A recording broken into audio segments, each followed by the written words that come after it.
You guys are funny. Did you get all moved in? Yes. Right on. I got all moved in. Now the work begins. Oh, I see. I have a feeling though you're someone who likes decorating. I do. I do too, yeah. I love decoration. Sure. Now the work begins. I never been in those cabins. They're really I nice. have a feeling though you like you're someone who likes decorating. They're big. Is it? I love that. Two bedrooms. Really? Big bathrooms. Oh, really? They're really nice. Really quite nice. I've waited 4 years. Is it? Really?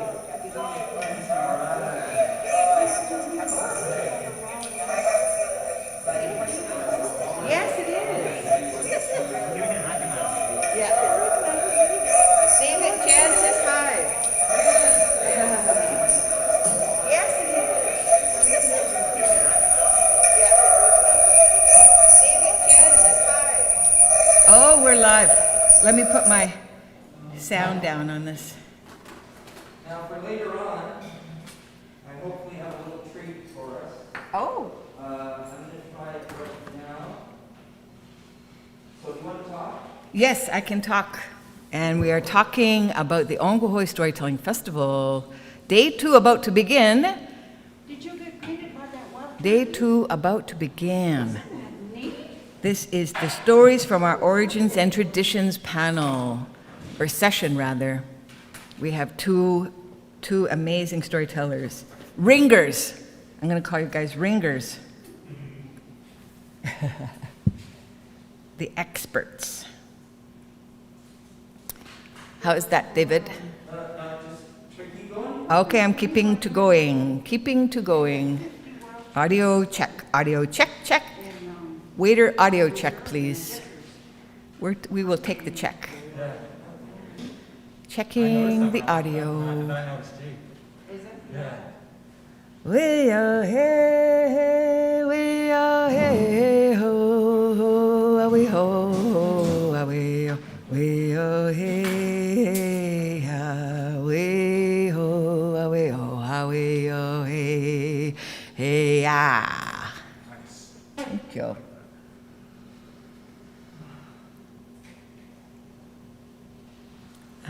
Lisa Johnson, I can hear but no video. That is correct. Shall I reply to her? Oh.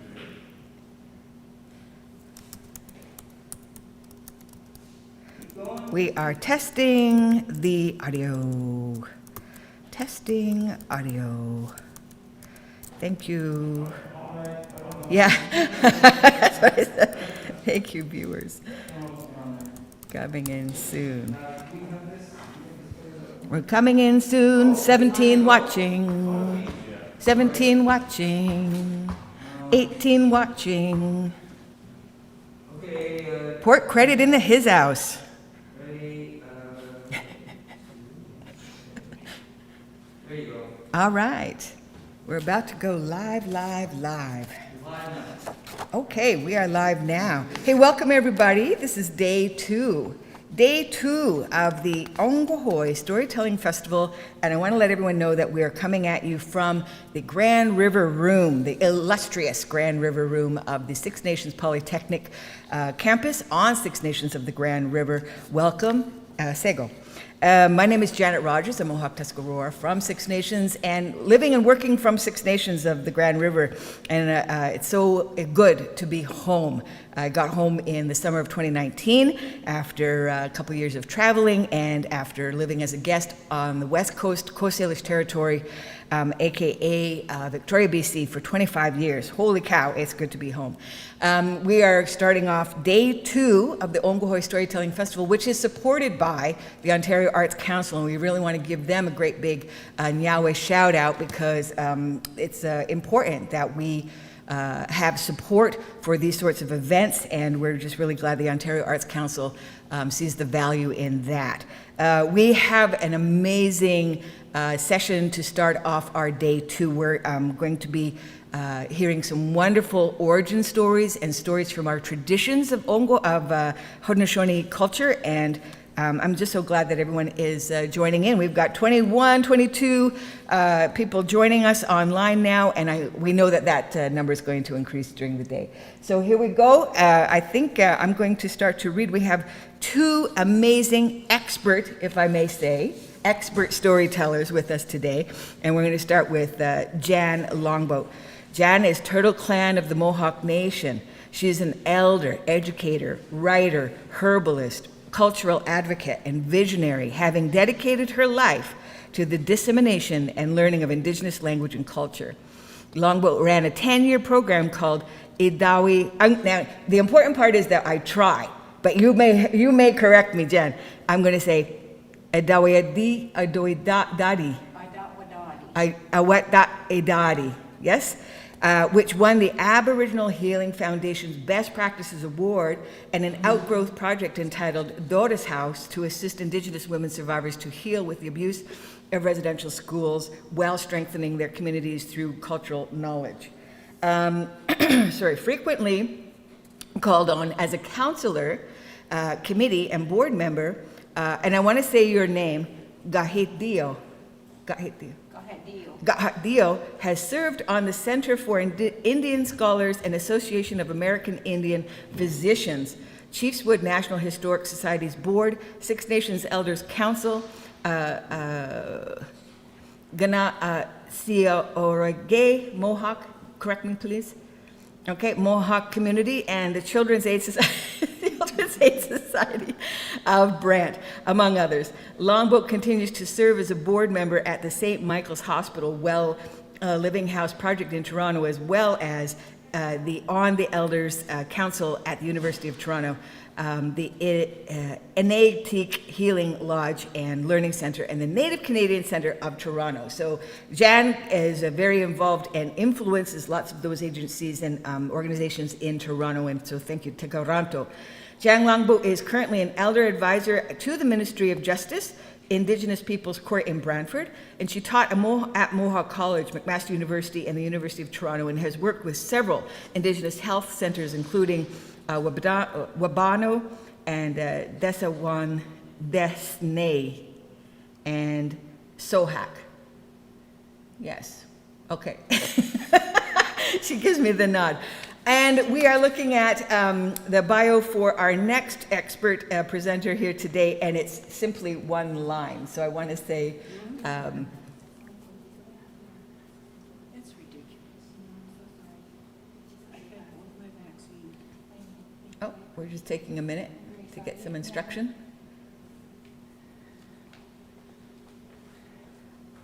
Deha is a Mohawk wolf from the Six Nations territory of the Grand River. Why so brief a bio, man? You do so much. You're also a language teacher. And anyway, this is the time when I'm actually going to ask you to come up to the microphone and tell us a little bit more of what you'd like us to know about you before we begin our storytelling session. So maybe, Jen, if you wanted to do that, just give us a little more info about yourself before we get going. Introduce yourself to the viewers. And we do that at the microphone. Okay. Yeah. We can do that now. Are we ready? Yes, thank you. Okay.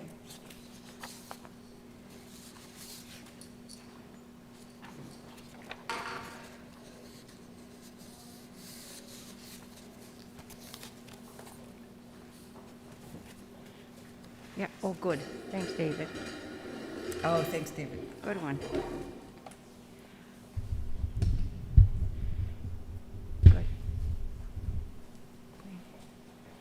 Sego, Sibaguego, Gahedio, Yungets, Kanyungahaga, Waganyakto, Yayak Neohanjage. It's good to be here. Thank you, Janet and Yawa, for asking me to be here today for the Storytelling Festival. And I just want to begin by saying that I come from a long line of storytellers, and many people do on Six Nations. When I was growing up here, almost 85 years ago, we had many, many storytellers. And they visited our homes in the winter. It was a time, winter was a time of storytelling, and we would have many, many elders visit us and tell us many, many stories. And so today I'd like to just share a few of the stories that have been shared with me over the years. It was really hard to pick out some stories because I've heard so many over the years. One of the things that the storytellers always did was carry a story bag.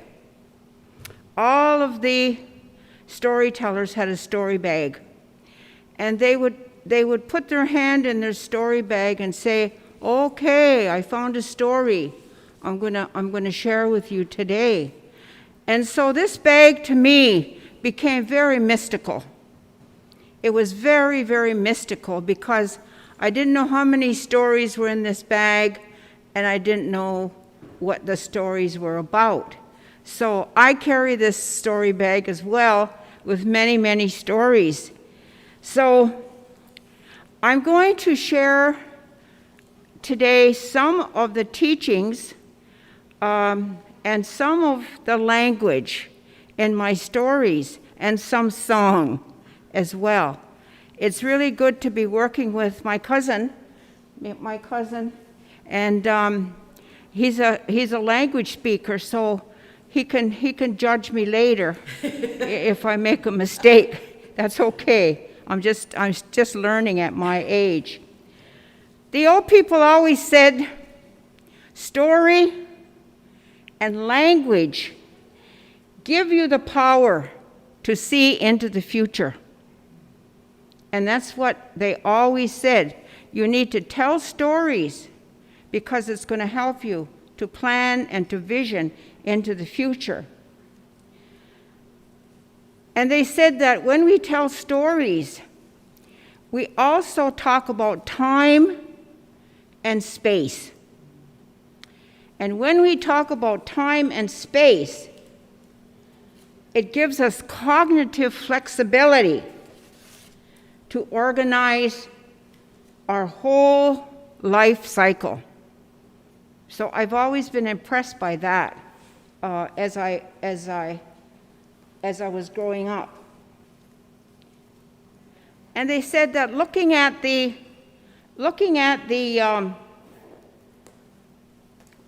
future guides us to know what happened in the past and to learn from it.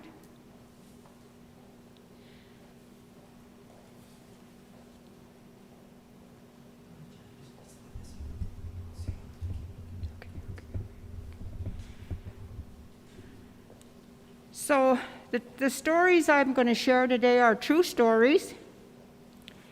And the first one is a story about fishing. You know, our elders, it's always been our responsibility to teach our younger children, to teach the generations. And so my father, who was a very avid hunter and fisherman, promised my brother he would take him and teach him to fish. And so my brother, every once in a while, he'd say, "Is it time yet?" And my dad said, "No, it's not time yet. You got to get a little older." So time went on, and he would say it again, "Is it time yet to teach me to fish?" And my dad would say, "No, I think we'll wait a little longer, a little bit longer." And this went on for quite a while. And one day my brother said, "Dad, I'm getting pretty old now. Is it time to teach me to fish?" And my dad says, "It's time now. You're old enough. It's time. Get ready. We're going to leave tomorrow. We're going to leave tomorrow morning, and we're going to go down the Grand River, and I'm going to teach you how to fish." And so my brother got ready. He was so excited. He was going to learn how to fish. And they set out in their canoe going down the Grand River early morning. And pretty soon, my dad, he noticed an animal on the shore caught in a trap. So he pulled his canoe over there, he got out, and he let the animal out of the trap. And they went on down the river. Pretty soon there was another animal in a trap over here. And he pulled his canoe over there, he let the animal out, and they went on. And this happened several times. And pretty soon my brother, he was getting a little anxious. He said, Dad, I waited a long time for you to teach me to fish, and now you're just letting these animals out of the trap. Come on. And my dad stopped the canoe. And he said, my son, I'm going to tell you something. And I want you to never forget what I'm going to tell you. He said, we come here to look after the universe. We come here to look after Mother Earth. That's our role and responsibility. He said, and I want you to remember that. But I want you to remember this.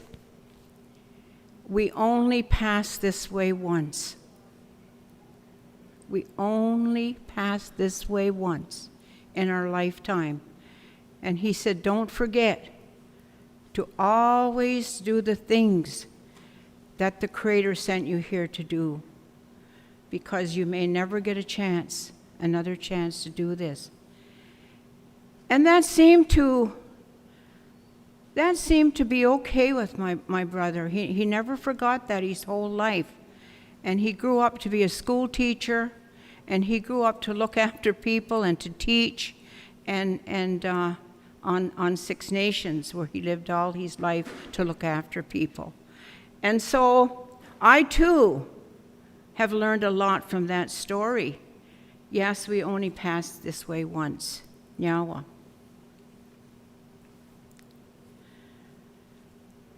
I grew up being a gardener. My parents and everyone on Six Nations when I was growing up lived off the land. We were garden people, and we had plenty of food. When I was growing up here, I don't recall anyone being hungry. I don't recall that. And sometimes I come from a big family of 10. Lived on a reserve all my life. And many times when I was little, we would wake up in the morning and there would be a bag of potatoes at our door. There'd be some sort of food at our door. Don't know who left it, but that's the way I grew up, with people sharing and caring and helping one another. And so my grandma, she was also a gardener, an avid gardener. And she used to tell this story at garden time in the spring. She said, we can't forget to plant the three sisters. We call this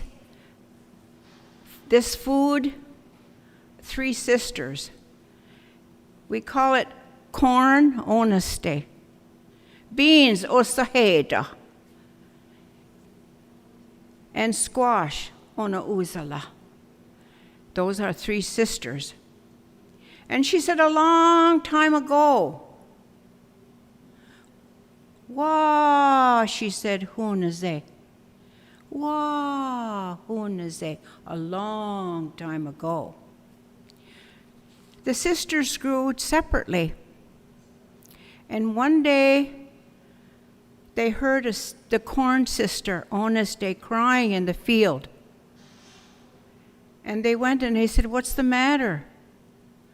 And she said, my feet are too hot. I can't grow like this. My feet are too hot. And so the squash, Ona Uzala, said, I will come over and I will grow around your feet. I will grow and I will protect your hot feet so you can grow. And what you can do for me is when it rains, curl your leaves up so the rain will come down and water me, because squash need a lot of moisture. So we will help one another. And she said, I'm strong. Oneste said, I'm strong. You know, I could help someone else. And the Bean sister said, well, you can help me, because I need something to grow up and hang on to. So Osaheda came. She came, and she wound herself around the corn and grew up the corn in that strong stalk of Oneste. And to this day, to this very day, the three sisters work together.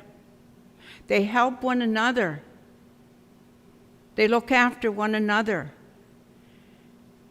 And that's why they still call them the three sisters today. That's where they kind of got their name, by working together. And so we still do that today in our gardens. Here on Six Nations and elsewhere, we plant our sisters together. And they grow and they supply our food for what we need. What a wonderful story. And it's a true story, a true story. So,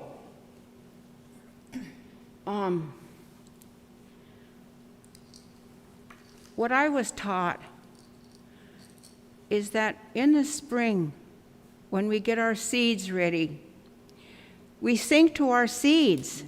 That's our women's role and responsibility, is to sing so we have seed songs. We seed songs. So today I'm going to do a seed song for you.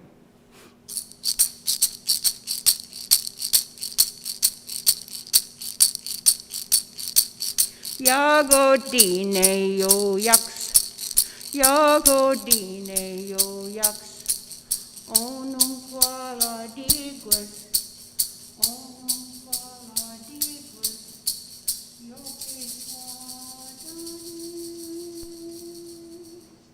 sabo dine yo yaks, sabo dine yo yaks, onum quala diguas.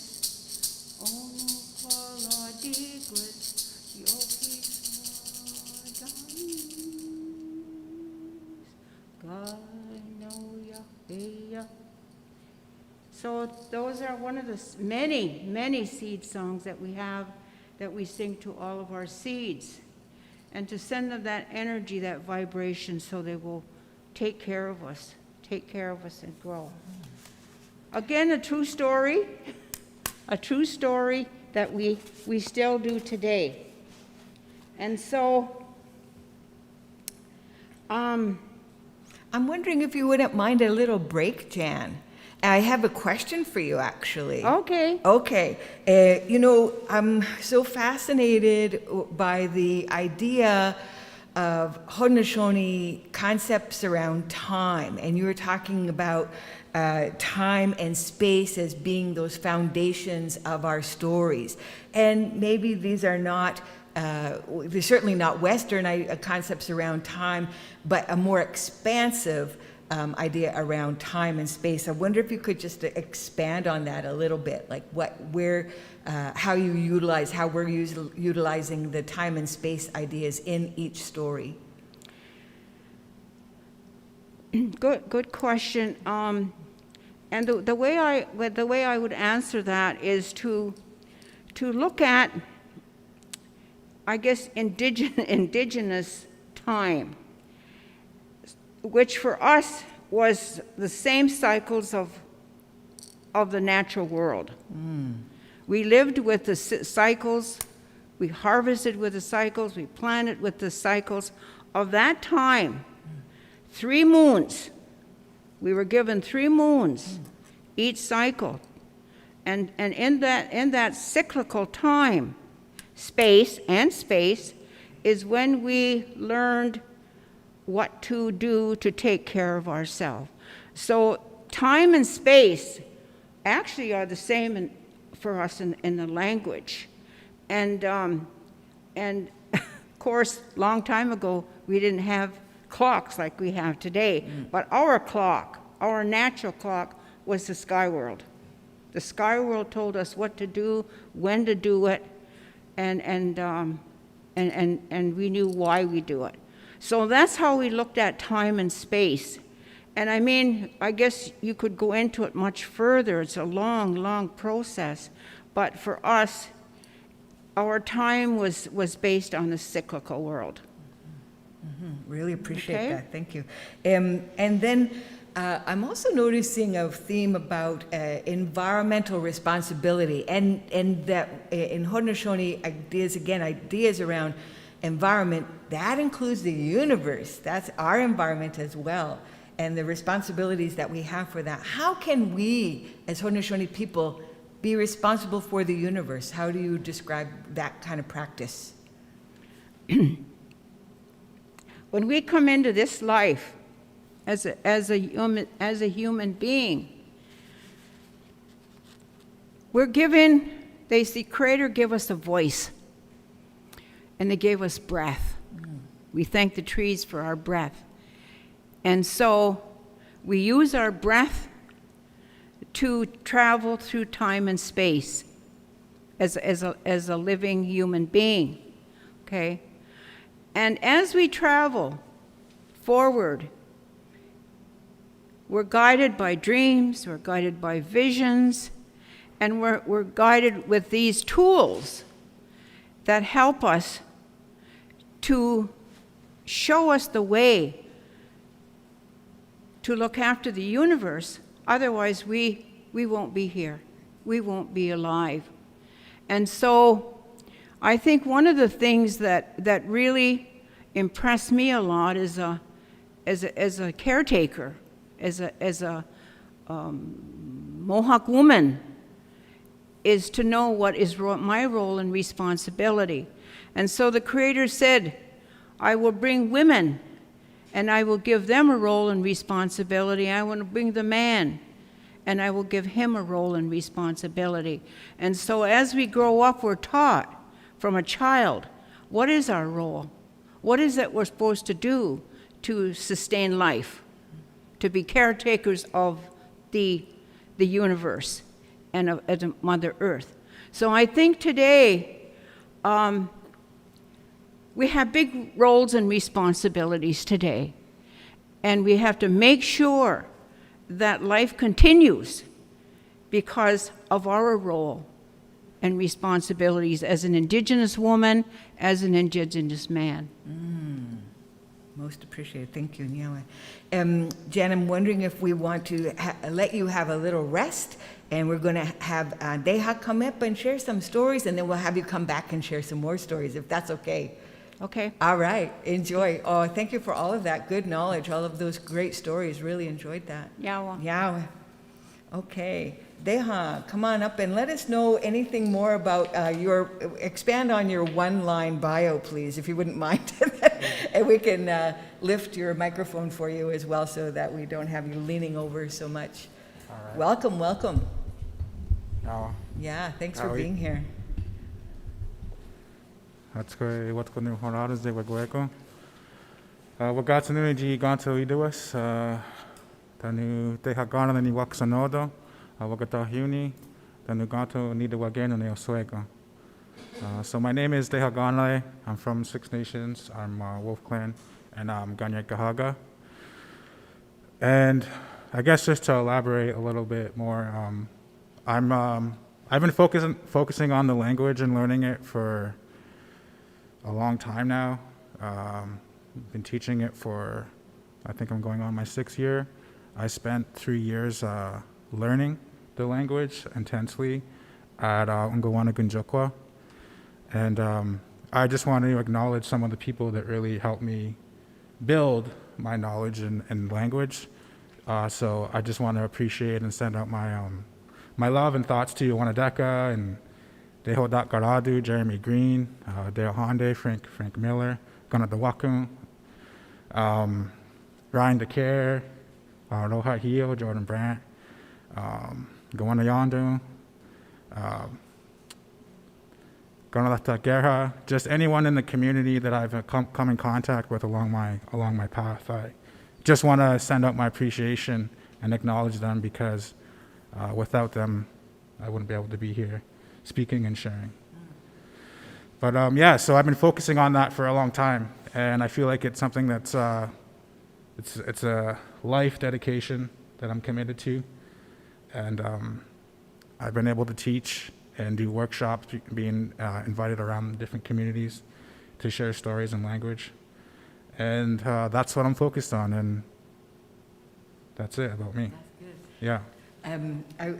People may or may not know that when I used to rap with the group Six Bronxu, and that's when I first encountered you. And I like the fact that even in a hip hop show, you took the opportunity to address your audience and teach us some words. Maybe you want to try teaching us some words now as well. Oh, I remember that. That was when Tribe Called Red, That's right. formerly known, Yeah. the group formerly known as the Tribe Called Red, now known as the Hallucination. The hallucination. Yeah, that was a lot of fun. It was years ago. Sometimes I was working with some people from the community, just trying to help them put some music together, some hip hop music, something with a message. And I think that time I was just trying to share the group or to the crowd that day. Get Suts Day, I remember that, just like I'm strong, or That's great. Dewa Suts Day, we are all strong. Sit Suts Day, you are strong. I think I was sharing that day Gatatoka, which is I'm smart, I'm wise. Dewatatoka, we are all smart, we are all wise. Satatoka, you're smart, you're wise. I'm pretty sure those are the words I was trying to share that day. I remember seeing you that day. It was a lot of fun, and it was a huge honor to help out with the artists that day and be a part of that whole event with Tribe Called Red, the Hallucination. Right on. Feel free to share some stories. Yeah. So I really admire and cherish the stories, our stories, and I hope to learn some more. And it's a huge honor to be able to share them. And so I've just written down a bunch of the stories, and this one kind of stood out to me to share today. It's called Sate Wasariha. So maybe those of you that are not too familiar with Ganyageha, I'll say it a little slower. Sa, de, wa, se, ri, ha. Sate Wasariha. And that is half a blanket, or it could be interpreted as well as in the middle of the blanket. But in this story, it's half a blanket. This story, I actually encountered this story before I was able to speak in Ganyageha. And it was one of the first, I think it's one of the first stories that I learned. That was a Ganyagehaga Mohawk story. And it came back to me in the immersion program because I remember I would always bug on Wanadeka. When are we going to learn some stories? Can we learn some stories? And one day he came in and he had this story, and it was all in Ganyageha, and it was Sate Wasariha. So in this story, there's this family. Nejayada Yagungwe, Danu Sayada Laksaa, Sayada Lungwe, Danu Oya Lungwe ne Lokstaha, Skatne Tadi Darunda, Kwe, Nagiga Gahwa Jere. So there's this family, and there's this boy, this woman, a mother, and this man, a father, and a grandpa. So they live together. And there was an issue, though. So the mother, Yogoli Wayandakwe, Jito Tandronegi Roxtaha. So she had an issue with the grandpa living there. For whatever reason, I don't know, like maybe she was tired of helping him, or maybe he was loud. I don't know, but for whatever reason, she was tired of him living there. And I'm guessing that she expressed that a lot. And so one day the father says, Kya Gangats. So he's like, son, come here. And so the son he goes over to his father, and the father says, take this blanket and take your grandpa and take him deep into the forest somewhere. Make sure you bring this blanket, he said to his son. And when you find a place deep in the forest, take this blanket and make sure you wrap your grandpa up in this blanket. And then when you wrap him up, leave him there and come back. And so what is this little kid supposed to do? He listened to his father, right? So he takes his grandpa, he takes the blanket, and tonu e yarahwe ne garhagun gaokno e inu. So the two of them, the boy and the grandpa, they arrive in the forest, somewhere deep in the forest, and so this little boy, he was happy. He was happy to help out the family. He was, he got the blanket. He found his grandpa a spot.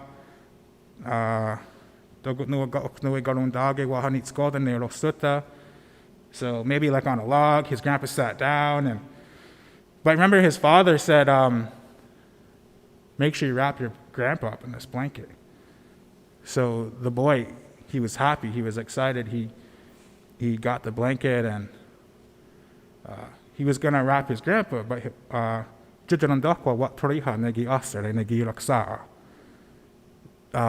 but first he took the blanket and he ripped it in half.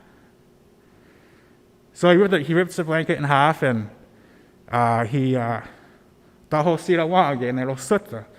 so he wrapped his grandpa up in the blanket, and he says, Hatskwe dada onska tandi nua. Gonalunkwa onagit wahi. So he says, all right, Grandpa, I'm going home now. I love you. Bye. So he wrapped his grandpa up in the half of the blanket, but he still had the other half on him. Nagilak sa'a yarahwe, zarlahwe, jito de nusode, jito nusode, danulo niha wahoga, ji sego sahawene sate wasariha. So the boy, he arrives home, and he's smiling. He did his responsibility, but he still had half a blanket. So his dad saw that. So his dad says, Hatskwe, Gya'a. Like, hey, son. He says, why do you still have that blanket? I told you to wrap your grandpa in that blanket. And so his son walks up to him, he's smiling, proud, and he says, oh, Angada Jahase Nagiga Asere, Nona Ize Lokstaha Sadun, Angatste, Anguyatka Huene, Garhagun, Ga Oknoe Inu. So he said to his dad, he's like, oh, Dad, I'm saving this blanket for when you get old like Grandpa, and it comes time for me to leave you in the forest. And so his dad just stood there just like this, and he was a little shocked, right? And so he says, go get your grandpa and bring him back here in the forest, or go get your grandpa and bring him back here. Tukni Gagaris. And that's the end of the story. It's such a good story, right? We have a lot of great stories. I've been able to share that story a lot, and a lot of interesting conversations come from this story. Usually, there's a crowd and, I can ask people what they think or did you like this story or what was weird about it? And people become uncomfortable with this story because we got this little boy taking his grandpa in the forest and leaving him there, right? But I think there's a few things to learn and think about in this story. One of them is very obvious.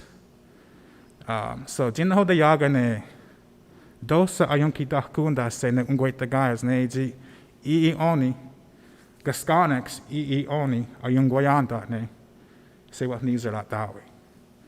So I think this is one of the most obvious things about this story is that we're not supposed to get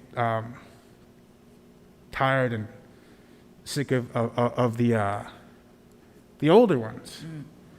Because hopefully one day we're going to be able to become wise and strong elders, and I don't want to be left in the forest, so I definitely would tell my son.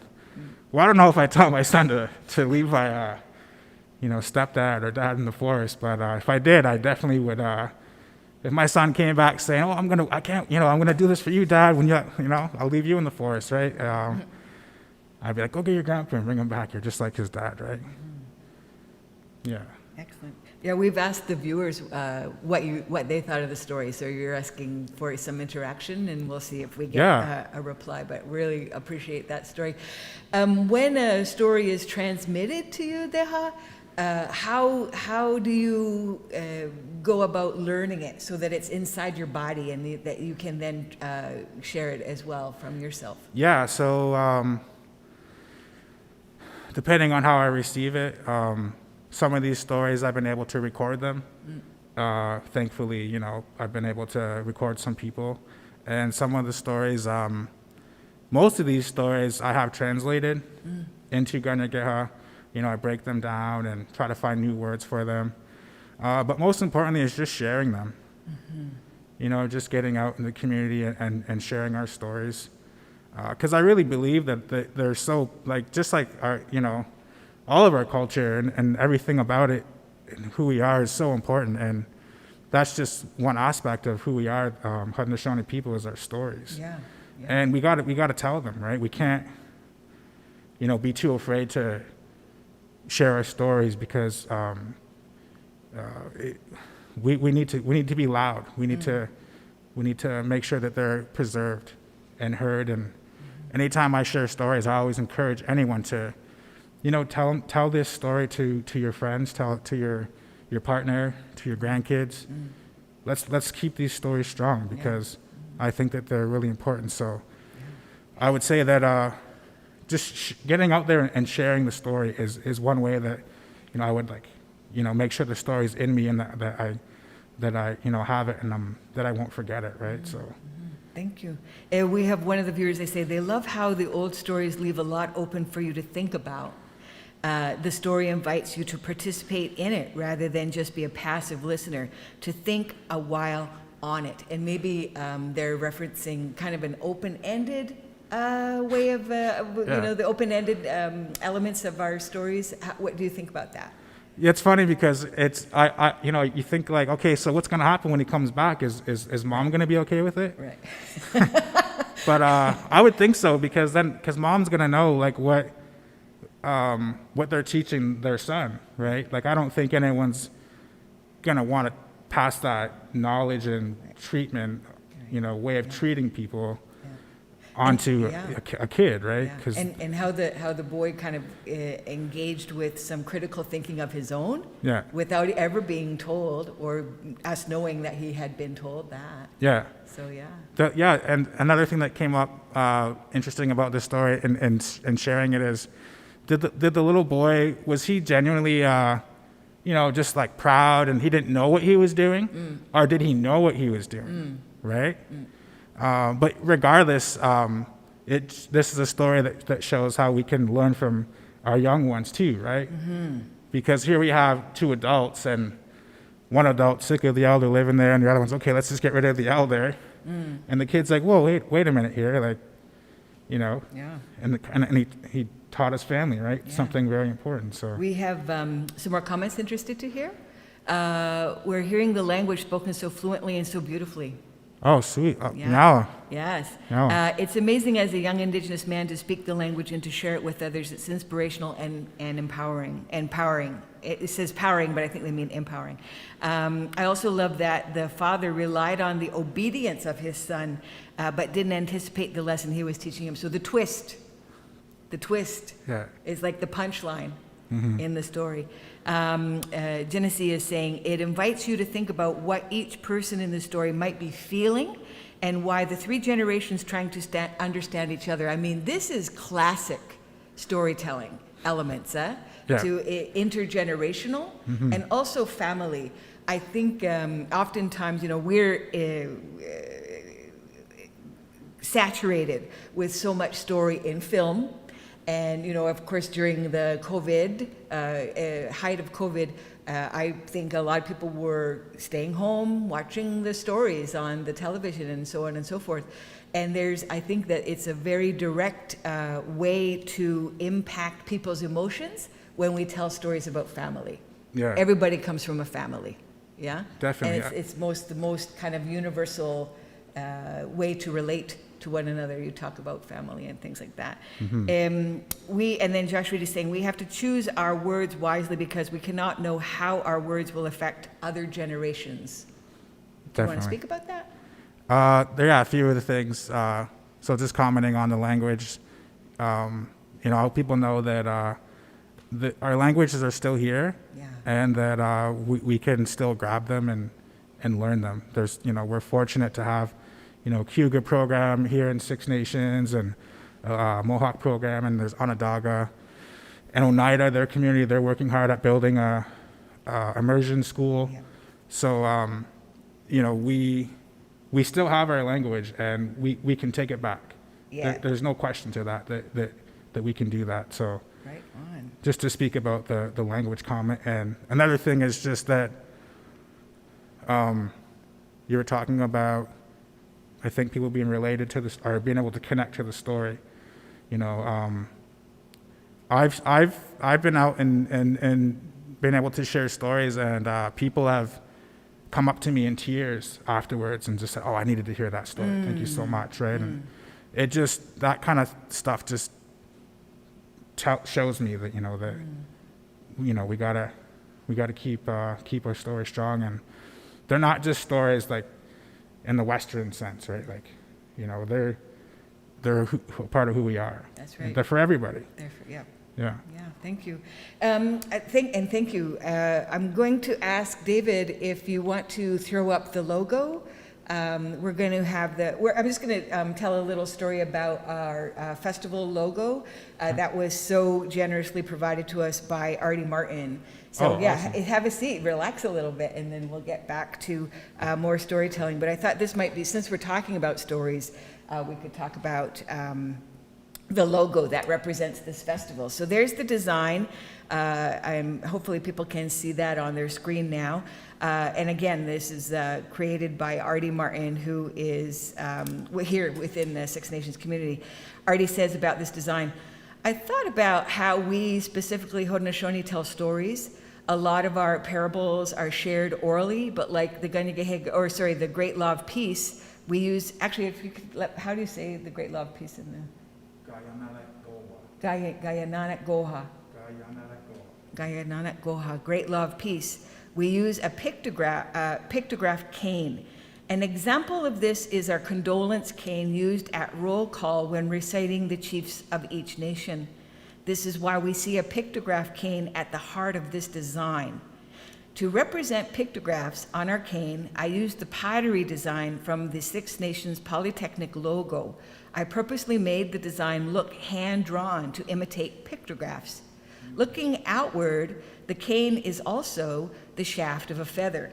Among many Indigenous nations, a talking feather stick is used during important discussions so that each person who wants to be heard will be heard. The top of the feather is another Haudenosaunee design, particularly showing a celestial dome.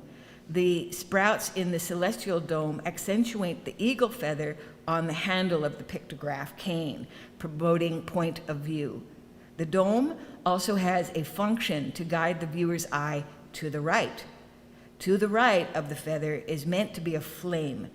The way it turned out, though, it could be another feather.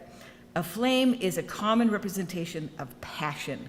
Some speakers are very powerful when presenting, and that fire that exists in them is bright. Our word for fire is otsiro. Ogile. Oh, way off. Okay. But it also means spark of life force. It's the root in aguatsire, meaning my family. Oh, Aguachile. yeah, my family. Yahweh. My family. The significance of the flame runs deep. Anyways, he says, we can clearly see two faces talking or storytelling. It could be a conversation. They are also reminiscent of Tela and Melpomene, the drama masks displaying the two extremes of the human psyche. However, I didn't want to promote any kind of tragedy or negativity, so both faces are smiling. The opposite side of the Tree of Peace, it's the same Tree of Peace found inside the Six Nations Polytechnic logo. That this helps with continuity and relatability. It also helps to balance out the overall design. The Tree of Peace has its own mountain of references in our identity, so it's a good fit. For now, it's colored in Six Nations Polytechnic purple, as provided by Tanis, and Tanis Hill is one of our producers here. It's easily adaptable using any color. So I really applaud Artie for such a beautiful design and for providing that so that we have a kind of a foundation, a visual foundation for the festival itself. And that's really important that we include our art in our storytelling, visual art in our storytelling. So thank you. How are you doing, Jen? Would you have some more stories to share with us now? Let me just look at my bag. Okay. Jan's going to look in her story bag. I need to get one of those. Yeah. Finding out. Yeah, really good. Okay. Okay. Oh, thank you. We're going to adjust our microphone for Jan.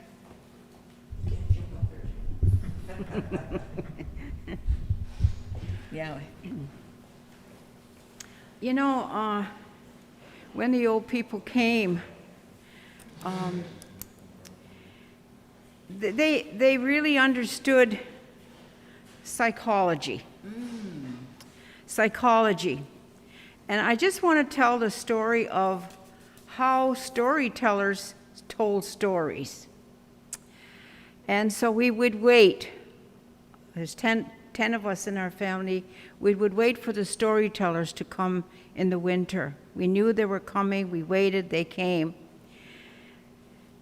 And they always had their bag full of stories.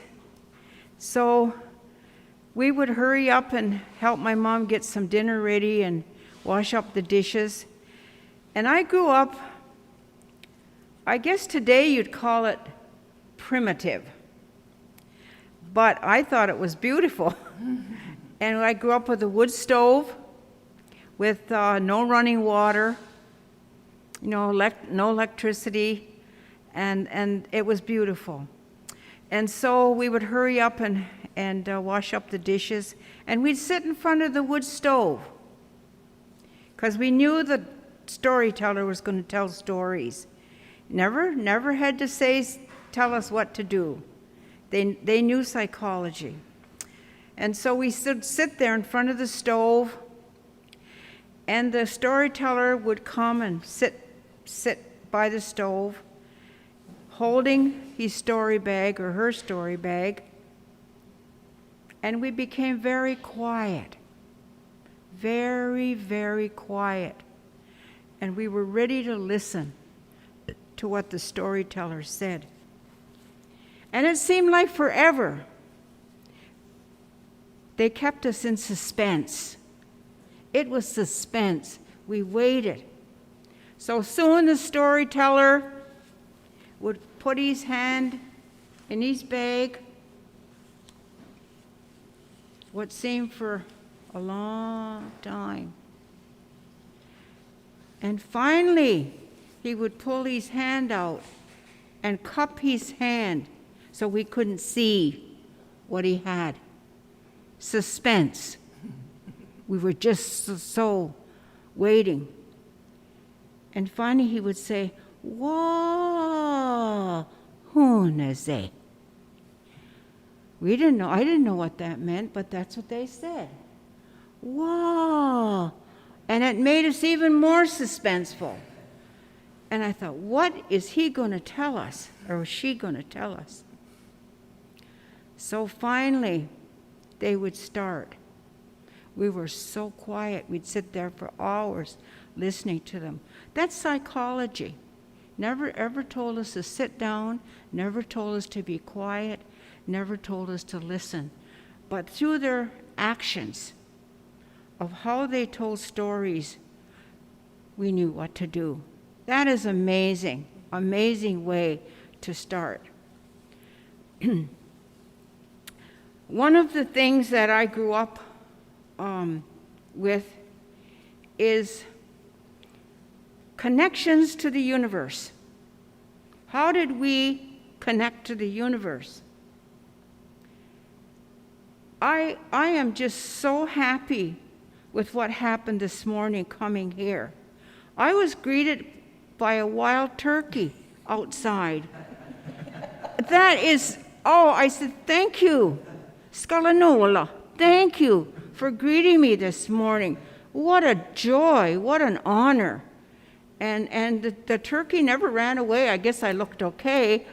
Never ran away or was scared and came closer. I kind of thought, I should have had something to feed that turkey. And so I thought that was so beautiful. And so anyway, we lived with connections to the universe. And one of the connections to the universe, for me, was my friendship with the little people. And that was the song I sang, Sagodine Yoyaks. That's how you say the little people. The little people. And the little people like to live under the pine trees. That's their favorite place to live, is under the white pine, our sacred peace tree. And so I live among the pines. And so I have this relationship with the Sagodine Yoyaks. But what the Sagodine Yoyaks do is they do two things. They'll hide things on you. They'll play tricks on you. And that was the song I sang, because the Sagodine Yoyaks will take your seeds when you're planting the garden. They'll take them and they'll hide them. So the old people said if you sing to them, they won't do that. And that's the song I sang for my seeds to my garden, was please bring back my seeds. And so they said, when your seeds return, they're like right there, you know. I don't know why we couldn't see them. They were right there. And then when they return your seeds, they'll help you plant the garden. They will help you plant the garden. And when these little people help you plant the garden, they'll also look after it. They'll help the garden to grow. They'll talk to the garden on our behalf. Yeah. And I just think that is so magical. And you know, I've taught my children that. I said, when you lose something, don't be angry. Just talk to the Sagodine Yoyaks and bring it back. And they do, right away, it's back. That's pretty neat. And so I still do that today. You know, if I can't find something, they'll bring it back. So I love the little people. I just love the little people. And I said to my grandma, I can't see them very often. She said, well, I'm going to tell you. She said, they'll come, but she said, you'll just catch them by the corner of your eye. You'll see them. But if you see the little people, if you can see them, you'll always have good luck. They bring good luck. And they'll help you and they'll wait on you. And so we have all kinds of different stories. We have discipline stories, we have birthing stories, we have gardening stories. And the old people said these stories will get right into your body. So our body remembers the stories. It's through our DNA, our bodies. So I just want to share a discipline story this morning because there was 10 of us in our family. And you know, we were able to walk anywhere, go anywhere we wanted. There was so much freedom, so beautiful, so freedom. We were never afraid to go anywhere, into the bush. Because when I was growing up, most of the people walked through the bush at night, carrying their lantern, and we had paths through the bush from one concession to the other. There was a road through the bush, and so we were never afraid. But one of the reasons we were never afraid is the storytellers told us, there's one thing you do when you walk through the bush at night. Don't do this. Don't do this. And I wondered, what is that? What is that we don't do at night? And finally they said, what you don't do is you don't whistle. Don't whistle at night going through the bush at dark time. And you know, storytellers were pretty cool. They never told you the answer. They gave you the question. You got to find out for yourself. You got to find out, what do these stories teach us? What do these stories mean to us? So I wondered for years, why can't I whistle at night? Why can't I go through the bush whistling? And finally I found out. Finally, I listened, and they said, one of the things that attracts spirits is noise. So when we want to bring in the spirits in any ceremony, we drum, we use noise, we're at a sacred fire, we yell 3 times, and the spirits will come. But if you whistle, they said, they'll come, but maybe they're not the right kind of protection spirit. And so at night, they said, never whistle when you're walking at night. And still today, as old as I am, I still listen to that. But I have a hard time whistling anyway, so that's okay. That's fine. And so that's a discipline story. That's a discipline story. So we had all kinds of stories, and some were kind of scary. Some were scary stories. The discipline stories were kind of scary, but I just want to say how these stories over the years connected my relationship with the natural world. With the natural world. I can look back now and I can say, oh, Grandma told that story when I was a little girl. I remember that story. And right now, I know it's in my body. Those stories are still in my body. And anytime I use my mind, I can pull those stories out and share them. So nyawa go. Right. Fantastic. So valuable. This is so special and so sweet. Everyone's getting very moved emotionally. The viewers are saying how these stories are making them cry. And people are saying one of their teachings is that you leave your nail clippings for the little ones. Have you ever heard that, Jen? Yeah. You have heard that one? And also, and they wanted the spelling of the little people's name. I don't know if you can spell that out. Yes, please do. Please, please, please. Janet just mentioned what the little people like. And yes, when we clipped our toenails or our fingernails, the old people said give them to the little people. So we would take them in the bush and we would give them to the little people. The other thing the little people like is color. Oh. And so that's why my mother was a sewer, and if she had any colored, different colors of fabric left after, she said, hang it in a tree. Go and hang, and we still do that today with ribbons. We hang them in the trees, and that attracts the little people. They love color. And so when I was growing up, we never ever got candy. There was no such a thing as us getting candy. But when my father would walk to Hartford store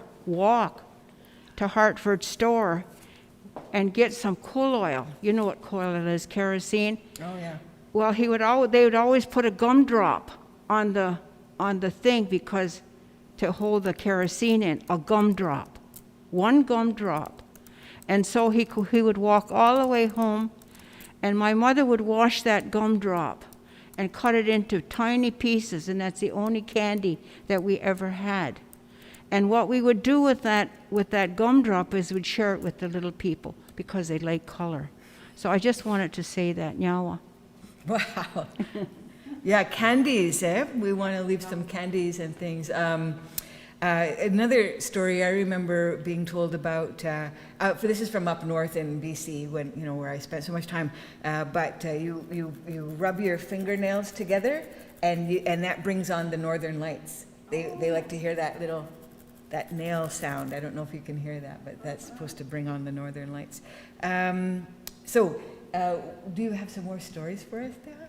Yeah, of course, he says. Of course. Come ahead. Thank you, Jan. Yeah.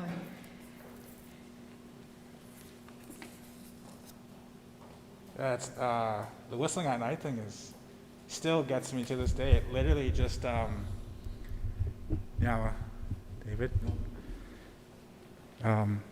I got home, I don't know, might have been like a couple weeks ago, and it was nighttime, and I just happened to start whistling. But then I stopped after maybe like a few seconds, and I'm like, what am I doing? It's just nice. Growing up in Six, hearing about these things, and it's fun as a kid too. You hear about these scary stories, like we got the monkey dog, and I think David did a monkey dog song, didn't you? Yeah. David's everywhere. He was there when I was learning my language. You had an office in the Great Building there, right? Yeah. So I was just appreciating Ogwehoweh sharing and reminding me of those stories that we have in our community, that are scary and funny, like the Natsa, right? Like the half a body. I was always so afraid, sometimes just walking at nighttime on the res, like staying at a friend's house and then, walking down the concession or two to go to the store and, sharing these stories. So I just appreciate Ogwehoweh sharing and reminding me of that. There is a story about the little people that I know, but I'm going to save that. I have a different story that I wanted to share. But that word, sagodinayoyaks, it's actually kind of funny because it means they throw stones. Oh, yeah. So the word onaya is in there, sagodinayoyaks. And it's an interesting word, and I've always kind of wondered, why do we call them that? I guess they might have been throwing little stones at us or something. I don't know. Or there's a reason why we call them that, but that's what that translates to. The little people, right? We call them the little people. But specifically, sagodinayoyaks is the stone throwers. So, but one of the other stories that I wanted to share is I found it on YouTube actually, and it's a Ogwehoweh story, and I believe that it might have been put together or written or come from Ogwehoweh Gilbert. I think it might be Gilbert George, but definitely his name is Gilbert, and his Ogwehoweh name is Ogwehoweh. So Wahyakeron.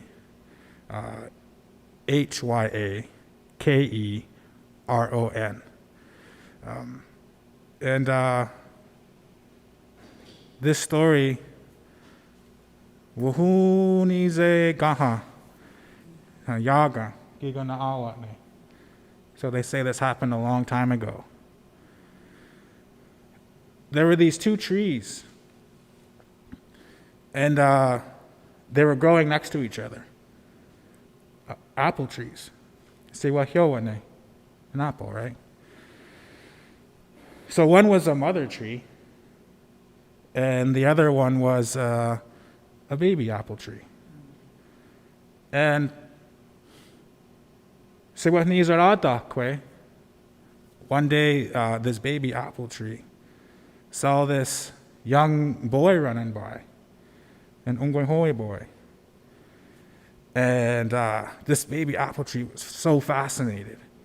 And just watching like this young boy walking by, just watching him like this, just blown away, fascinated.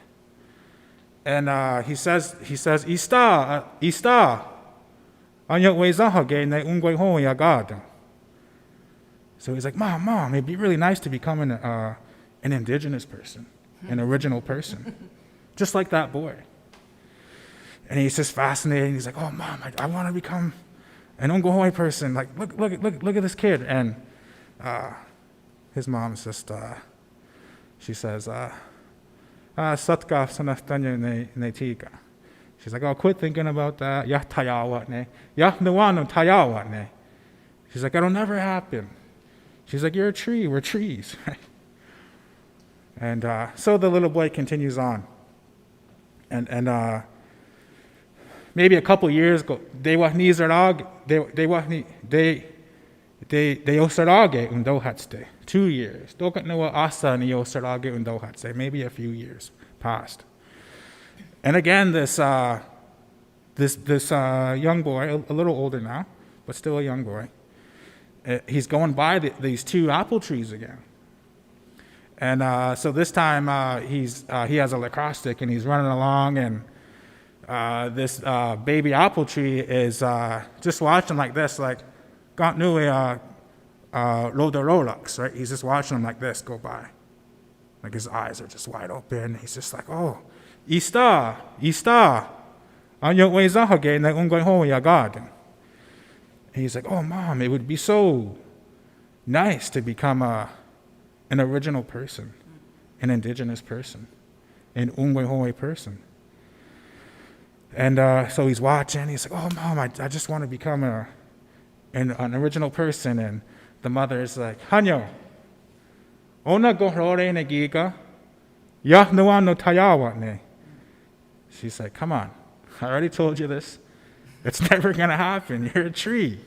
You're not going to become an original person, an indigenous person.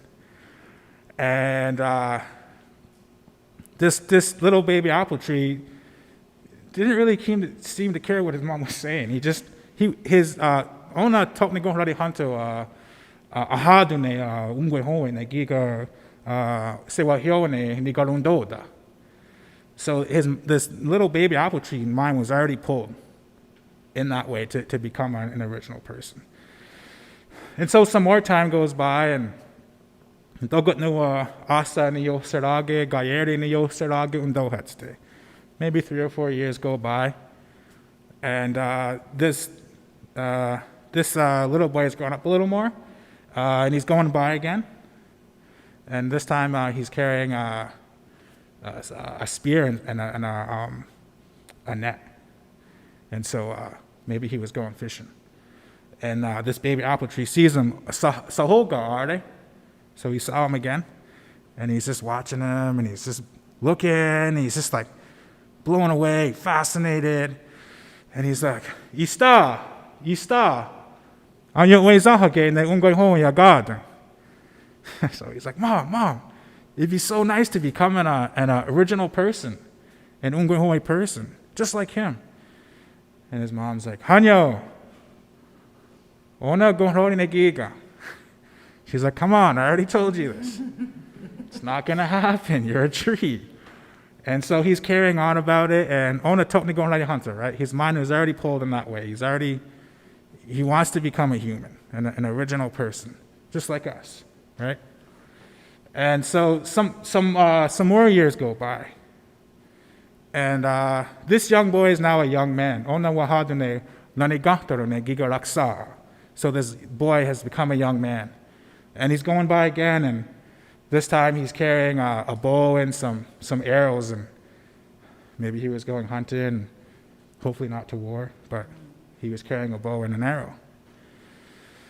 And so this baby apple tree, of course, sahoga are, so he saw him going by, and he's just like, Ista, on your way zahake ne Ogwehoweh ya garden. He's like, Mom, there he is again. Wouldn't it be nice? It'd be nice to become an Ogwehoweh person. And so she says, Doga isere asad ne Ogwehoweh, dosa dogali honundos ni'i. So finally she says, if you want to become a tree, an original person, don't ask me. She says, put it out to the natural world. Put that energy out there and ask the universe. And so right away, he did it. Right away, as soon as his mom said that baby apple tree started doing that right away. And he's like, okay. And he put it out to the universe, this baby apple tree. And then this young man still going by with his bow and his arrow. And this baby apple tree looks down, and he sees a pair of moccasins and some legs. And so everything about him that was a tree was now human. And his mother said, "Yahnuano Talzagunga." That's what his mom told him. She said, I'll never see you again. But his mind was already made up. He'd already had become a human. And he said, Wagadayandere, Ista, Igere Ahisere ne Gigarane Gantara. He's like, I know, Mom. But he's like, I want to follow this young man. And so he did. So this tree that is now a human, an original person just like us, is following this young man. Danu wahosere Signore Jinue Tondo ne Giga Ranegantara. So he followed him all the way to where he lived. This new human that used to be an apple tree. And he kept a distance. So this young man made his way to his village and never once looked back. So this young man was being followed now by this new human that used to be an apple tree. Never once looks back, ever, not at all. And gets followed all the way to his village. Danu Rotniha Wahoga, Danu Waharo. So his dad, this young man's dad, sees him coming. He says, Hatskwe, Unka Skatne Yezene. He says, his dad said to him, he's like, hey, who are you there with? And this young man, again, doesn't even look back, not once. And he says, Rika anane wahyagero. He said, that's my little brother. That's what he told his dad. He said, wahyagero. Took ni gagaris. And that's the end of the story. Wow. Yeah. Wow. So, yeah, just to reiterate it, this is a story that is, I believe it's Gilbert. And you can, if you put Gilbert in YouTube and Wahyagero, W-A, I'm going to spell it. H- W-A-H-Y-A-K-E-R-O-N.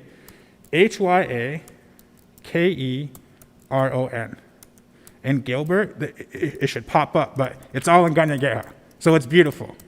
The story is all in Ganyageha. And so this is where I got the story from. I just wanted to acknowledge that. Beautiful story, I think. It is really. And again, people are commenting on how it's impacting them emotionally. This is so interesting. And again, this open-ended element of that story, like it can go on. Maybe that's what it is. Again, we mentioned yesterday how in all of our storytelling and literary communities, it's like the roof of Longhouse, where you want to extend those rafters to include more and more and more and more, so that we perpetuate the culture through storytelling and through all of these other literary practices that we have available to us. I really, really appreciate you taking the time to learn that story and to share it with us today. There's a couple of things I wanted to mention that you brought up at the beginning of this little section here, the little people. And here's my little story with that, and it goes into a question I have. When I first moved back home, and that was, again, summer of 2019, and I started to have a lot of dreams, different dreams, being back home. And it's so beautiful because it's like ever since I got back home, it's just been raining blessings, and I'm so thankful, so grateful. One of the dreams I had when I got back home was of these little people throwing stones, and they were on mounds of dirt. And I thought, oh, what? And they were in a village, a rustic-looking village. And I thought, oh, I wonder who those kids are, and why are they throwing stones at us, you know, kind of thing. But now I understand that I'm, kind of opened up and picking up the stories that are already on the land. So, stories and land are one and the same, hey? We stand on these stories, they become territory. The idea of storytelling, it's like modern day radio, where, there are a lot of elements of radio that paint the pictures in our minds, and we kind of produce the stories in our minds as we're listening. So what can you say about the relationship between story and dreams and the visuals that we get? How does that help us in transmitting stories and receiving stories, like a radio transmission? Like through and dreams? Reception, yeah. Wow. Big questions. Yeah, like personally, I can't really, I guess I've gotten stories through dreams because that's what dreams are. But the connection with the stories that I've learned in my journey and my dreams, there really isn't no connection. I've never dreamt these stories, but definitely I think that perhaps, because I've always wondered who first talked about this half a blanket, who first talked about the Sagodi na Yoyaks, and how did this come? So maybe they did come from dreams. There is a story about the Great Bear and how those three hunters, nobody could stop this great bear, right? But then these three hunters, it was through a dream. They were cousins, and they all had this dream for 3 nights in a row that when the great bear saw them, as soon as the great bear saw them, Ogwehoweh, the great bear, he just took off, right? And that came to them through a dream, right? So that's the only kind of connection I would say through dreams I have with our stories. But of course I have tons of stories that I've gotten from dreams. Definitely having all kinds of dreams with sleep paralysis, and sometimes they're a little scary, but also sometimes fun dreams too, right? So maybe dreams do carry our. Maybe that's where some of our stories came from. Who knows? Yeah. And the land and the environment and the cosmos and so on and so forth.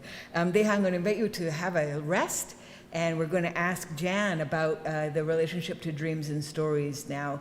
If you wouldn't mind just talking a little bit about that, and then I have another question for you, Jan, before we launch into more stories from Jan Longboat. And David, shall I fix the microphone? Would you like me to go fix the microphone? Okay. We're going to help you out, Jan. Thanks, Deha. So good. So good. People are loving it. The comments are amazing. Yes. Thank you. So yeah, Jen, if you wouldn't mind just talking about what you think the relationship is between dream and storytelling.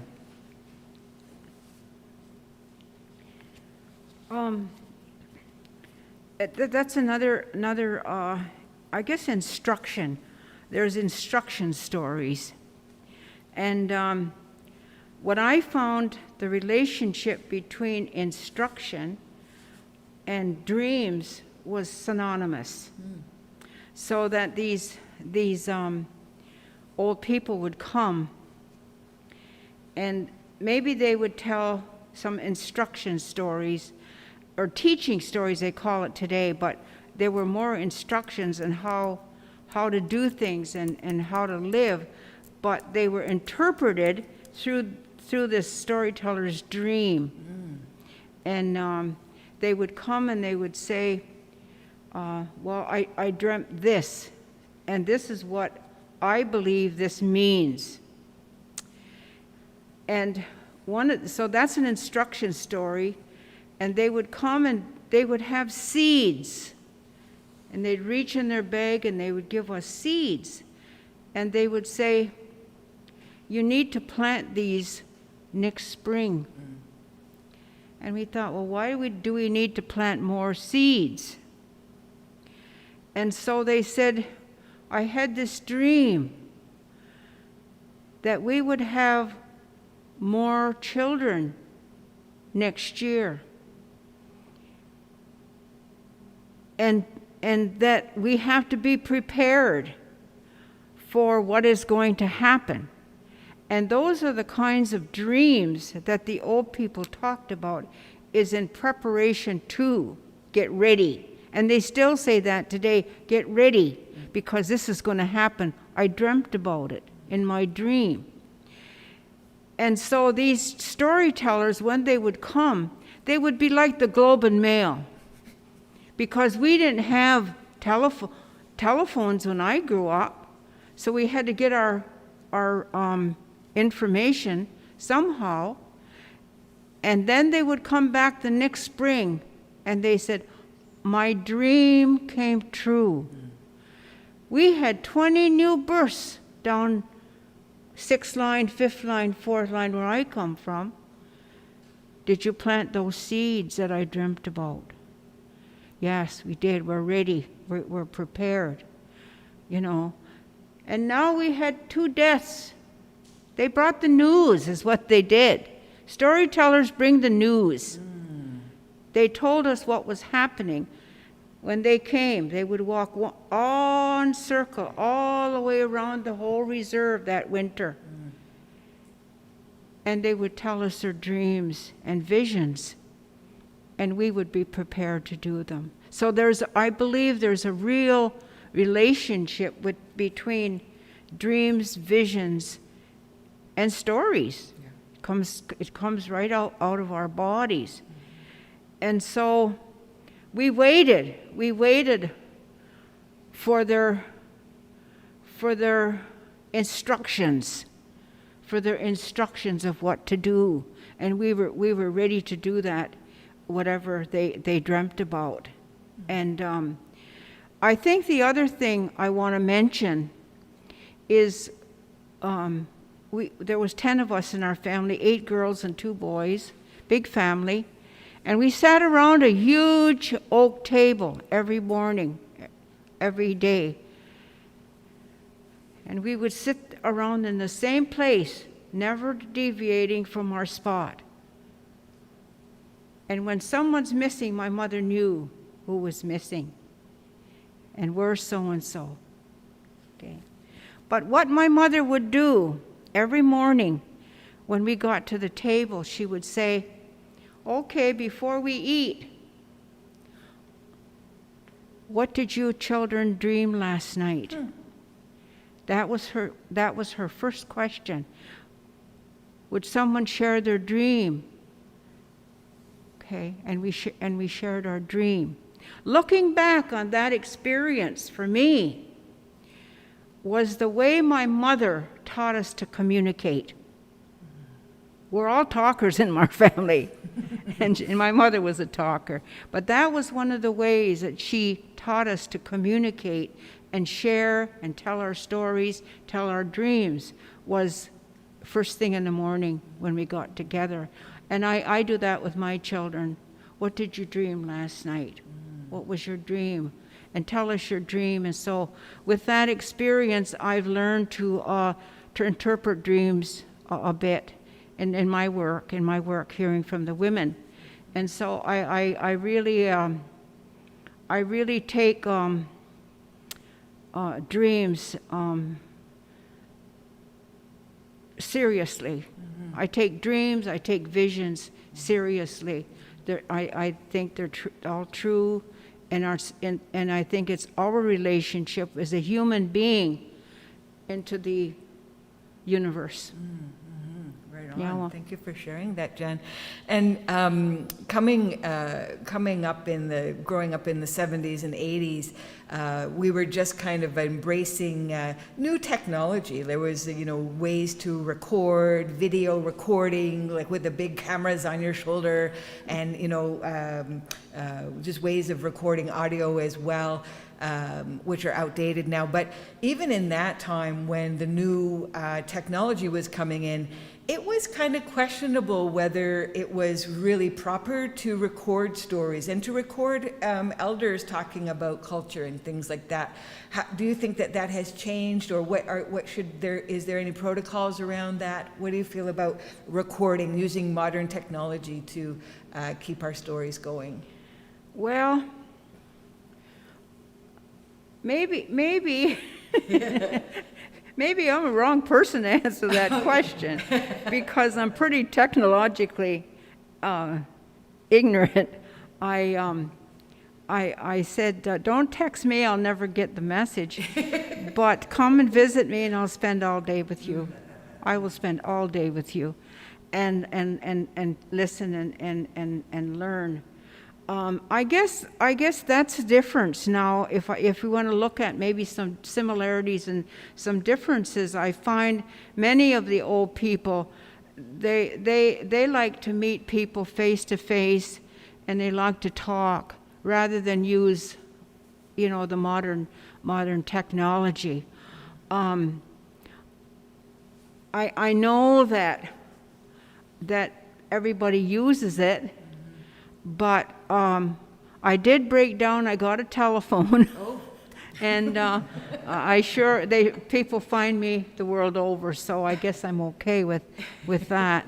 And I'm not sure whether I guess I prefer to see a beautiful face.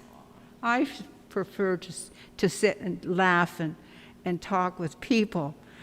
So I'm still learning. I'm still learning the new way. I guess I'll call it the new way. And it's even like the language. My father never taught us the language because he was in residential school, and he was abused for that. However, I've heard the language all my life because when people came to visit us, all they spoke was Mohawk. So I heard the language. And they always said, your culture is in the language. And when I grew older, I had to know why. And so I spent many summers going to Tom Porter's and learning the language. I think I'm maybe a little past a beginner now, maybe intermediate. I don't know if I'll ever get to be advanced as my friend here, but I do know what people are talking about now in Mohawk, and I use as much language as I can. I'm not afraid to do that. Even if I make a mistake, I'm not afraid to do that, and I think that's what we need to learn to do. I'm not totally against videotaping, because I think we're in a time and a space where our children need to know. Our children, this needs to be passed on, and our children needs to know. Because I have to say that we don't have as many storytellers as we used to. and I'm trying to get the young people to tell stories. But of course, when you tell stories, you've got to have the experience to go with it. And so, but I think this is a good thing, because we do need to pass the knowledge on to other people, so. Beautiful. Oh, Jan, Yeah. that's so well put. Thank you very much. And yeah, I think, we really do want to give a big shout out, a big expression of gratitude to Six Nations Polytechnic for even conceiving of this festival, because it's really, we've had our first day and now we're in the first session of the second day, and every session has just been food for the soul, like really very much. Good teachings, lots of good information, and beautiful culture that is seeping into us now. So, and we're doing that through the transmission of technology, which I believe can really happen. But hopefully, fingers crossed, we can start to gather again in the coming years. Hopefully next year. And it's really, there's nothing like being together in one room when we're able to do that. So I'm wondering, Deha, do you want to share more stories? He absolutely does. Hey, listen, we have a person joining us who's viewing from Ireland, and they said that the half blanket story, they have that story in Ireland, but it's with a bowl. They use a bowl. Okay. They split a bowl. So isn't that something, huh? Yeah. Yummy. Okay, so.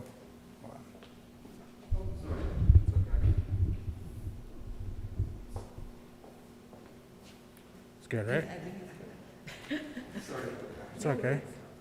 No worries. So, Geraya, Take Nu Horata ne Oya, Ojake Oya, Negawani Tanu Garun Hio, Aguila Daka, the Haswateta Danu Garun Hiwage. So I just wanted to throw some more appreciation out to some people that I didn't mention earlier. It's hard to remember everybody. It's been a long journey, but just some more people that just helped me along the way. But it's interesting to hear about the connections from Ireland with our stories. So there's actually an interesting show called Lore, as in folklore. It's on Prime. The first season's really good. The second season they kind of switched it up a bit, but there's some examples of folklore from all over the world in that show. Amazing. So if you're into stories, folklore, definitely check out that show. It's a little scary, but it's a lot of fun. There's definitely some examples of there's a story in there, and I think in Ireland they have these things called changelings, something like that. And it's kind of similar to me. I don't know a lot about it just through this show, but just from that, it kind of reminds me of we have charms here, like certain spirits, right? So it's interesting to make those connections too with other people, other cultures. So the last story, I just want to dedicate this story to all the elders and everyone here in the community and all over Turtle Island that are still here and that are working to hold and keep our culture and language strong. Jina hoda yagan giga wahuni ze gaha gigani yawang. So they say this happened a long time ago. Ganagio garda ahando ira de nagi guayang. So in this story, one of the main characters is this rabbit. Rabbit? This rabbit, yeah. So the creator wanted all the animals to gather for a meeting. The raccoons, the rabbits, Ufkwari, the bear, Uskanundun, the deers, all the animals. Jita Ogun'a, the birds, Atnowara, turtles, wanted all the animals to gather. And so they started to gather in this huge forest. So they're gathering, and the more and more bears are showing up. Ogwehoweh, the wolves are showing up. But the thing is, Rate sagorori jinu jero tonuia tochi ahutkaniza. Ne sungwai disum. So the creator didn't tell them why they were supposed to meet. He just told them, we got to have this meeting. And so they started to gather. And se wahnizara undohatste. Danu de wahnizarage undohatste. Asani wahnizarage undohatste. So a day goes by, 2 days go by, 3 days go by. And more animals are showing up, and they still don't know why they're supposed to meet. And there was this Gatnisara Ogwehoweh, this mother bear. And maybe she was a little impatient. And she, because they're waiting and, they don't know why they're supposed to meet. And so she thinks, oh, okay, I think I know why we're supposed to meet. And so she goes before all the animals, and she's about to share to everyone why they're supposed to meet, why she thinks they're supposed to meet. And just as she's about to speak, all of a sudden they can hear from a distance, yo-yo, hey, yo-yo, hey, yo-yo, hey. So they can hear someone singing, and they can hear the stomping.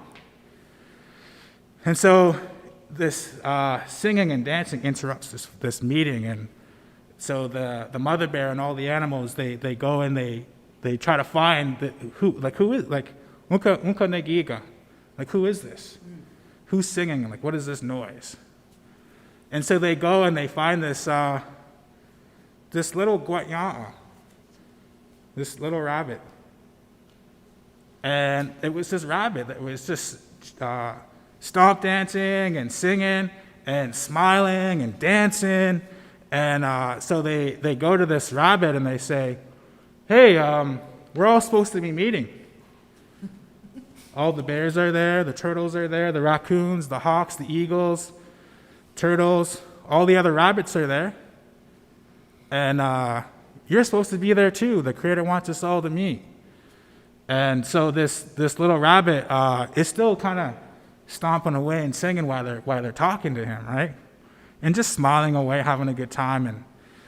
And so this little rabbit would say, oh, I enjoyed dancing. I'm proud of who I am, and I like singing. And but the animals, they got a little frustrated with this little rabbit, and they did start to say mean things to him, and they became a little harsh, and they hurt the rabbit. They hurt his feelings.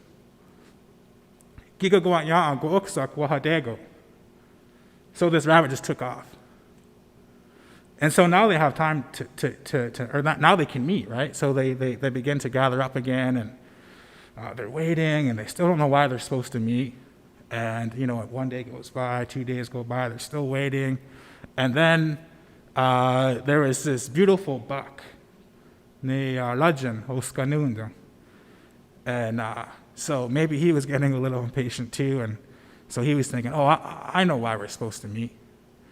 And so this big buck, he goes before all the animals, and he's going to tell them. He thinks, oh, I know why we're supposed to meet, and he's about to share, and they hear again, yo-yo, hey, yo-yo, hey. They can hear the chanting and the stomping, and so they're looking for this sound again, and who's interrupting us, right?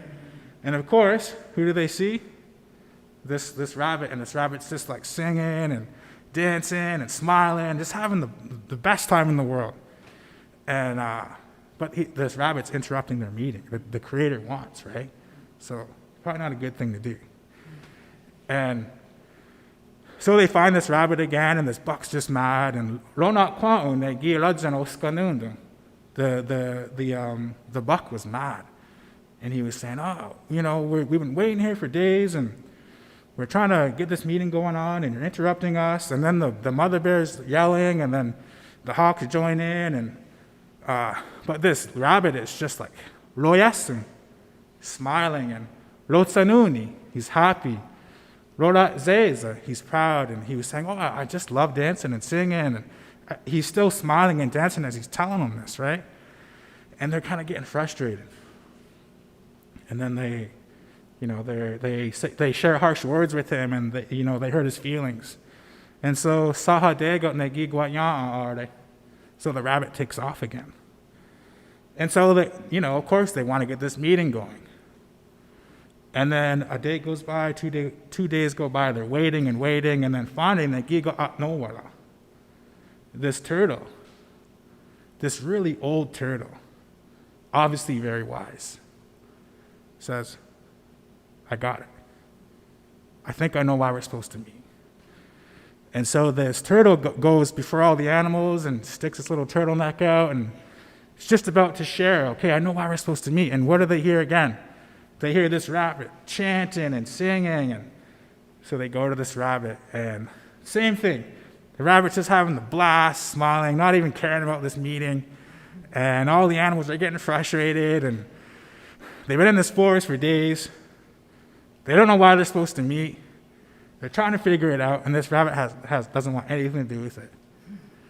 And so, of course, they're getting frustrated, and they're yelling at the rabbit, and rabbit takes off again. So, of course, they try to meet again. But then they hear the rabbit again. Then they try to meet again. Then they hear the rabbit again. Then they try to meet again, and it just keeps going on back and forth, until one time, they try to meet, they see the rabbit, and again, the rabbit still, after all this time, is like, I love who I am. I love singing and dancing. Wagarat zeza unkani'i. I'm proud to be me, he's telling them. And this time, there were some baby cubs, and they became pretty fascinated as to what was going on. So they asked the rabbit, why are you doing this? And how come you won't let us meet? But the rabbit was explaining himself again, and as he was dancing and singing, and the baby bears, they're watching this rabbit, and they just joined in. They saw how much fun he was having, and so now we have all the baby bears, all of them, all the cubs, dancing with this one rabbit. Then the mothers, like the mother bears and the father bears, they see all their kids, and they can see all their kids laughing and dancing with this rabbit, so then they join in. And then all the deers notice. The deers look over, and then they see what's going on, and all of a sudden the deers are dancing. The raccoons notice it. All the rabbits notice it. They join in. And then the hawks, they see it, and then all of a sudden all the hawks in the trees are dancing and singing, and the eagles, they're dancing and singing too, the robins, turtles, like a turtle dancing too. I wonder how a turtle would dance. But all the animals were singing and dancing with this rabbit. Tukni Gagardis. And that's the end of the story. Wow. So I'm wondering if anyone here or anyone listening, we don't know why the creator wanted them to meet. We still don't know why. I wonder why the creator wanted those animals to meet. It's interesting, right? Because we know, it's open-ended, right? It's like, what? We don't know why. Like, when I first heard it, I was like, hey, why are they supposed to meet? Why are they supposed to meet? But we're not told. Dance party. That's right. Absolutely right. So they didn't know that the creator gave that responsibility to that rabbit to remind them that something so simple as dancing and singing is truly medicine, right? Like when we sing together in social songs and when we stick dance and when we're in ceremony, I know everybody would say the same thing. It's medicine. Right? But even if you're at home and you're listening to music and you're dancing, right? Like, Fresh Quest, Wes. Heck yeah. Him and I had a ceremony one time together in my house. I didn't even know he was coming over, and I had Tribe Called Red, the hallucination. At the time, they were called Tribe Called Red. one of their songs, and I was just dancing, right? And I was sweating, just having a good time. The music is amazing, right? And then Wes just comes in and just joins me. That's Wes, right? Yes, of course. Wes just comes in, doesn't even say anything, and he starts dancing with me. So that story it reminds me of that. Yeah. I think that you're right. The creator wanted this dance party to happen with all the animals. This that was his responsibility, to remind them, right? He was proud. Yeah. He loved his dancing. He loved his singing. It didn't matter what they said to him. He just held strong on who he was. Right. Yeah. Comments are blowing up. People are loving your stories. Awesome. Absolutely loving. They're getting applause, everything virtually. So this is obviously what you're relaying is transmitting over this technology. So I really, really appreciate that. Perfect. That's so fun. Yeah, I think in this story, Wes is the rabbit. Yeah. Wes is definitely 100%. Wes carries that responsibility Yes, for that's sure. it, Because that's you know how he's just so Wes. Yeah. I don't know. Shout He's out just, to our buddy Wes.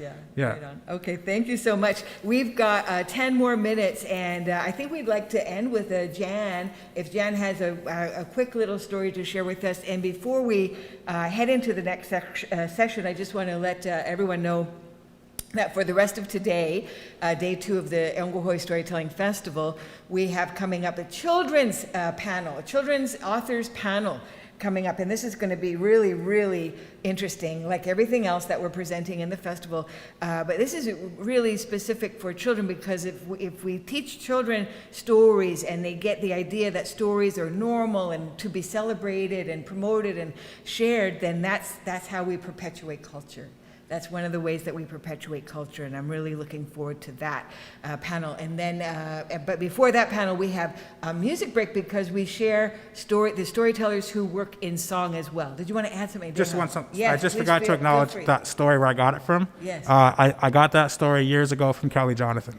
So I just wanted to acknowledge that. Appreciate that. Thank you. And then after that session, we have the Filmmakers joining us, and that's going to be the last panel of the whole festival.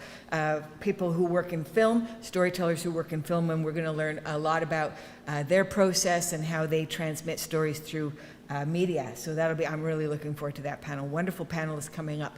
But for now, Jan, we're going to lead us out into the end of our session.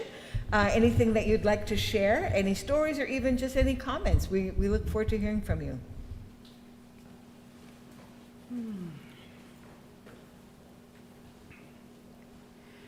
I just like to share some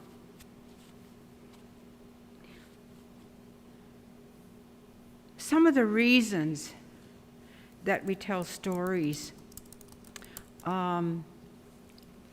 My work for the last 40 years has been listening to stories. And I've listened to hundreds of stories from Indigenous women survivors of residential schools. And it was their way of sharing their feelings, their aspirations, their visions, their dreams, in the ways that they can understand and move on with their lives in a good way. And so I cannot express enough the importance of sharing stories. Sharing stories, whether they're healing stories or whether they're discipline stories or whatever kinds, teaching stories. Because I guess what I want to say is one of the things that happened to these women is they lost their voice in residential school. And that was one of the ways that I assisted them to return to telling their stories was to regain their voice. And I guess for me, when I was growing up, okay, that my connection to my voice was talking to the trees and thanking the trees, because that's what gives us breath. It gives us air. Oxygen is breath, is the trees. And without breath, without the spirit of the air, we would not be able to speak, we would not be able to sing, we would not be able to cry or laugh without breath. And that's why I'm sad when I see people cutting down trees, because that's our breath. That's our breath of life, and we need that. And that's what I encourage the women to find, was their voice again, and to share their stories. And I have to tell you that the first workshop that I gave in telling stories, they had no voice. And I thought, what can I do to help them find their voice again, to tell their stories? So that evening, we had a crying workshop. We had a crying workshop. And that was how the women found their voice again, was through the emotion of crying. And so that also assists us in using our voice and telling our story. I wanted to share that story because I think that it's still happening today. It's very, very much happening today. And with what's happening with the news of the residential schools, we need to encourage the women to share more stories. So I think that that this experience today has certainly made me realize, number one, to be grateful for our voice, but also grateful for our stories. Thank you very much. Nyawa. Yes, thank you. Thank you, Jen. Someone was asking about if there's any protocol around people who can and cannot share story. Do you know anything about that? What's that now? People who can and cannot share story. Is there any protocol around who can share and who cannot share stories? I believe that, in my experience, storytelling begins at birth. That's when storytelling begins, at birth. And I believe that every experience that we have, whether it's whatever experience, it's a sad experience, that creates within ourselves that ability to share our story. Okay. Yes, nicely put. So the more experiences we have, okay, the more stories we're going to have to tell Right on. and share. Yes, right on, Jan. Thank you. Well, I hope you guys have enjoyed yourselves as much as we certainly have enjoyed ourselves today with all of these special medicine stories. Thank you so much, Nyagoa. Thank you so, so much, you guys. This is just one of the many special sessions that we have included in the programming of the Ogwehoweh Storytelling Festival. We want to thank the viewers for joining us, because your engagement through the chat on the YouTube channel is really helps us to know that we're sending work out there and people are receiving it. So thank you for your comments and your questions. Stay tuned. What's coming up next is one of our first music break of the day, and that is by a young singer here on Six Nations who, trust me, you are going to want to watch this performer, because his star is shooting high. James Wilson is Mohawk singer, songwriter, musician from Six Nations. He has performed his music all over North America, sharing the stage with many artists such as Buffy St. Marie, Derek Miller, Logan Stotts, and DJ Shub. In 2017, he had the opportunity to sing backup for Lord at the Much Music Video Awards in Toronto. Recently, he received his debut album, Tidal Wave, released his debut album, Tidal Wave, which was produced by Jace Martin at Jukasa Studios here on Six Nations of the Grand River. His new single called City Lights hit #1 on the Indigenous Music Countdown in December of 2019. See what I mean? This guy's really awesome, and you are going to enjoy the music break that we have coming up right now at 11 o'clock. And I do want to give a shout out to Charlotte Jacobs, who has been feeding us throughout the festival, and we're going to invite our guests to have a little bite and as they make their way out of Six Nations Polytechnic. So Ogwehoweh once again, and enjoy James Wilson.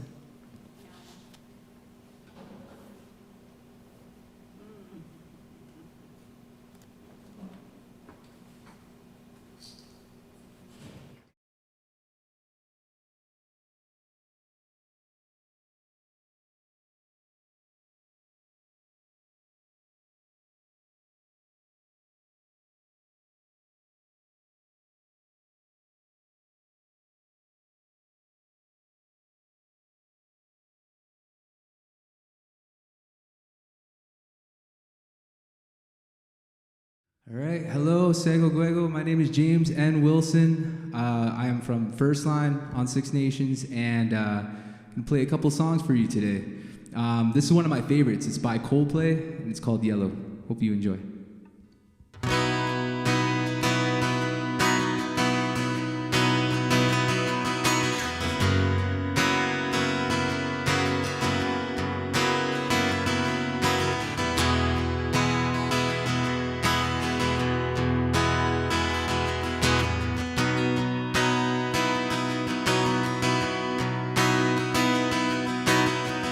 Look at the stars, look how they shine for you.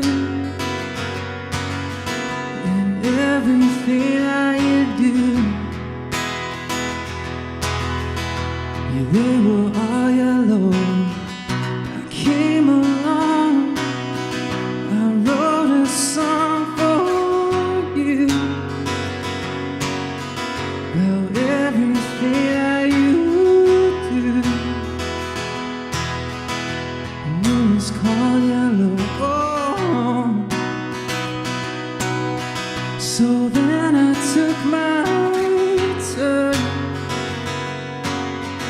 Oh, what a thing I've done. It was all yellow. Oh.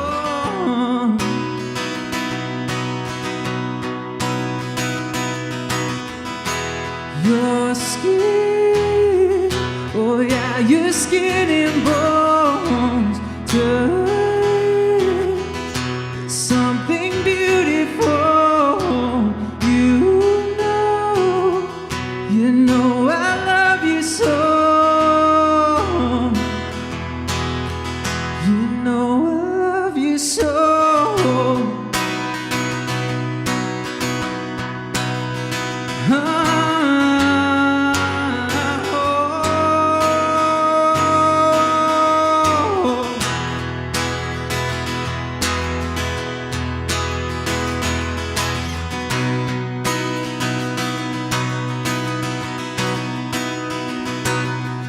I swam across, I jumped across for you. Oh, what a thing to do. 'Cause you were all yellow. I drew a line, I drew a line for you. Oh, what a thing to do, yeah. It was all yellow. Oh.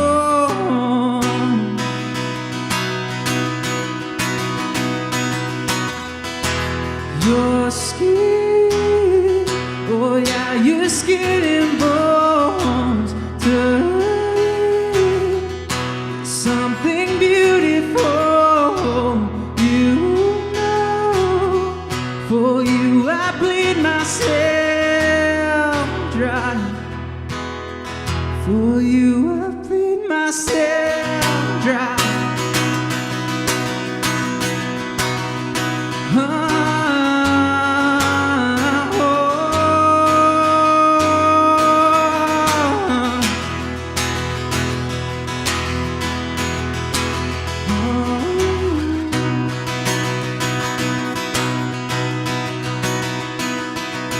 it's true. Look how they shine for you. Look how they shine for you. Look how they shine for you. Look how they shine for you. How they shine for you. Look how they shine for you. Look at the stars. Look how they shine for you. And everything you do. Awesome. Thank you. That is one of my favorites. One of the first songs I actually learned. Let me see. So the next song I'm going to do is an original song. I wrote this after I had a couple experiences teaching the youth on Six Nations through a program called Music for the Spirit. And I never seen myself as a teacher, really. I just seen myself as a performer when I first started. And after teaching a little bit and seeing the youth, I seen a lot of myself in the youth, like through that process in learning an instrument. It's really frustrating. It could be really discouraging. And when I teach the youth, I see myself, my younger self, when I was first learning a guitar, I remember the frustration and just it took a lot of perseverance and a lot of like determination to actually learn songs, be able to perform in front of people. And so this song I wrote basically based on a reflection of the youth in the community, just how strong they are, and they don't even know it most of the time. You know what I mean? Like they have so much potential and so much talent, natural talent, right? So this song is I wrote this for them. I recorded it with Jace Martin at Jukasa Studios, and so you can find it on all streaming platforms. I hope you enjoy it. It's called Tidal Wave.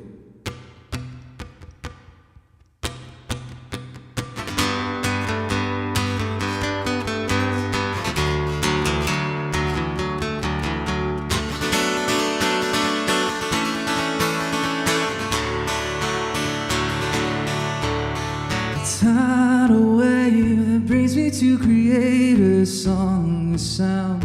Suddenly I'm found, breaking down but never hit the ground. When I'm alone, I turn to what I know, this box of strings, what I call a home. Catch the breeze and never let it go. Even if my songs are a waste of time, I'll drive 1,000,000 miles just to ease my mind. No, 'cause I know all my life playing shows, made a sound. All I know, all I know. Place of grace, perfect throw, time to waste. I'm in my zone, I'm in my zone.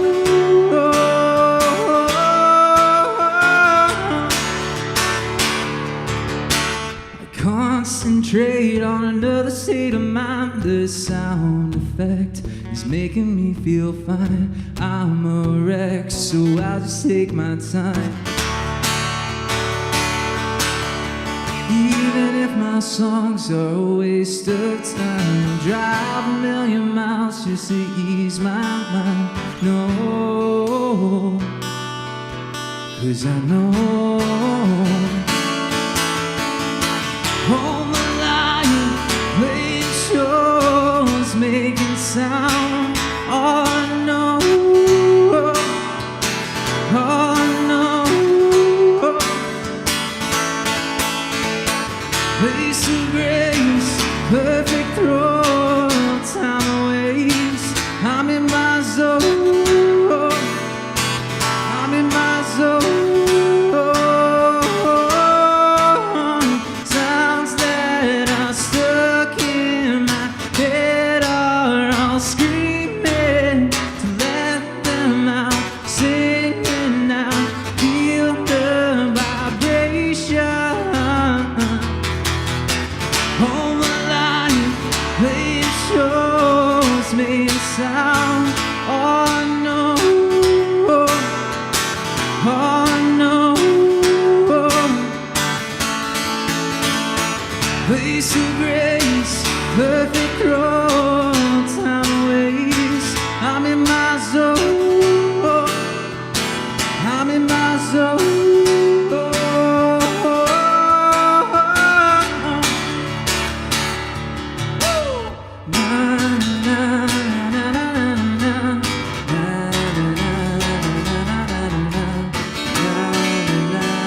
Awesome. That song's called Tidal Wave. You can find it on all streaming platforms. Also, follow me on Instagram, Facebook, James N. Wilson. For upcoming shows, hopefully in person. I'd love to see everybody in person. But the next song I'm gonna do was, I think it's about 2 years old, and it's on my album. But something special about this song, I think about a year ago, I played at the Gathering Place, opening for the great Buffy St. Marie. And it was really cool because I didn't think I was going to get a chance to talk to her. And I did. I got to go backstage and have a conversation with her. And she actually listened to my songs, like critically listened to my songs, which I was really surprised with. Usually you don't get that with artists that are at such a high level. You know what I mean? And she told me that this was her favorite song out of the set that I did. And this song's called Spanish Eyes. I have to do it. If Buffy St. Marie says it's the best, you have to play that every show now. So it's the Spanish Eyes.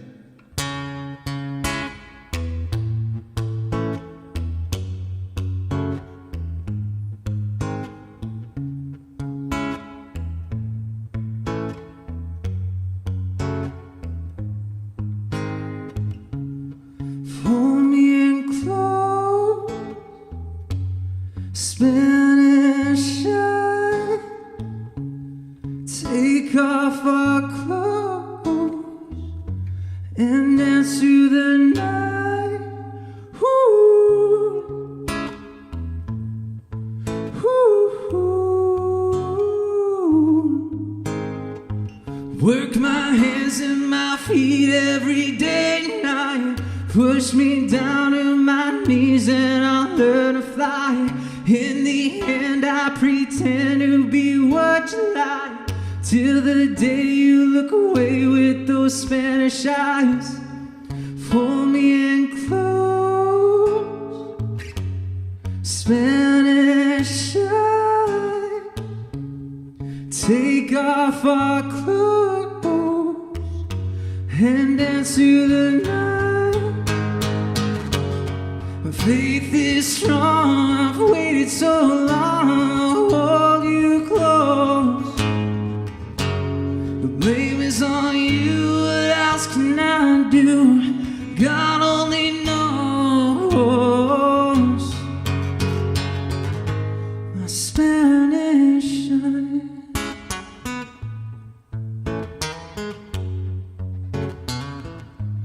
My Spanish eyes, oh, oh.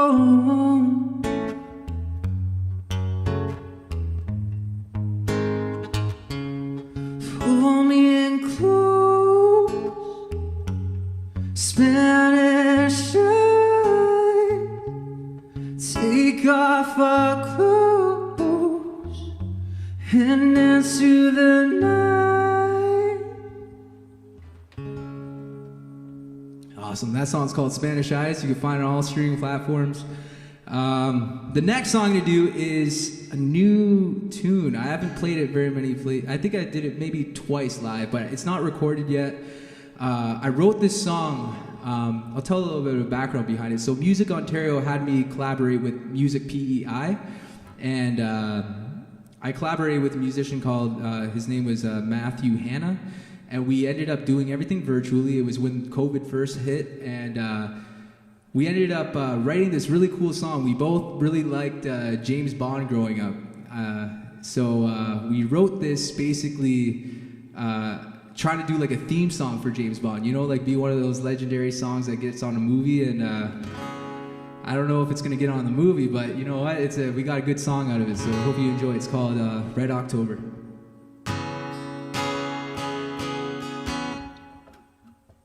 Just need to change the key a bit.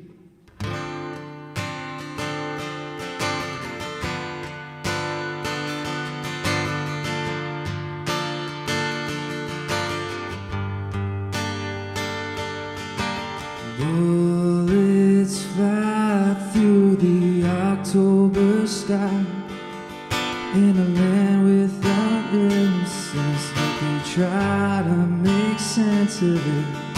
They raise the flag while embracing indifference, spilling blood just for the fun of it, getting high on adrenaline. Guns and ammunition create a new condition, enforcing your position. I know it's gonna be a red October every time I look past my shoulder. See bullets fly, bullets fly. In this red October, no time to die.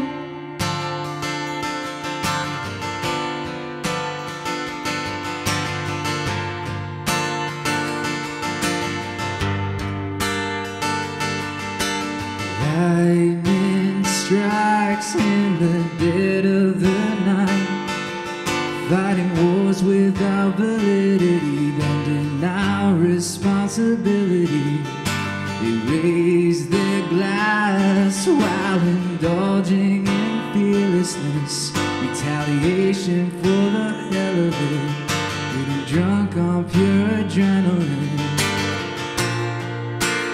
Guns and ammunition create a new condition, enforcing your position. I know it's gonna be a red October every time I look past my shoulder.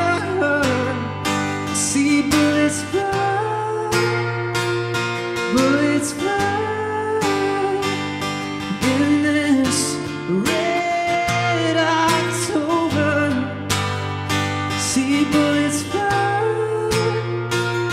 bullets fly. I see bullets fly, bullets fly. In this red October, in this red October.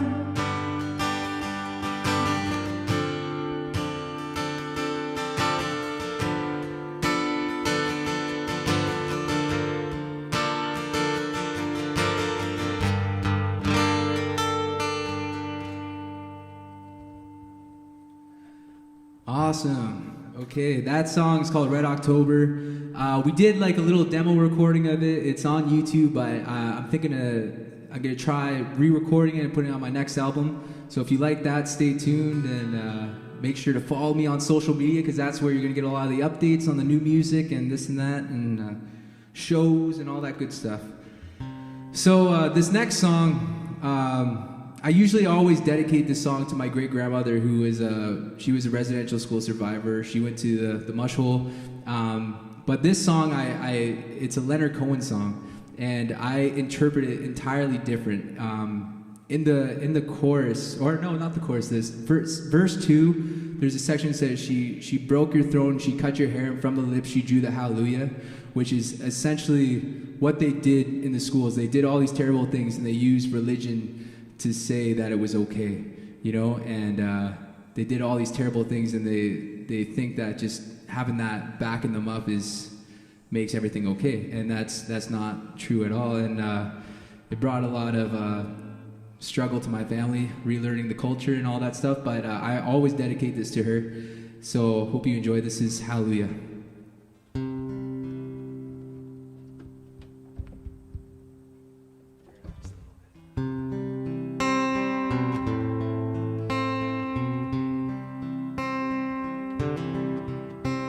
Well, I heard there was a secret chord David played and he pleased the Lord, but you don't really care for music, do you?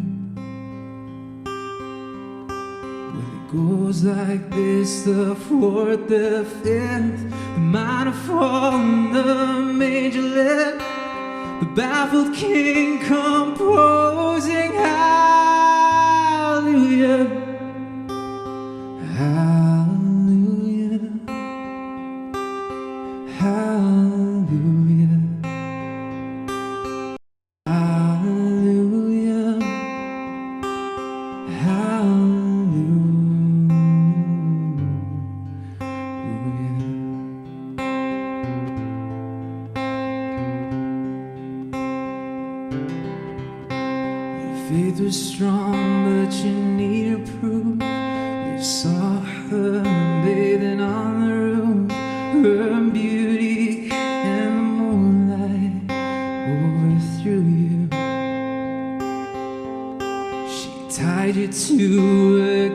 kitchen chair.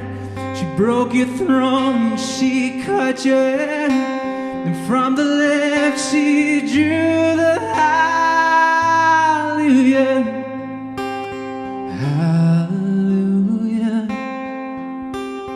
Hallelujah. Hallelujah. Hallelujah.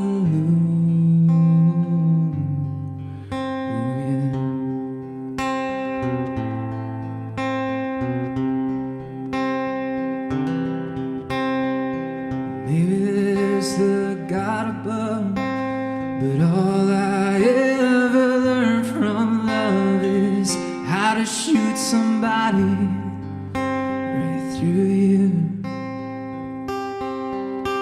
It's not a crying that you hear at night.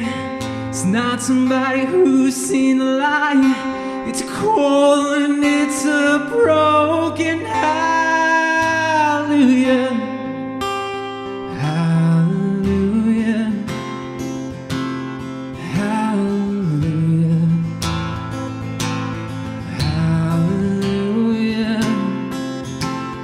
Hallelujah.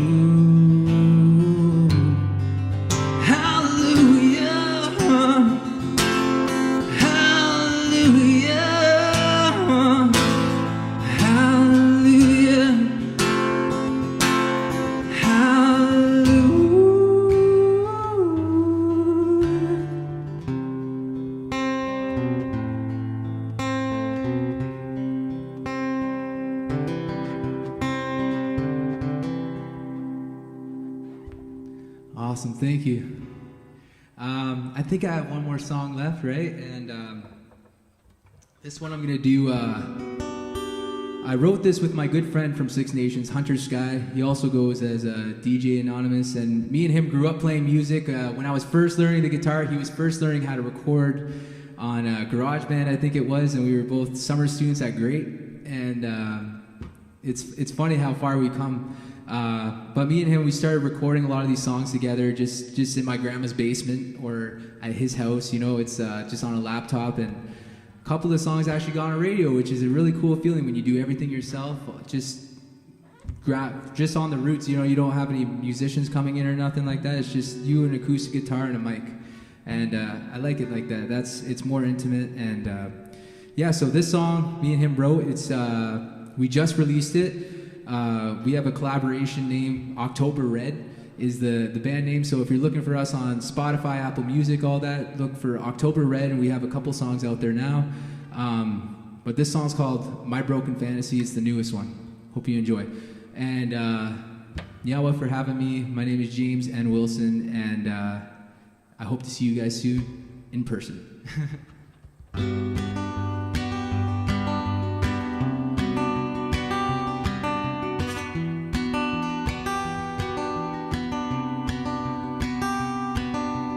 Meet me at the show with the songs on the radio.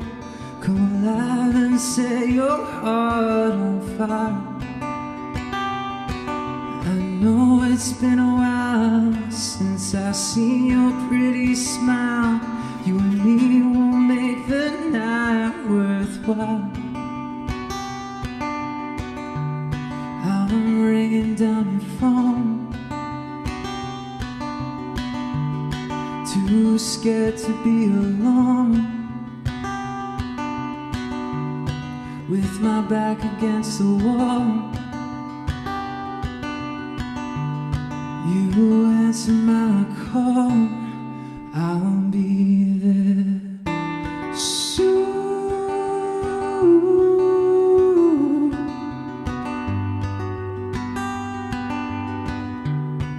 I'll be there soon.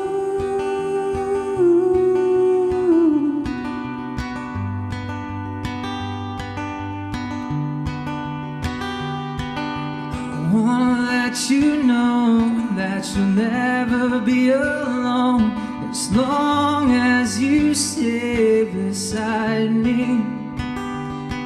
I'll drive you to the coast, make a home out of the road, but that's just my broken fantasy.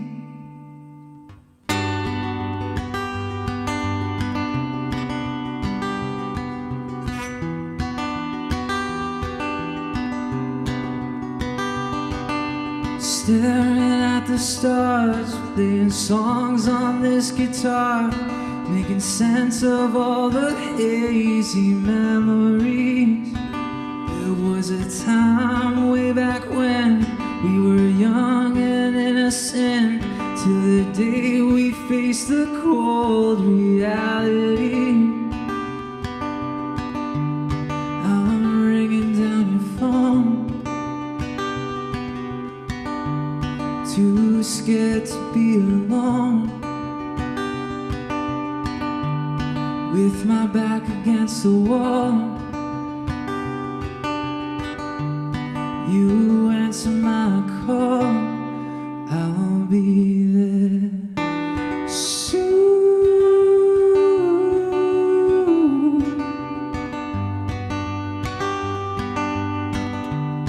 I'll be there soon.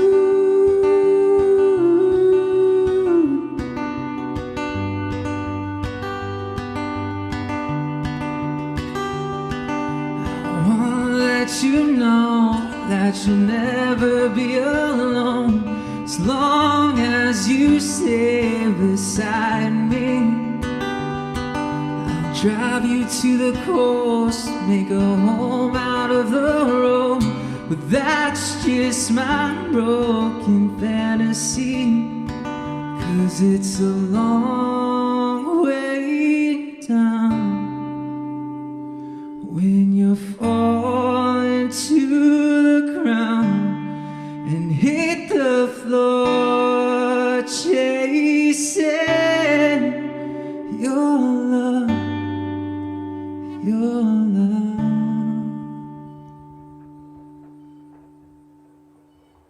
Awesome. Thank you. My name is James N. Wilson.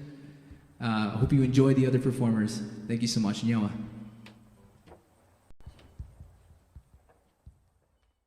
All right. Hello, Ogwehoweh. My name is James N. Wilson. I am from First Line on Six Nations, and I'm going to play a couple songs for you today. This is one of my favorites. It's by Coldplay, and it's called Yellow. Hope you enjoy.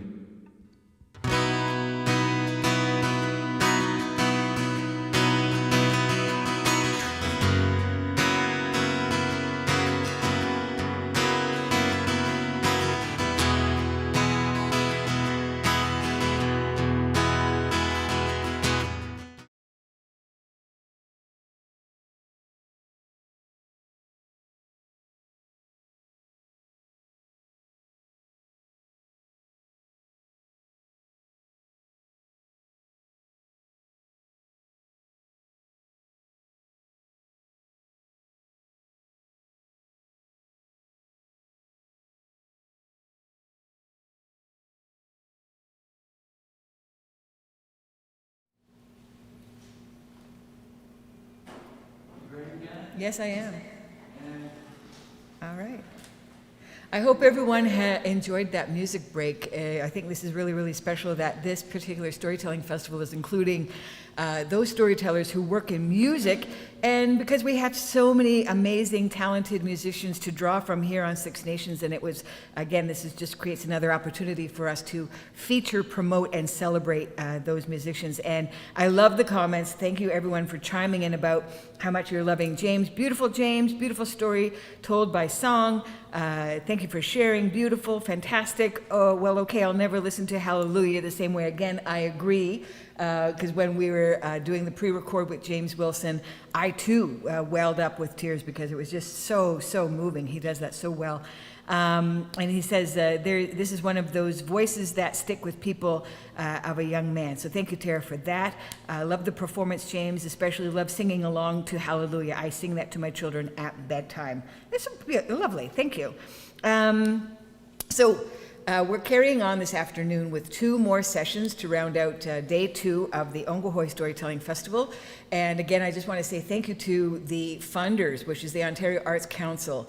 And we're very, very fortunate here in our territories that we have these entities that support us, these federal and provincial and regional arts funders that support events such as this, because there is such great value. And I think all of the viewers, by the tone and the messages within our chat, that we're seeing everyone feels the same way. They feel that this is very valuable work. And again, Six Nations Polytechnic, thank you for hosting this festival. And we are transmitting to everyone from the Grand River Room at the Six Nations Polytechnic campus on Six Nations of the Grand River. And this session, I'll have you know, is the Children's Authors Session. And I think we are going to talk a little bit about the YA literature as well, and the part that this all plays in the larger ecosystem of Indigenous storytelling and Indigenous literature, and maybe the influence that we have on what's happening in CanLit now as well, the broader storytelling entity. So let's begin by introducing you to our panelists, and we're going to start with Sarah General.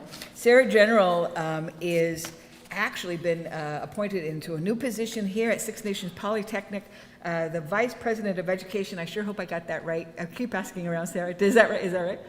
Yeah. Oh, close enough. Okay, Sarah will let us know more about that. Sarah General Deer belongs to the Turtle Clan and the Mohawk Nation. She lives in the community of Six Nations of the Grand River with her husband and children. She's a writer and an artist, a language learner, and a researcher. Sarah has worked as the director of, and I'm going to ask you to help me with this word. Deohahage, and which is the research at Six Nations Polytechnic and the education coordinator with the Chiefs of Ontario.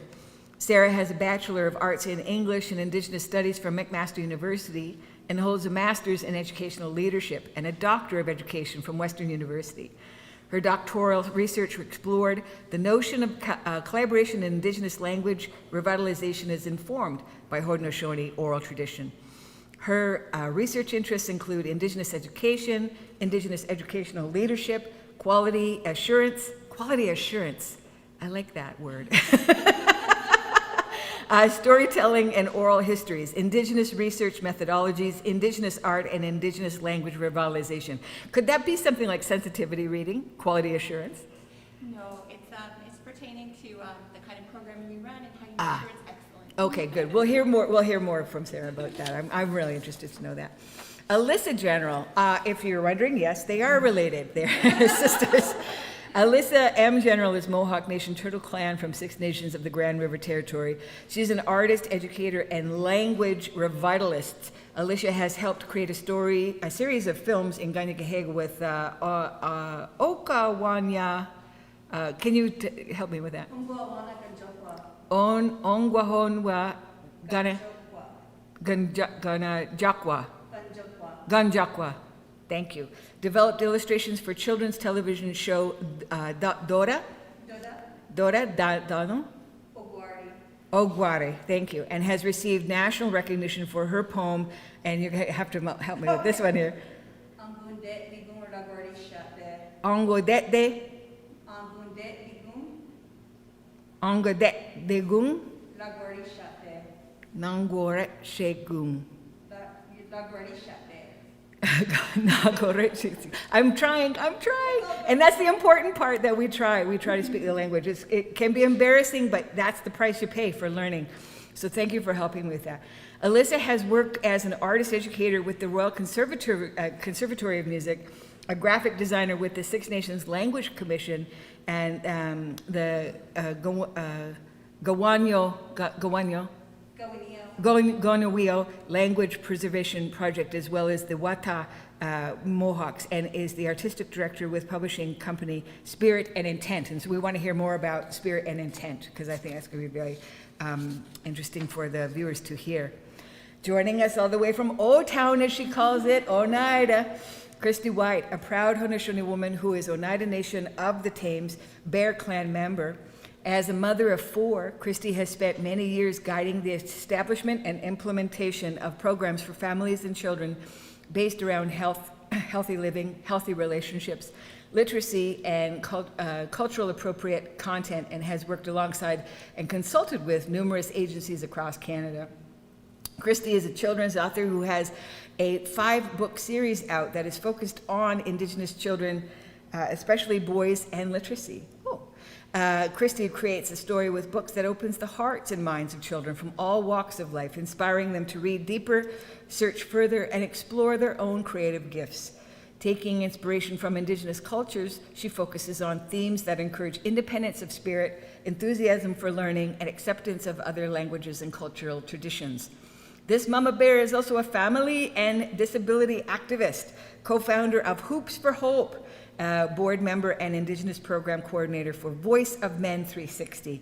Christy has traveled across Turtle Island with her family, who each have their own unique diversity issues with their stories and teachings. She and her family are very culturally and socially active in their communities and participate in many events and ceremonies. I look forward to hearing about your books, Christy, in the series that you've produced. Joining us from St. Mary's, Ontario, is SP Joseph Lyons, but we can go by Sean. Excellent. Is Anishinaabe, Algonquin children's author, fantasy, sci-fi, romance novelist, speaker, and Indigenous education advocate. As a 60 Scoop adoptee, an intergenerational survivor of the residential school legacy, he endured abuse and segregation through the child welfare and school systems. He is the author of the Drux series and the No Toe Tale trilogies. Did I say that right? No Toe. And the foster care series. He's also the co-author of Roses Thorns and has been featured in collaborative and charity publications. He is a sought-after speaker in the education and foster care sectors. He has shared his journey as a foster care 60 Scoop adoptee, intergenerational survivor of the residential school system, and the long, hard journey to find his roots. Having spoken to high schools, colleges, Children's Aid Society, and on CAS Pride, which I just learned is Children's Aid Society, panels, he is able to share the struggles that exist for many Indigenous people while trying to navigate life with deep wounds of intergenerational trauma and the triumphs and successes he's had despite the hardships he's endured. Well, I'm certainly glad that you found your way here to us today, Sean. We really look forward to hearing about what you're doing as an author. And I think what you're doing as an author is really diverse. Yeah, you found your voice. So welcome everyone, and I'm going to give each and every one of you an opportunity to kind of come up to the microphones and just share a little bit more about yourselves, something that maybe that's not included in the bio, just kind of expand a little bit about who you are and what you do and why you're here with us on the panel today, if you wouldn't mind. Thank you. Oh, starting with Alyssa. Let's carry on in that order. Can we come here, or do you want us just to... Right there is good. All right. Yes. So, Sego Sewa Guego, Alyssa ni Waxinoda, Ganyak Gehaga ni Wago Honjoda, Waganyato ni Wagita Roda, Danu Oswego ni de Wageno, Wagyote ne Ascaron Hiazet Goa, Giunderi Wayostakwa, Danu Sego Gadawayoston Haje ne Ganyak Geha. Oh, Yawa. Danu Sewa Journals Gerdasta Wagyote. Hello, my name is Alyssa General. I'm Mohawk Nation Turtle Clan from here in Six Nations. I work at the Everlasting Tree School as I'm actually going into teaching grade 1. Normally, I guess the last couple of years I've been teaching more of the junior grades, so like 6 to 8, but this year I'm transitioning into teaching grade 1, which is going to be pretty exciting. And I also work as kind of like sometimes a freelance artist, so that's enough about me. What do you actually, Alyssa, you're working digitally, or what's your method of artistry? Oh, I'll come back and work. Nice try. I work in both mediums, actually. It's only been the last few years that I've really gotten into more digital art. But I love watercolor, so that's kind of like the medium that I really prefer to work in. But sometimes it's always about time constraints, and yes. Digital artwork it's just, you can make so many mistakes and kind of like be able to layer over them more easily than you are able to like with different mediums, and it's like just a lot faster method. So, Right on. yeah. So Very good. Okay. I dabble. Okay, very good. I appreciate it. Thank you so much. Awesome. Thank you. And now, Sarah, would you mind to correct me on the title of your new position and tell us a little bit more about what you're doing here? Sure. Scanos Wigwego, Sego Se Wigwego, and Detchin and Niso Nikiaso, Ganyata Nogishota, Ganyakuno Niwakwenzade, Ogwehoweh ne Six Nations Polytechnic, Vice President Academic. And yeah, Scano everyone, my name is Sarah General, and I'm currently now the Vice President Academic here at Six Nations Polytechnic. Previously to this role, and when I was working on getting the grant together, I was working with the Ogwehoweh Indigenous Knowledge Center. And so the Ogwehoweh Indigenous Knowledge Center is such an amazing place. It is a really Haudenosaunee-focused library, archive, a place where we store a lot of our stories. So I really treasured my time there, and as I interacted with people and people engaged with those stories to kind of inform their research, right? Like when I was doing graduate school, and when I was laughing when you were reading my bio, because it just sounds like I've been in school forever, and I have, like, I've just been in, like, really engaged in education forever. And I feel like as I've gotten older, though, I found a lot of peace in just being in education, and I am really passionate about education. But I think definitely for me, my creative work, my writing, and now my art, I kind of had to start doing more art because my sister, my collaborator, is such a good artist, so in demand that, like, it's hard to schedule her. So it forced me, actually, to try and better my own art skills. And so when I was going to graduate school, I didn't have the space to write at the pace that I had been writing at when we launched Spirit and Intent in 2015. And that was really hard for me, like when you're trying to balance your full-time work and your school work, and then trying to think, how do I create the mental space for writing?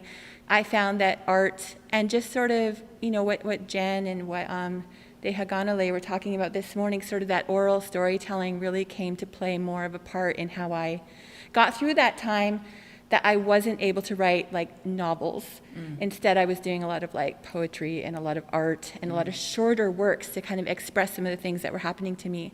So, and the things that I was thinking about, and the stories that I was reading to help me with my thinking, right? And how I was trying to live my life. So I think, you know, all of that kind of work really fuels the work I do, you know, professionally, like in Indigenous education. And I love that there's that relationship to them. And yeah, I think that would be something that I want to share a little bit about myself about. That was, you maybe not pick up from just hearing it on paper, right? So yeah, Nyawa for that. Yeah, that's so great. Thank you for that. Yeah, as writers, maybe it's a slow journey, and maybe that journey never comes to be where we get to write full time. Like we're always, you know, juggling a few other gigs at the same time, you know.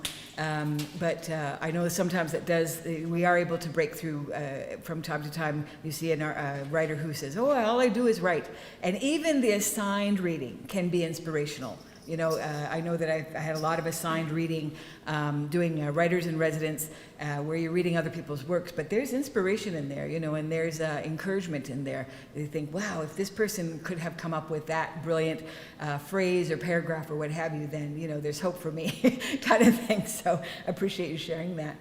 Christy, care to join us and tell us a little bit more about yourself? Welcome.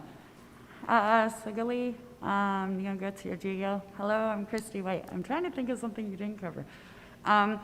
One thing actually interesting that ties me in over here is that child number 4, I'm actually a kinship parent of a 4-year-old. So I mean, talk about busy this morning getting ready for this. And just children, like the whole love of children. The book started out as a boys project. And the reason that is because boys in literacy and a mom of predominantly boys, it was really difficult to get them engaged in anything when it came to the education system. My boys were raised your typical bush boys. They're, you know, they want to play with sticks and rocks and everything. So in my journey with Jay and Gizmo, that's one thing I wanted was a character that children could identify with. And still without those parameters around it, like Jay and Gizmo can be anything any little boy can relate to. They're about, you know, playing with balls and sticks. I, for years, worked within the school system, helping with different programming, helping with family services, that kind of thing. So just bringing all, literacy, education, all those things are so important to families. And I mean, one of the main journeys I'm on right now is just really advocating that, especially in this time where everything's kind of all over the place, we need to make that family time, and especially with reading.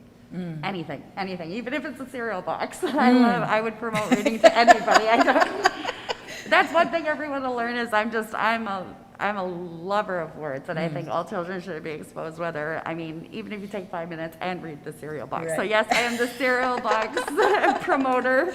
And yeah, that's pretty much about me. How old are your children? Oh, my children. So the oldest one is 24, and then I have a 22-year-old, and I have a son who runs Hoops for Hope. He actually is a hoop dancer that hoop dances for disability inclusion with First Nations children. Cool. And he's 19, and then I went from 19 to my 4-year-old kidship boy that I'm chasing after now. So, Wow. in the way of parenting, it's definitely different going from 19 and, down to 4, so. We're learning all new avenues of childhood education, reading, all of that, because things have changed so much since mine were little. Yeah. So yeah, thank you. So much so. Thank you very much for that.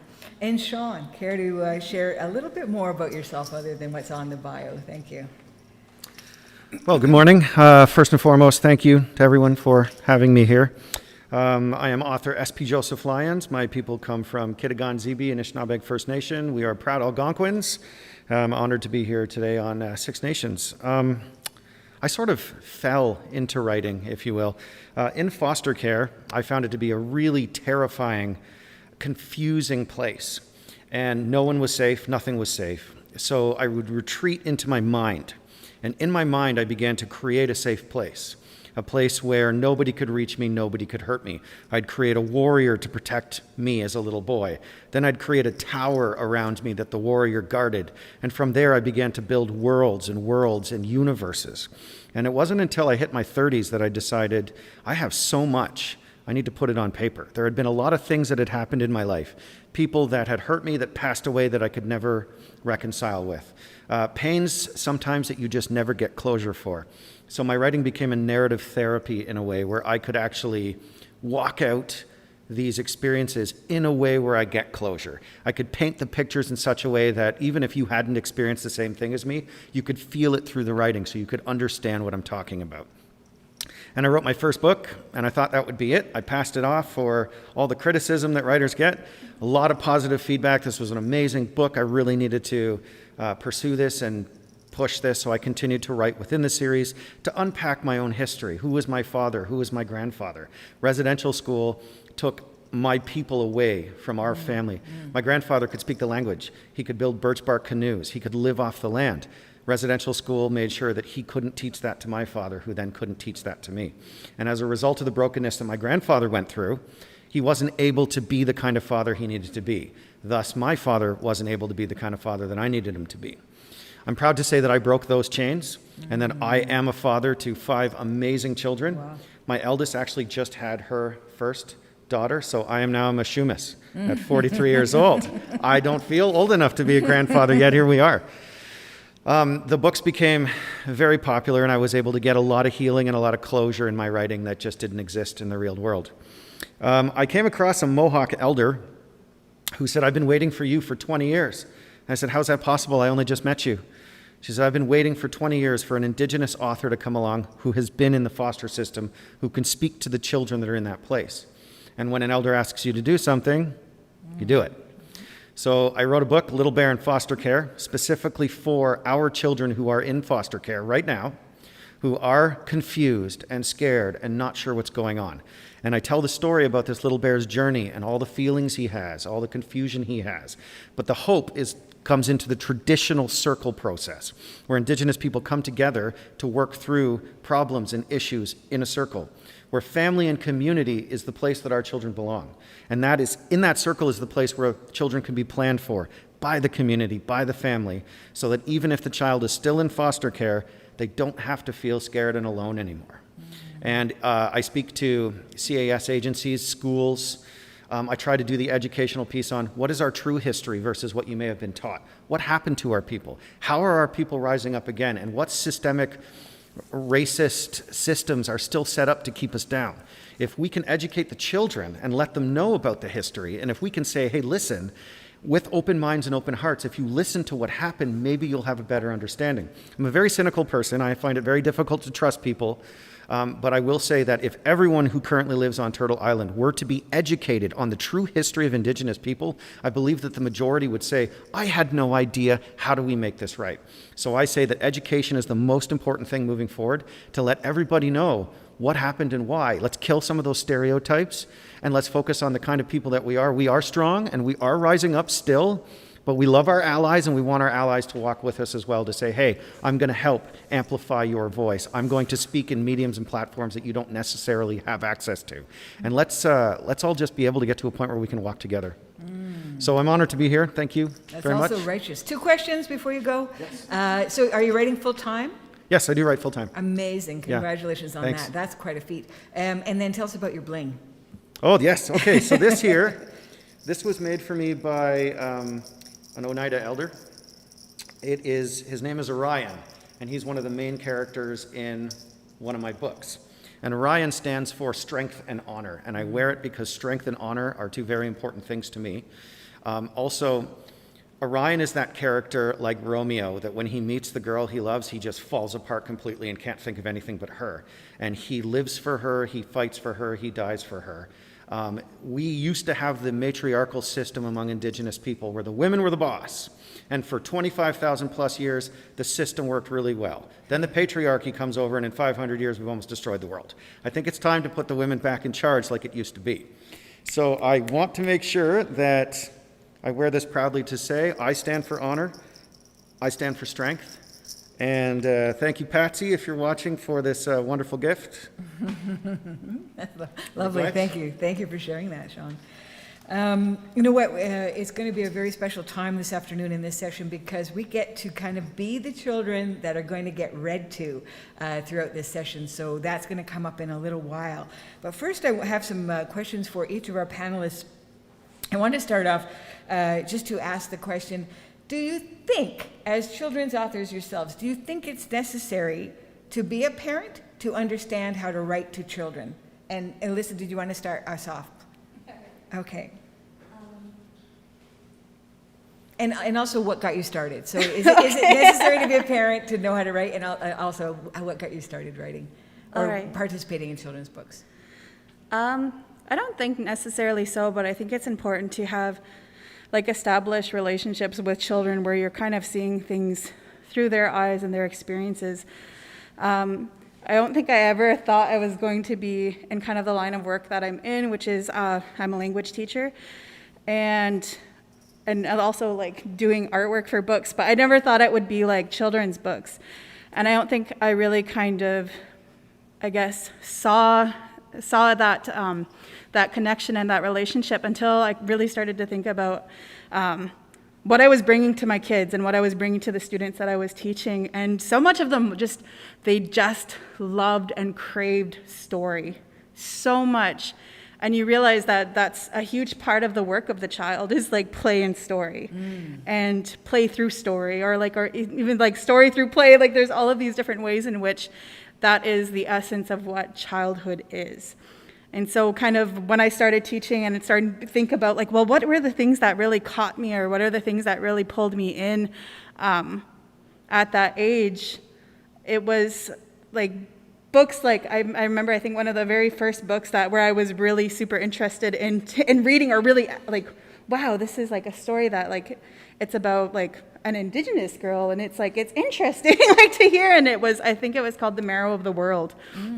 And it was a book I read when I was in grade 3. I think the character, she's not fully Indigenous, but they talk about that she was kind of from a foster care system and being brought up without not in her community, but it was kind of a story about her kind of getting back to where she came from, and I thought that was really awesome. And then also once I hit grade 7, one of the biggest, I think, most defining stories that I've ever heard in my life was this one called Thunder Destroys the Horned Serpent, and it's part of this collection of old Seneca stories that my dad used to read to us. And I think from there on, it was just kind of like, this is what I want. This is what, like, why don't we have more stories like this? Why do I only know so few of them? And how do I bring that forward so that when I have a daughter, or when I have or the children that I have in my company, how am I going to bring this forward so that they have these stories and they have this knowledge? And so it really pushed me a lot, because I think one of the first experiences where I kind of brought story into play was I used to nanny for a family out west when I lived in Alberta. And that was my first time ever taking kind of care of other than my nieces and my nephews, but taking care of children that weren't my own. But then also kind of being able to captivate and bring story to their life, and just kind of to see how it resonates with them. And so kind of as I continued on in my journey with teaching and then becoming a mother, I really, really wanted to kind of deep dive into those traditional stories and really cultivate, I guess almost like I wanted my artwork also to reflect the beauty and the interest that I had in these stories. So I don't have a lot of examples here today, but like a lot of the stories that I initially started painting were ones that inspired me, and really kind of and then I started to try to adapt my style to be like, well, there's certain things that I love from certain artists. Like my father's a sculptor, so I love his use of line in his paintings. Or another artist that I really admired was Arthur Schilling, and I loved how he was able to weave such intricate detail and, I want to say, narrative. There was one piece in particular I always have in mind, and it's this one it's a portrait of himself, but the way that it's like from a distance it's just a sketch, but once you go up to it, it unravels this whole story about who he was and where he came from, and it was just such a beautiful method of storytelling, and my dad had always done that at home as well. Like a lot of I feel like the way that my art became the vessel for storytelling came from the paintings that he brought us up with. And as we kind of progressed along, a lot of the times my sister would be writing stories, like books and books, like she would always be writing, and I think I was 13 at the time, and just kind of, oh, I can see this happening, I can see what this looks like, and really kind of envisioning it from there, and I guess that's kind of a little bit of where that was birthed from, like her writing and my art, kind of being together. And then kind of as we both became mothers and as we both got into language, it became it almost became like an even bigger thing than we thought it would be, because now there is this marriage of storytelling, and there's this marriage of of educating, but also this, I guess, this bringing forward of our of things that we were passionate about, such as language. And I think that's such a huge thing, because I've been teaching my daughter to a little bit more English, and I'm like, if there's such a huge market for English literature, but there is so very little for Indigenous languages. So it's really neat to be working with my sister, and when she's working on oh, I'm going to be translated, I know we're doing this book in Cuga, and I'm like, it's just really inspiring to see. So that's all, I guess, a big huge clump of how I got this is wonderful. All of this information kind of blends into each other, and I mean, I think one of the our viewers is kind of reading my mind, because I was also, when you mentioned that Thunder Destroys the One Serpent, they wanted to know who that author is, and I wanted to know just a little bit about that story. Well, okay, so this story was it was about the forming of the Niagara Falls. Ah, okay. And basically, I think I want to say it's in a Jeremiah Curtin book. It's a really old book. I think it's called Seneca Indian Myths. Okay. But that story in particular, it's like, actually, you know what? No, it might not be that one. I'll have to double check it because I can't quite remember. I just remember the story kind of off by heart, but it's basically about this woman who runs away because she's going to be engaged to an abusive man.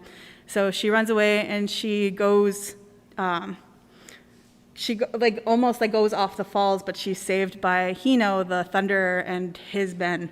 And they bring her in and they kind of take care of her, and there's a few different versions of the story, and I'm like, that was the initial one that I heard. And then it was all about how she kind of had to come back to her community to warn them about a serpent coming to it and poisoning the people. And so she kind of helps bring the thunders in to destroy this horned serpent, which then creates the horseshoe falls. But I remember being like, that is such an epic story. Like in my mind, like as a kid, it was like, I thought it was so incredible. And I think that like there was another one that is kind of like that, but it's about her kind of, she ends up getting into a marriage with a serpent and then is rescued by the thunders, but when she's with the thunders, she becomes stronger. And I thought that was such like a really beautiful narrative, and one that I had never really heard in like a lot of the literature that I had read at that time. And so I thought it was so wonderful to hear about how empowering, like as oh my gosh, as Sean said, like that there is this narrative of empowering our women, and that it's like we are in a partnership together, and that like we are supposed to, and if we are a matriarchal society, that a woman is prized. Like we're technically spiritual gateways, so it's like we are a very prized like being. So I thought that was really interesting to hear like a lot of like what was, I guess, like the lessons that were embedded in this story. So it really spoke to me, and kind of like the artwork, and like informed the way that my artwork is created now. That's amazing. Thank you for sharing all of that. Yeah. I have the name Jeremiah Pertain. Did you say Pertain? Curtin. Pertin. Okay. Curtain, I think it's Curtin.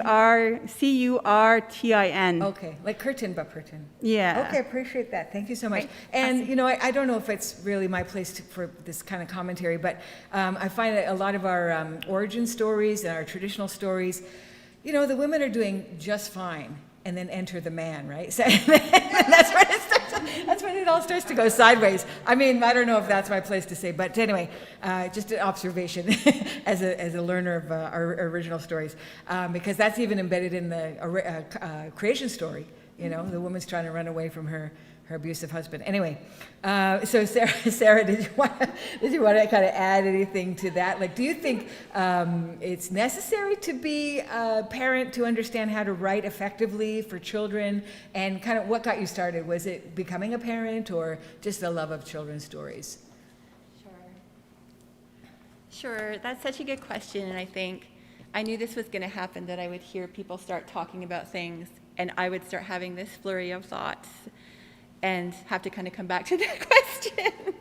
But I think something that resonates with me, and I think Alyssa said this, I think Sean has alluded to this too, is that, you're kind of and maybe Jan spoke about this morning, that you're kind of born with stories. Right. And you're born comfortable with stories and telling stories and hearing stories. And, I really feel, and I think we all probably do, feel really connected to storytelling in all of the different types of forms that we do it. So I don't think it's necessary to be a parent to tell stories, because, Alyssa I've been telling stories to Alyssa since she was a baby, right? Like since she was very little. And, it really resonates with me what Sean was talking about when we think about where did you get your starts with short stories.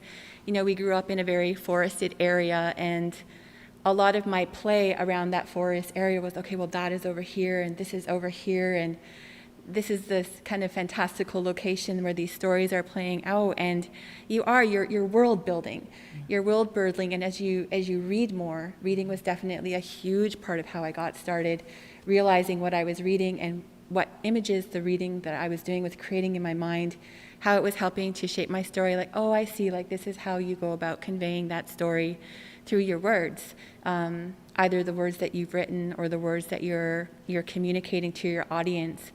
And I think for me, that's probably the real key with understanding and sharpening those skills, I guess, is that you're telling a story to somebody, right? Like having that clear picture of, well, who is my audience in this case? And, you know, you hear a lot of writers talk about the importance sort of like truth telling in the writing, right? And that your audience will sense that falsity, I guess, which is why it's even more compelling when people who have a particular type of experience, like there's things I may never write about because I might not be able to convey it.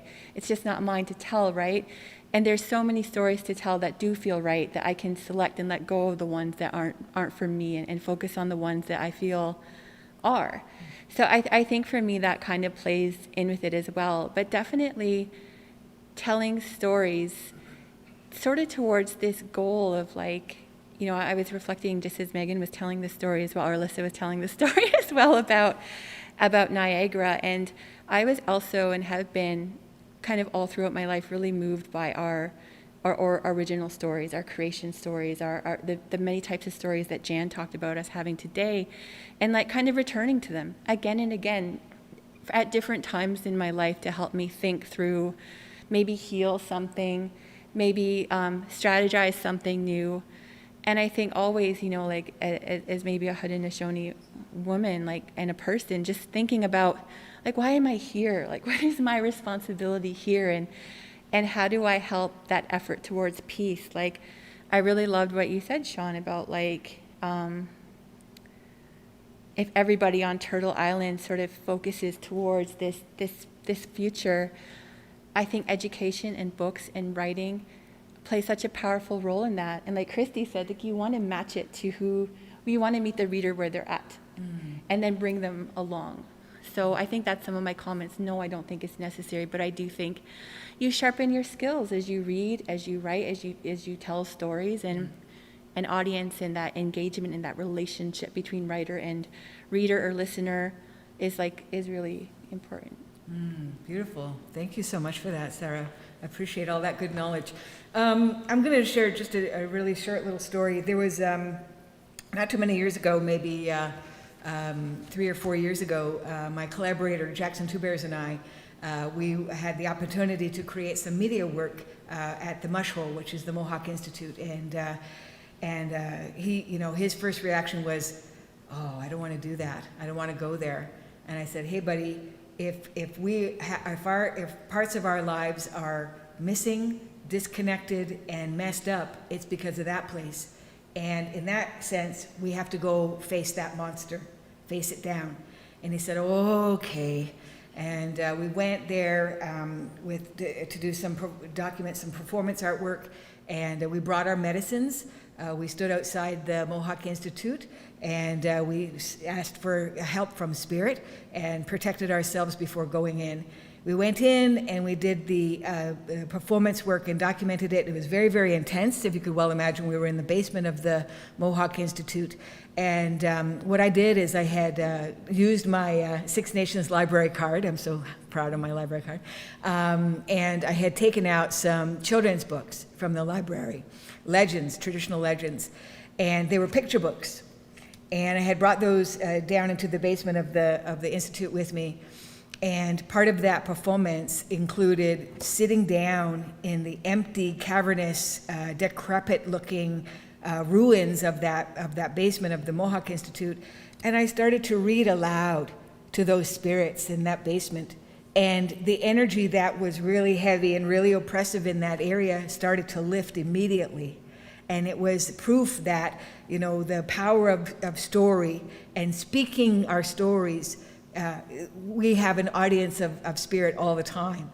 You know, people, the spirits who are happy just to hear those stories again and to be paid attention to. And I think that's the special part that children's stories plays, is you have the opportunity to sit and pay attention in concentrated time with the young people. Correct me if I'm wrong, I'm not a parent, so I don't know, but I have that experience of reading to the spirits of the children in the Mohawk Institute, and that experience resonates with me, it will resonate with me forever, because it was so palpable, so real, so amazing. Christy, did you want to help us understand how you write, if you think it's important or necessary for you to be a parent to write to children and for children? I actually, so I have different opinions. Actually, I don't think you do. I think through our storytelling and our traditions and all of that, I was actually more raised around men at home. My grandfather was Oneida language teacher in the traditional immersion school. We traveled all over. My uncles were also language teachers, things like that. And I don't think, because I think every single one of us has that inner child. And if we nurture it, I think that gives us a great understanding of children. I think as we become adults, we get tainted in the world of scheduling and rules and restraints and that kind of thing, which also our traditional stories were never really around. I mean, there's no time restraints around them and things like that. So again, I think with writing for children and identifying with children and all of that, a lot of it comes from just really being able to reach your inner child and have fun and identify. And interesting enough, because we have talked about women in traditional stories and things like that, I am not the most famous writer because I actually have a boys project, and I'll explain some of that. And that is because it's interesting, it's listening to these beautiful women speaking, and a lot of us, when we talk about that, when we think about that, they related back to their father. It was their father who kind of put the pieces in this journey. Same with myself. A lot of it, my journey with this, we had a tragic event quite a few years ago that happened to my father at home, and that's what started actually me on this journey. And even out of the truth and reconciliation thing, one thing that they kept saying is it's our men. Our men need help. And that's one thing we haven't really addressed as communities is yes, we need to empower women, and yes, we need to lift them up because we have all these stories and that kind of thing that puts men in this light. But we forget that these little ones are hearing that and understanding that. And we need to uplift our boys. Boys we know have a problem with emotion. They have a problem with speaking about things like that. Trauma, especially coming out of foster care system and things like that. And in any type of literature, unless it's really based around certain traumas and things like that, or certain things that we feel are set up for boys, we don't really have any type of content for them that is cultural, that's uplifting to them, puts them in the center focus of problem solving, and putting other men in the center focus of problem solving, because those are the things in our community we need. We need healthy, upstanding men to help carry the women. And we can talk about the women, and that's wonderful. And we have a great, great initiative going for our women. But as we know, if it's our young boys and our men that are feeling this struggle, and because a lot of them did go to residential school, the other thing a lot of people don't realize is that the education system was actually set up for women. And that wasn't a bad thing. It was just the fact if we think of our grandfathers and our great-grandfathers, how many times do we hear about those generations, they were out of school, grade 5 or 6, because they were into the trades. Even residential school, they came out of there very less educated than the girls. And when we look at that, why is that? It's because we don't have content they can relate to, and you just taking a character and making them brown per se and cookie cutting them into background scenes doesn't work. When you come into my home, we're very family oriented and we're very culturally oriented. So you're gonna see our moccasins, you're gonna see our dream catchers, you're gonna see our regalia bustle dancers, so of course you're gonna see bustles everywhere. And that's the kind of thing we forget when we're talking about culture and children and families and all that. And that's why I don't think you have to have children to be able to write children content. I just think you really have to look at what's around you, what makes home, what makes family, and really play with that inner child. Have fun, enjoy it. And that's a great thing with children's books, is there's something that everybody can pick up and enjoy. The main thing about The Adventures in Jay and Gizmo is putting a boy-centered focused character that's a positive role model that can uplift boys that they can relate to. That doesn't have to do with trains and planes. It has to do with culture. With Jay and Gizmo, they meet a hoop dancer. They go to powwow. They just talk about their relationship. The first book is just establishing those relationships, because we know men struggle, boys struggle with relationships. So here's just a way to start putting out to the younger ones that positive role modeling. And I think whether you have children or not, aunties are positive role models, whether they have children or not. We have uncles, grandpas, like we have so many role models that may not have children themselves that can definitely write towards children or help other writers even write towards children. But I think it's definitely something everybody could do if they reach into their inner child. Beautiful. I have so many more questions for you. I think I'm going to hang on to those questions, though, after we hear from Sean. Thank you so much, Christy. Appreciate that. Sean, what do you got to say about things here as the male representative on the panel? I don't think it's necessary that you have children, but it comes down to who you're speaking to and why. I think being able to relate to children is important because you would explain a situation to a 4-year-old differently than you would a 12-year-old. So in the case of my book, Little Bear in Foster Care, I was actually writing to me in care. If I could go back in time and scoop me up and talk to me, this is what I would say. And I think that if I'm speaking to a 3-year-old, 4-year-old me, the 3-year-old, 4-year-olds out there will resonate with that. Having children is certainly a benefit. So in my Drux series, if I have a character that's 5 years old, I spend more time with my 5-year-old. How do you speak and how do you respond and what language do you use so that I can accurately capture a 5-year-old? I've read literature where you've got these brilliant 10-year-olds and then these 5-year-olds that are speaking at a 2-year-old level. So I really wanted to capture that the right way. But as part of the whole storytelling thing, a lot of my stories started off as chapters I would just tell as stories to my kids at bedtime. And what do you think of this? Or, they would say, what's Kralos doing next? What's Dembrek about to achieve? And then I would just sort of spell it out. And then they would say, well, what if this happened? Or what if he encountered this? And then I would take those pieces and I would weave them into the story. And I would have my sons say to me, can I create a character and can I name that character? I said, yeah, tell me about your character. And then the character now becomes the best friend of the main character. Or my son said, can I name some of the planets? Yes, please name the planets. Cool. They've They've made their way into the book. So my children have actually contributed to my writing. And my oldest two have read my series. I think my favorite portion is the emotion that you express in your writing. So if I have tears while I'm writing, hopefully that is conveyed through the writing to the reader. So my oldest boy, after he read my first book, he hands it back to me with tears in his eyes. And I said, did you like it? And he just kind of does the, right? And I said, are you saying that because I'm your dad? Or he goes, no, I love this. And he used to love to read. And then he said, but I love your books the most. And the tears in his eyes told me that it worked. I was able to convey that emotion across.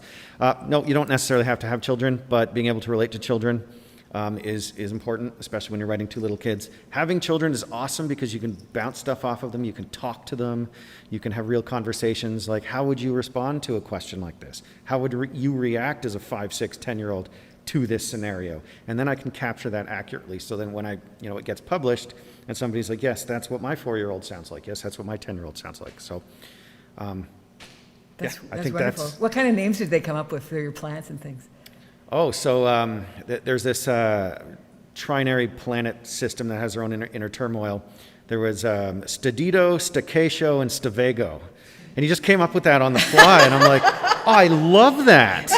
And then one of the main characters is Kralos, and he's part of this lineage, and he's got a best friend named Shock. Shock. And Shock just took on a personality of his own. They're best friends throughout the book, and he wouldn't have existed if not for my son's influence. Amazing. So I was happy to include those things. So you kind of need kids to write. No, Yeah. you don't need kids to write. It but helps, and they're it helps to helping. tell them the stories and see how they respond to it. That's incredible. And, at no point have they said, no, that can't happen, that's not going to work. But they're like, and then what? And then what? And Yeah. then what happens when this happens? So if I can engage them, and they're my sort of target audience, then hopefully the readers are also engaged the same way. So it's nice to have children to bounce your stuff off of, for sure. Yeah, cool. Very good. Thank you for all of that. That's good information. I've heard, I know DJ Shub says the same thing about his mixes.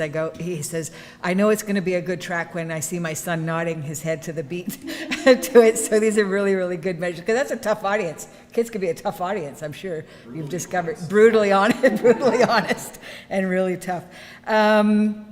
I'm wondering, I would like to hear about your guys' website, the Intense, what's it called again? Your website. Spirit Intense.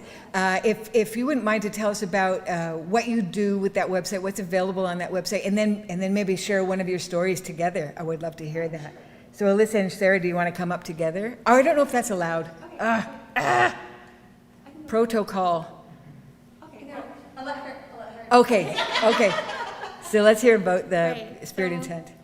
I feel like it's so interesting. Like so Spirit and Intent is like a art production company that we made so that we would have a place to work together to share our stories. So like I do some work in writing for it. Alyssa does some art for it. My husband, Gete Deer, is a really, really great speaker and storyteller as well. And he does, he's our language director. So he writes our language books. And then, yeah, so that's kind of the part. Yeah, that's part of what we do together. And then our website, www.spiritandintent.com, it's just where you can find our books. We've been trying to do a lot more ebooks and put them up on our website. And then we announce when we have new things coming out. And of course, you know, like we all work in education. I work in education, both Alyssa and Gete are obviously language teachers. So I think we hope in the future that we'll be doing a lot more with that website, like sharing more just about our process, because I mean, part of why we wanted to do this, even this festival, right, is that we know there are people out there who have stories to tell and they just need tools and resources about how to do that. So, you know, there's a lot of tools that we've come to learn to use throughout our journey as publishing our books. And Jan, you know, as a publisher yourself, that you would have experienced like that learning curve, right, of what do you use. So I think right now what you can find on our website is our books, our new releases, what digital stores you can find our works on.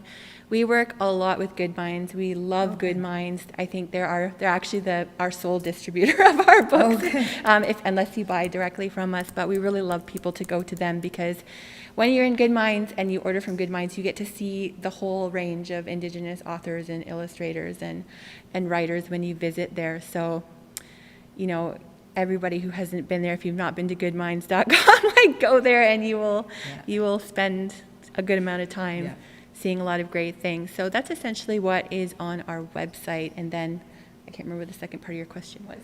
Just Prints as well, right? Oh yeah, we do have some art prints there as well. Good. Some of Alyssa's art we put up. By Alyssa. Yes, by how Alyssa. great. Yes, Oh, good. yes. Yeah, so introduce us to one of your stories, if you wouldn't mind. Sure. So maybe I'll show these two. Yeah. How do I? The camera's there. Yeah, the camera's there. Okay, so I, as I've mentioned, have been writing my whole life, and I previously worked for the Chiefs of Ontario in Indigenous education, and there are so many different types of stories that we need, stories of the true history of Turtle Island, of the relationships, of our right from the moment that we, you know, our creation story. There's many, many types of stories to tell.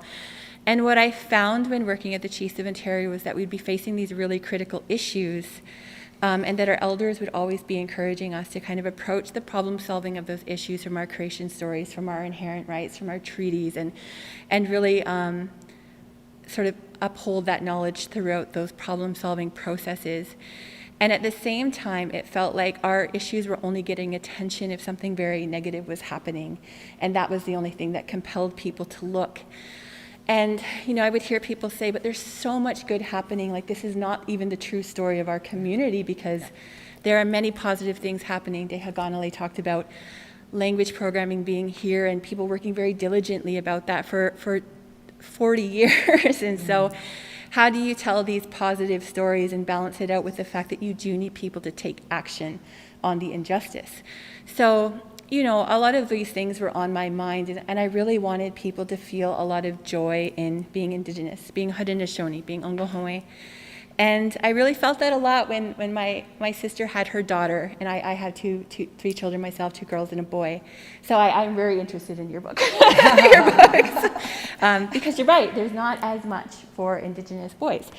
So, you know, when I was, so Alyssa had her daughter, and my older sister has a daughter as well, and I love telling stories to them. And one day I was at my other sister's house, and we had Keela, my sister's daughter, and she was like 2. And I started singing this song to her because, you know, I had recently, we'd had some teachings come, like we were very fortunate to have elders come visit us, and so they would talk about treaties and how they endure, like as long as the sun shines and the grass grows and the water flows, and really trying to help us remember that relationship is enduring and important. And so I was just singing this song to her about that, like, I don't want to sing the song. Oh. But there was a song, and out of that song came this little book called Treaty Baby.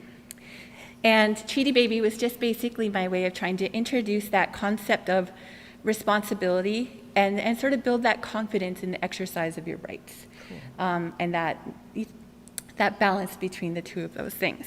And then I think Alyssa will probably read this one, but it's like a follow-up for a slightly older child, so it's a little bit of a sing-songy book, but done in the same sort of style, and this is called We Give Our Thanks.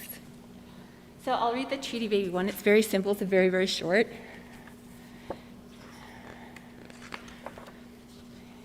Treaty babies love to tell stories. Treaty babies love to hunt and fish. Treaty babies love the waters.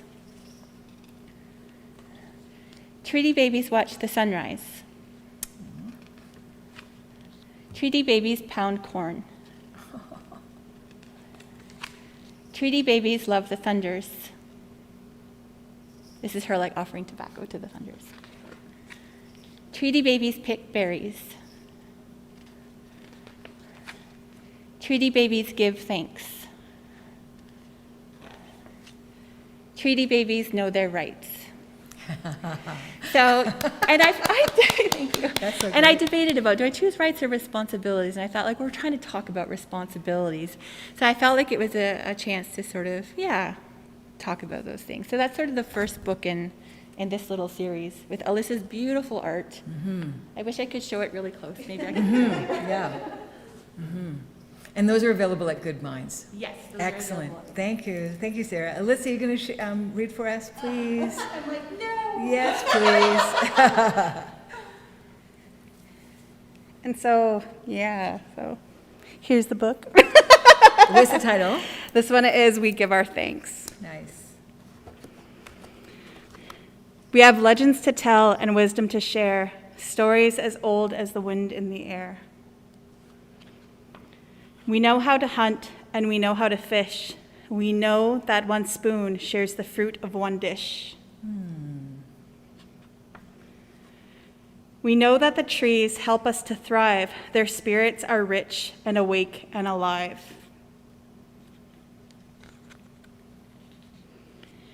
And when it is time for rain and for showers, we honor the thunder's magnificent power.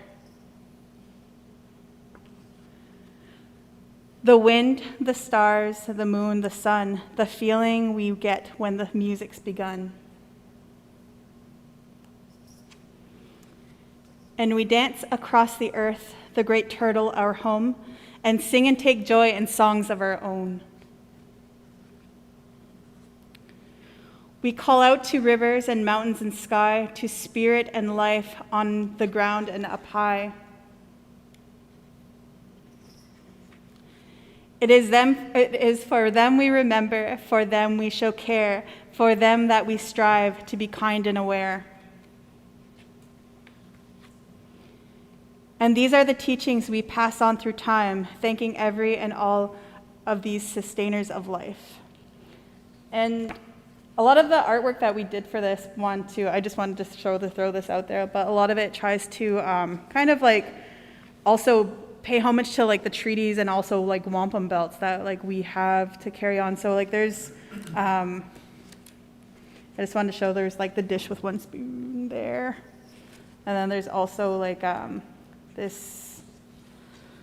the everlasting tree belt. And this piece was kind of inspired by, I think there was a singer who was practicing one of our songs and he realized that it, like when he was playing it, that it made the waves for the belt, and he thought that was so cool. So I thought that was really interesting, and I wanted to bring that to it. But then we also have like just kind of like a symbolic representation of the two rows. So you have there's just different ways to kind of show and bring that imagery to your kids, but doing it in kind of like a really, I guess like fun and playful way as well. Mm-hmm, mm-hmm. But yeah. Wonderful. Thank you, Alyssa. That's so wonderful. You guys are getting lots of love on the comments. We love the General Sisters. We love you guys. They're so cute. Their stories are so cute, and they are. They really are. I know that one of the co-producers, Tanis Hill, who's in the room here with us. I want to give her a big shout out. She coordinates special programming with the Indigenous Knowledge Center here at Six Nations Polytechnic, and I'm just wondering that is a resource center too, where there's a large, beautiful, expansive library. And I'm just wondering, do you keep books like that, children's books, in that library? Is that more like research material? So yes, we do. We have a non-lending library at this time. Yes, yeah. But people can come in, and then there's lots of free resources that people are welcome to. Tanis and Heather Bombury are, who is the kind of our archivist, an administrative assistant as well. She has a lot of roles that she plays at Ogwehoweh, but there's a lot of resources that they curate for people who are interested in them. And yeah, I think we try to carry local authors as well. So like Rick Montour's books, Sue Hill's book, Teresa McCarthy's books, like we try to make sure that those are a part of there. And there is a section within Ogwehoweh that's sort of the fiction and the literature. Okay, lovely. Thank you very much. And we got, I think, 2 new submissions from yesterday's panels, people donating books. So that's wonderful. Thank you for letting us know that. Christy, what books have you brought? What would you like to share? Introduce your books with us, please. And again, just sit back, everybody, relax, enjoy, tap into your inner child, as I am over here. And I'm just like so delighted. I'm charmed by these, by being read to from these beautiful children's books. Thanks. So hopefully, that is book 1 of The Adventures of Jay and Gizmo.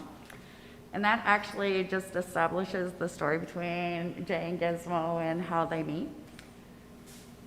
Then we have book 2, which is Jay and Gizmo Learn to Hoop Dance. So they go and meet an Indigenous hoop dancer. And the one I'm going to read from is actually book 3, and it is about boys and braids. Boys and braids. Yes. Nice. One thing I wanted to read actually before I get into it, I have this little thing on the back of the books, and it says, books for young and early school-aged boys, and it just kind of gives an overview of the project. It says, this is the 3rd in the new series of children books, The Adventures of Jay and Gizmo. Although they will be of interest to all children, these books are aimed specifically at young and early school-aged Indigenous boys.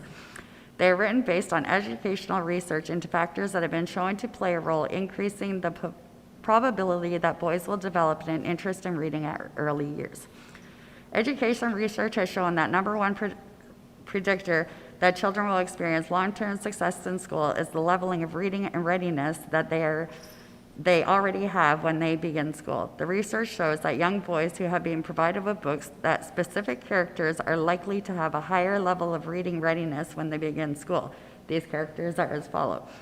Books that have a male as a centered character, books that boys actually own even if they cannot read them yet, books that contain action, adventure, and problem solving by boys, books that portray a center character modeling behaviors such as reading, problem solving, searching for and applying knowledge, and 5, books in which the vocabulary allows them to read to boys by their parents in their early years and by the boys by themselves once they begin to start reading on their own. Very good. So that's our main objective with the boys and the boys' books. So this one here. Did you do illustrations? Who did illustrations? Actually, I worked with my illustrator, and her name is Sherry Campbell. Okay. And we worked together with it because she's actually an African female. And so we've, together as 2 ethnic females, we actually have a book coming out for their communities as well, too, that we're working on. Nice. Because again, I think in the way of culture, not just our own stuff, but I think culture wouldn't be so, I don't know. Children are definitely unwary of things that are unfamiliar to them. Yeah. And because culture isn't around other children all the time like it is us, we forget that. So I think sometimes when they engage in our cultural stuff, that it's kind of like us going to conferences where you don't know anybody and you feel like a fish out of water or those kinds of things. Children too. So one of the things is if we made cultural stuff for children normal within the Western society system, we wouldn't have so many issues of other children not understanding. And that's one of the reasons actually we came to this book about boys and braids. The other thing we did is so we put in the book, one of the things we did, we went back to old school book and putting this book belongs to. This is actually so important. It really is, because as we know, when you're dealing with young children, they love ownership. Yes. They love my book, my mom, my dad, my sister, my brother. So that's one thing we wanted to do, is give them back That's so cute. that ownership.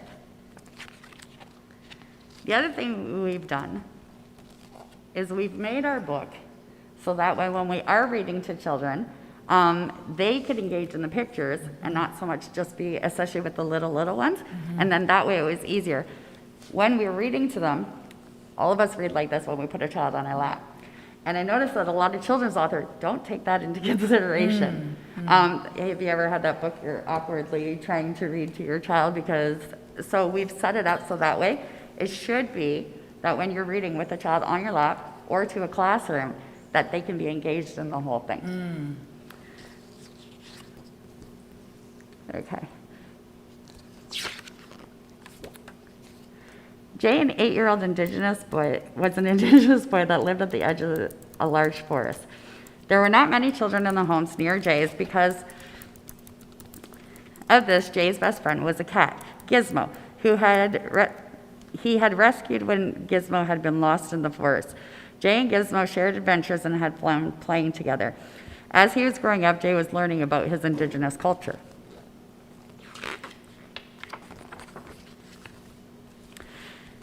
Jay was beginning to notice that his hair did not look the same as many of the other boys at school. Most of the other boys had short hair, and very few wore their hair in braids.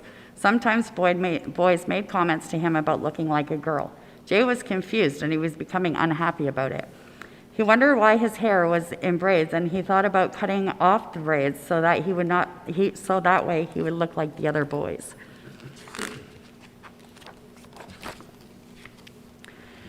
Jay decided to tell his father that he was unhappy and asked him why his hair was long and in braids. He told his father that he wanted to cut his hair so that he would look like the other boys. He hoped his father wouldn't be upset.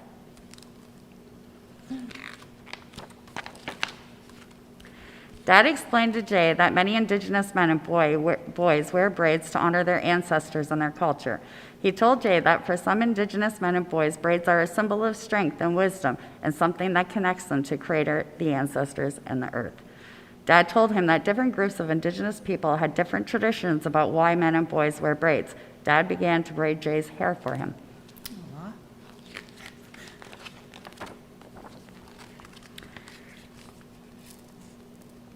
Dad had told Jay that Indigenous people are not all members of the same group and that each nation has its own teachings about why men and boys wear braids. Jay decided that him and Gizmo would do some research on the internet about this, and they found the site called Boys with Braids that had lots of information.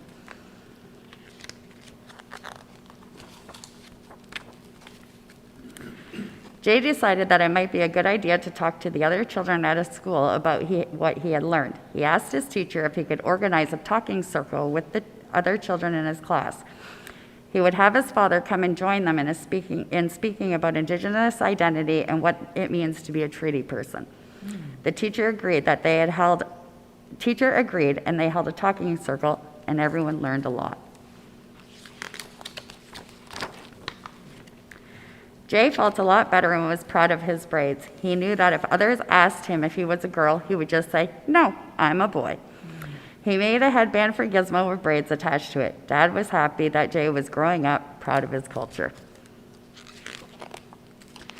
And then in the back of the book, we always hear that little rhyme about girls being made of sugar and spice. And the man I worked with, who's actually retired now, he was my co-author of the first book, he's retired, had come up with this wonderful little thing for boys, and it says, "Stars and moonbeams and boundless dreams, that's what little boys are made of." And thank you. And Christy, you're creating these books all on your own and distributing all on your own, except for recently, I think Good Minds is soon going to carry your books, is that correct? Yes. Goodminds.com. But up until now, actually it's interesting because of the characters and how identifiable they are with children. I've got a huge following, so you can actually find me at most powwows. Oh yeah. Or other events or things like that, because we actually set up a booth that actually has like cutouts and things like that. So the kids, when they're going through the powwows at eye level, everyone can see Jay and Gizmo are there on the scene. That's the great thing is whenever we're set up an event and the kids see Jay and Gizmo, especially. I have a bunch of little boys that want to come and see what's new and going on. Oh, that's so great. So, So on the social medias, or is that available? on Facebook, right now we have the Adventures of Jay and Gizmo Facebook page. Okay. You can do orders through there, or Facebook me myself. I'm on there. Okay, Christy White? Yeah. On the Facebook? Yes. Right on. Okay, good. Thank you very, Thank very you. much. That was delightful. I like the way that you're also addressing treaties Yes. in there as well. I mean, born into it, right? Cool. All right, Sean Lyons. He's got a bear in his book. That's So this exciting. is Little Bear in Foster Care, published through the lovely people at Good Minds and illustrated by them as well. It's what I'm going to read, but before I do that, I'm just going to tell you a little bit about the Drux series. I have created strong Indigenous male and female leads in the series. I'm not going to give away too much about what happens, but they're very, very unique individuals with a rich history. It follows generations, and they stand against overwhelming odds and use everything from the power of the ancestors to the power of Creator and so on to be able to help them through these odds. So I've seen a lot of representations through Hollywood of what a strong man or a strong woman or a weak woman or a weak man is supposed to be. So for me, a strong male lead is somebody who is honorable, who would fight for his people, who, when he says he's going to do something, he does. When a promise is made in the story, one way or another it gets fulfilled because promises must get fulfilled. A strong male lead will also cry when he's hurt. He will feel brokenness. He will, when he falls in love, he falls apart. Like too many male leads I've seen just don't show their emotions. In the story of Tristan and Isolde, for instance, which predates Romeo and Juliet, Tristan does not actually show his emotions for Isolde and ends up losing her as a result. And it drives me crazy when boys don't show their emotions. Unfortunately, we live in a culture where that's difficult for guys to do. I encourage my own boys when they were sad, cry. There's nothing wrong with that. Cry. And for my strong female leads, I've seen a lot of strong female leads come out now, but it almost feels like for a woman to be strong, she needs to be separate from her emotions. She needs not to have any kind of romantic interest.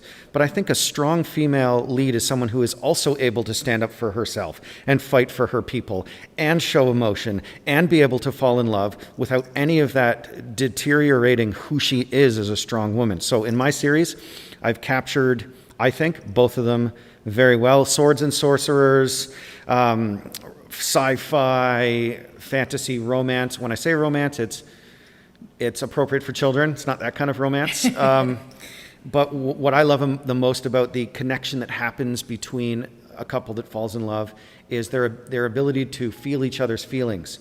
They can read each other's thoughts. It's that level of connection and depth where you can't keep secrets from each other anymore. If you're feeling something, they're feeling it too. That's what excites me about the romantic element of the Drux series. The Drux series will be published through Good Minds shortly, so please keep an eye open for that. As far as social media, I'm all over social media. SP Joseph Lyons, just Google me. A whole bunch of stuff will come up. Feel free to follow me. I love to engage with people. So, as mentioned before, this book was written for children in foster care. And I guess the number one reason was to give them some answers and give them hope. I've dedicated it to Wendy Sarah Stewart, who is someone who runs Circle Process and has for many, many years. And she is the Mohawk elder who asked me to write the book, so I was honored to dedicate it to her. Little Bear in Foster Care. See if I can do this in a way you can see. It's also a dual language book. It's English and Anishinaabe-Moan, so it gives a bit of the language for children who may not get an opportunity to see it otherwise. Little Bear feels scared and alone. He has to leave his family and spend time in foster care. What made Little Bear feel the most afraid was not knowing what was going on. He did not know where his family had gone.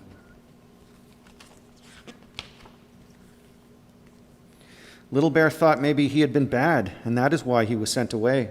He thought maybe his family did not love him anymore. Little Bear was moved around to different homes. Some of them were friendly, but some were not.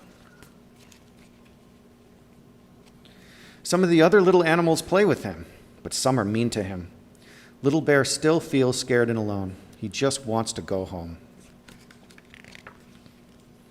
Sometimes, when Little Bear is angry, he roars to show his feelings. Sometimes when he is scared, he wants to run away. One day, Little Bear is invited to a traditional circle with his family and his community. Together, they smudge, sing traditional songs, and take turns talking with the talking feather. Little Bear does not know how to share his feelings, but everyone in the circle reminds him how special he is and that they are all there to help him feel safe and loved. Little Bear is told that it is not his fault that he is in foster care. He is also told that it is because his family is having a hard time caring for him and keeping him safe. Little Bear finds his voice in the traditional circle and feels relieved to share all the feelings he has been keeping inside. He shares that he loves his family very much. He also shares that he has a lot of big feelings about what is going on. Everyone in the traditional circle hear his words. Little Bear is happy that his family is part of this circle. Now he does not feel so scared and alone. Everyone in the circle promises to work together to help Little Bear feel loved and secure and to give him a safe home. Although Little Bear is still in foster care, with his family and community working together and walking beside him, Little Bear no longer feels scared and alone. Also included in the book is a piece on smudging, what it is and how you do it. It also talks about what is the talking feather, how do we use it? And what is the traditional circle and what is it for? Unfortunately, some of these kids, this may be the only teachings they ever get. So I wanted to be able to give them something to plant a seed that will hopefully grow in them, that when they are out of foster care, when they become adults, they become curious about the culture and want to learn. I also wrote a little note to the kids that read these books. I say, "My dearest little one, I know how you are feeling right now. I wrote this book for you. Although I am an adult now, I was once just like you in the place you're in now. I had to leave my family and I felt scared and alone. I didn't know what was happening. I wrote this book to give you some answers and to give you hope. Although it may not feel like it now, your time in care will not be forever. You will have the rest of your life to do great things. Whenever you are feeling sad, angry, or scared, read this book. Always remember that you are important, special, and loved." Wow. Wow. Thank you. Sean, before you sit down, that's so powerful, and you've been so vulnerable in that book and sharing your story. Did we hear who the illustrator was for that? Yeah, the illustrator is Julian Grafeneur. He's one of the illustrators at Good Minds. And the translator is Male James Schwana, language keeper from Wik-Wamaka. I've been learning from him for some years, the language, and I asked him if he'd be interested in translating. He said yes, he'd love to. This is actually 1 in 4 part of an ongoing series. So the next 3 books follow wolf pups who miss their pack, because sometimes we have the scenario of siblings that come into care. Sometimes siblings don't always get placed together. And then we have Bison's Journey Home, where what it's like to be in the community, removed from the community, but then return to the community. Eaglets lose their nest, and sometimes it takes one strong sibling to help the other siblings up. The statistics say that 1 in 3 children are resilient, so 1 in 3 children who go through care will come out. I'm that one in my family. I have a brother and sister. My brother unfortunately passed away 6 years ago by his own hand, and I have a sister who is still stuck in many ways. And I am that eagle who is trying to reach back down to my siblings. As an example, I have several nieces and nephews, all of whom I've wrapped around. I was a kin placement for 2 of my nieces for 5 months while we worked through the circle process. They ended up returning to Dad's family instead of being adopted out. And I have a nephew who's a year old. We're currently in the circle process for him, and he was also in our home as well. So to be a kin provider, as somebody who was through the system, who understands what it's like, I could say it's like the least I can do for my own family is to wrap around my nieces and nephews and say, I'm here, I'm safe, I can teach you about our family and our culture and our history, and they've embraced it so much, so I'm honored to have that role with them. That's amazing. Sean, I can only imagine when you go to present that particular book and that story out in public, maybe at libraries or different gatherings, that you're going to have probably a lot of people who will come up to you after the reading to say, hey, here's my story, and it's similar to yours, and this is what happened to me. Are there any of those experiences or those stories that have stayed with you? Like, what's a story that you could share from someone who's approached you after a reading? I had somebody who said to me, "Are you sure we're not the same guy? Because this sounds exactly like what I went through." And I said, you know, I had two options after I came out of foster care. I could repeat the cycle in my family, which I know how hard it is for some people to break, or I could break the cycle and be somebody else. So I could become the statistic, if you will, because unfortunately a lot of these kids who have the deep-rooted traumas, the early childhood adverse experiences, potentially exposure in the womb, will grow up to often become someone who repeats the cycle or gets in trouble with substances themselves or criminality. And we live in a society that's so focused on punishing the action and not looking at the individual as to why does this happen? Right. What has happened in this person's life that this is the life they live now? It's as if we assume everybody starts off on the clear slate and all the bad decisions made are you chose from a good place to make those bad decisions, rather than, hold on a second, we have a very broken person here who needs support from family and community to heal. Because ultimately, as a society, don't we want all of our members to be happy, healthy, contributing members? So to punish the actions rather than look at the cause of the actions is the biggest problem of all. So I say to people, if this is the same story as yours, I'm sorry, but what good are you going to do with that story? How are you going to make your pain mean something? For so many years, I'd say, why did I have to go through this? Why me? What did I do wrong? Does Creator hate me? Why did I get stuck in this place? I hear the story that I chose my mother and father. For the longest time, I'm like, would I have, given what had happened? But then as I mature and as I look back on my story, if Creator said, well, it's going to be a difficult portion for you here, but you're going to go over here and you're going to help others who were there, and you kind of need to experience it to know what they're going through, then yeah, I might have very well said, yes, I will choose those parents. Thank you, Creator, for this journey. Thank you for getting me to a place where I can now care deeply enough about these kids that I want to scoop up around them and lift them up and help clean off their wings so that they can fly high close to Creator.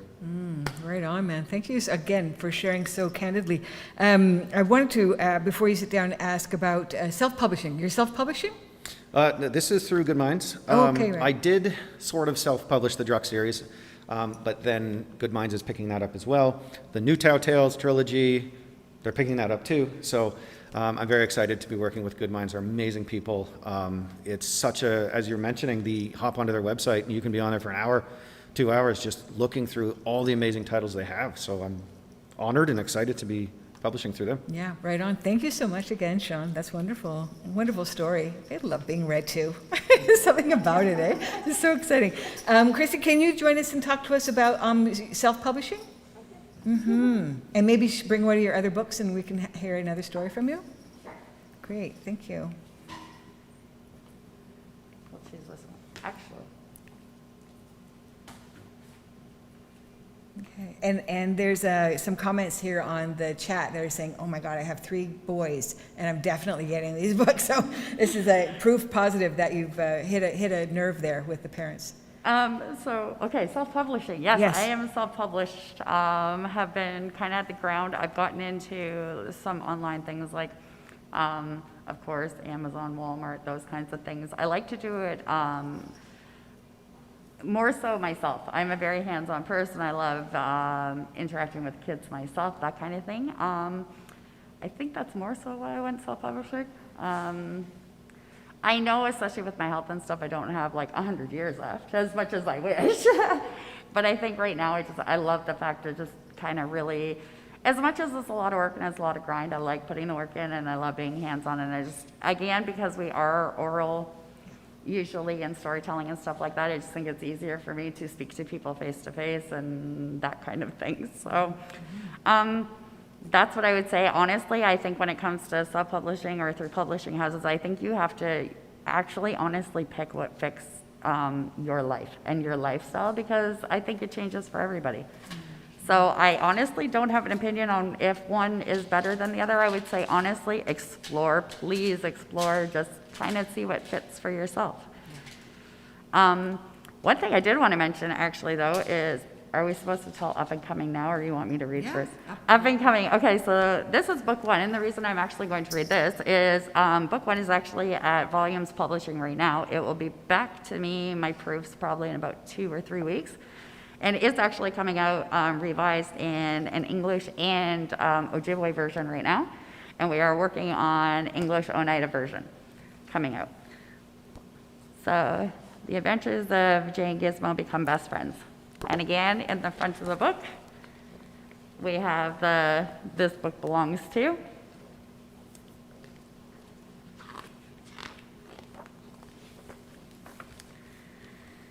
Jay was an 8-year-old Indigenous boy. He lived at the edge of a large forest. He had no brothers or sisters, and there was no children in any of the houses nearby for him to play with. He used to read stories about boys and their pets. He hoped that one day he would have a pet to play with and to be his special friend.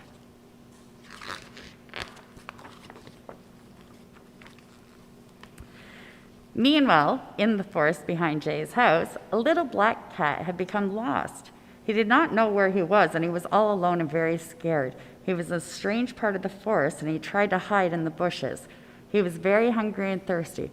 What was going to happen to him?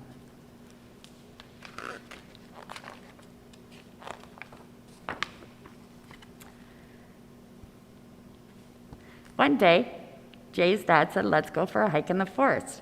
Jay and his dad liked to hike in the forest. They enjoyed seeing all the small animals that lived there. In the forest, they saw the little black cat that had been lost. Was he going to be rescued? When Jay bent towards him, the cat put his paws on Jay's chest and began to purr loudly.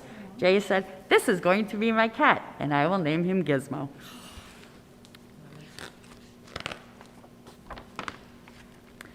When Jay and Gizmo got home, Gizmo was very happy. Jay gave him some food to eat and some water to drink. Jay had a stick with a string and a ball tied to it, and he waved it near Gizmo. Gizmo got so excited that he jumped into the air. Jay and Gizmo had a lot of fun playing together. Jay said, "Gizmo and I will be best friends."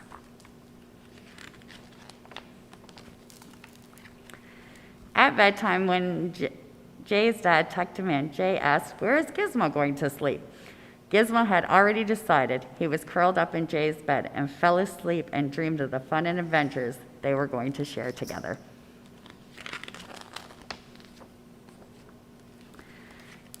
And then we have Stars and Moonbeams and Boundless Dreams. That's what little boys are made of.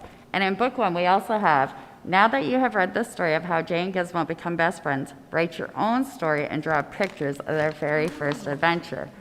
So, and in this book, we actually have, because we are asking children to participate in their own arts or writing a new story that go along with Jay and Gizmo. They can always send it to me. I've had plenty of stories sent and pictures. I actually just got a new picture 2 days ago of Gizmo all by himself. But then when you turn the picture over, it was Gizmo and a female cat named Luna had come by to play. So it's just amazing. But yeah, that's the new one, and it'll be out in a couple of weeks again, just revised into an English Ojibwe version. Coming from a household where I had a language speaker in my house and a language teacher, I very much think, especially due to residential school, the first thing that was taken away was language. It needs to be the first thing definitely given back to babies and children. That's so special. Thank you so much for that. That's so exciting. And it's like, I can teach you, I could read you a story, or I could teach you to write your own stories, or invite you to write your own stories. So that's really exciting. And it's great. I have 2 little girls who live on my street, and when they first found out I was a children's author, I mean, within 20 minutes, I had knocks on the door, and they wanted to show me all of these little books they had made with all their little pictures, and they wanted to read it to me. So I think it's really, really good, especially as an Indigenous female, to show, especially coming from Oneida, show other little girls that, you know, you can do this, you can dream big. I think when I was a little girl, again, just surviving life and things, I don't think I would have ever been here talking to you guys, you know. It's always been a dream to be a children's author and write books of that. So, I mean, it's just fantastic. I love that it's supporting little boys and little girls to live their dream, learn about culture, be so comfortable with who they are. Yeah, yeah. And just really appreciate the world of literature and every aspect of it.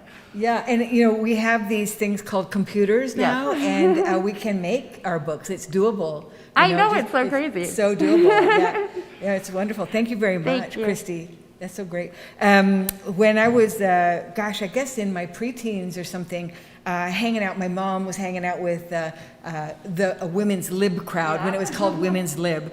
And there was some cool women in that group, and I was writing books. I was writing my own books back then, and I remember the one book was called The Man Bugs, because it was a group of ladybugs that were men and they wanted recognition. So it was a really crazy story.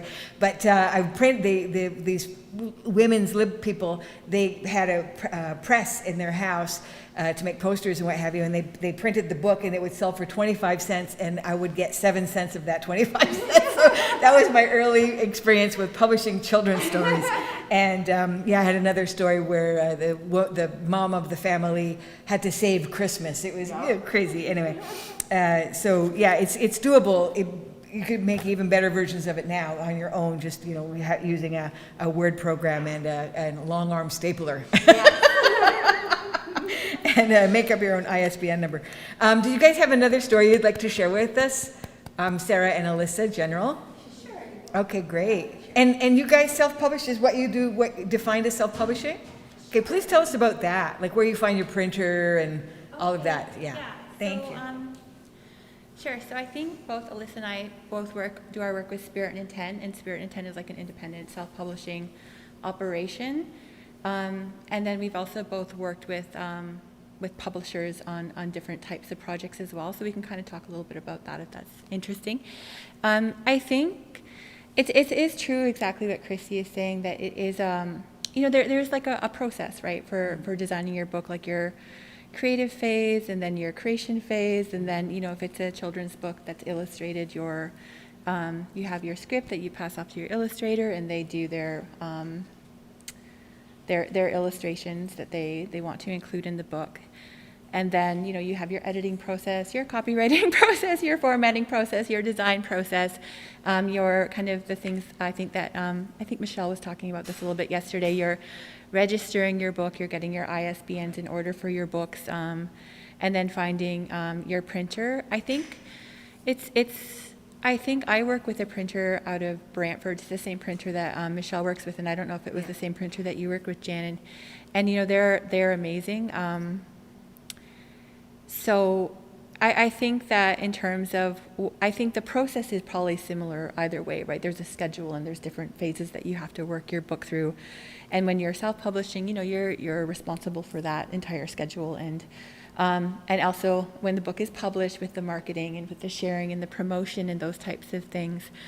And having a plan for like how you're going to help your book reach, the audience that you're hoping that it's going to reach. So working with a publisher, you're still involved in a lot of those phases. I know a lot of authors are really required to be a part of the marketing place. So I think in the question that you'd asked, like what are kind of the pros and cons, and absolutely the pros of self-publishing is just that creative freedom, and you're designing. I mean, the illustrations that Alyssa did, I kind of just said, do what you want, just bring it to life how you think is best. And she did, like she combined things I never would have thought to art direct her on. And I think even working with her, I've learned a lot more about that art direction process.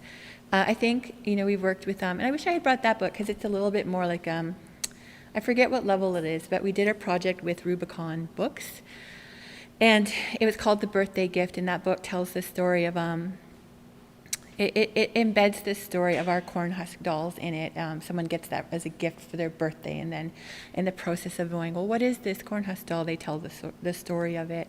And that was a really fun book to work on as well, but it's a different type of process, right? Because you're working with an editorial team and kind of navigating the changes and building the book collaboratively together. So it's distinct in that way, but also you're not doing like the contracting and the formatting and all of those types of pieces. Like that's all being handled by someone else. So I think I really love working with Alyssa, and I love, like Christy said, I love making books. Honestly, I love storytelling. I love making books. And it's true, Jen, like when I was younger, I would like type them on a typewriter and I would color them with crayon, and that was, you know, my older sister saved my very first story that looked like that. So I've always been trying to do this, and the tools for authors are better and better and better. So you've got Vellum that gets you easy ebook access, you've got Scrivener that's a fantastic writing tool, you've got you can publish through Amazon KDB, through Kobo, you can do your own audiobooks. Like there's so much potential for people to be telling their stories now and sharing those stories. So yeah, when you own your own intellectual property, which happens when you're self-published, you can create this book as an audiobook, as a radio, as a illustrated book. Like this book becomes 20 different types of things. And of course, when you work with the publisher, that's probably the main thing, is that they own the capacity to do those 20 things, depending on the way you've developed out the contract. So I think that would be my thoughts on the two different things. Absolutely what Christy said. Whatever is best for you, right? Whatever you're dreaming of, what you want, like just keep going and find the path that seems to work best. So this book is an example, actually, of why I started a publishing company, was because I wanted to be able to quickly produce resources without waiting for it to get picked up, right? And so right now we're very fortunate that many publishers are looking for our stories, right? They want to help us share. I think they really see the role that they can play in helping to do that education work and to be an ally in the writing and publishing world. And it's so awesome, and I hope so many authors find their way.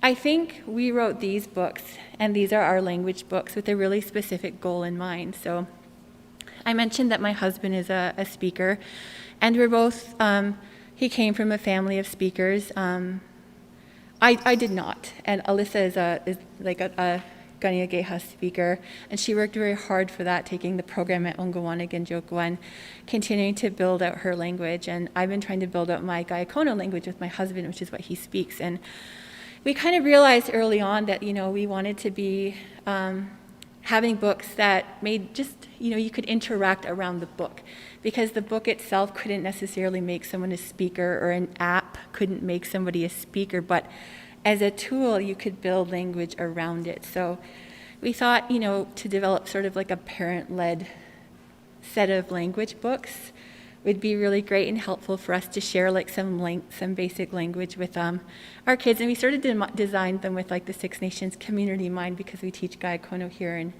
in several of our schools. So this book is called Hadeo Agegen Aste. It was written by Gete Deer, and I did the illustrations for it. I do a really different style, so I think it's going to be so funny, because people are going to be like, your actual art looks nothing like the art here. But it's just it was one of my first books I did. How does that look? Is there like a glare? Is it good? Okay. Okay, oh, and also I wanted books that had my kids in them. So it's so embarrassing, because I didn't really intend for like, so now everybody knows, oh, this is the Ione book. My daughter's name is Ione. Scano, Ione ni. Kaindigo gatahine. Agegant sowas.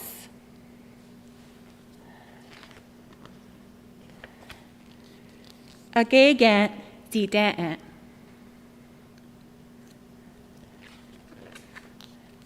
Agegant crite.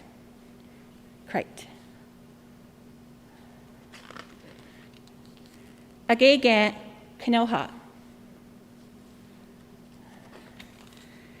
Ahegant hotni. Hadeo agegant aste. I see all kinds of things outside. So in the back of the book, the question is, Dehoda asegant, so what do you see?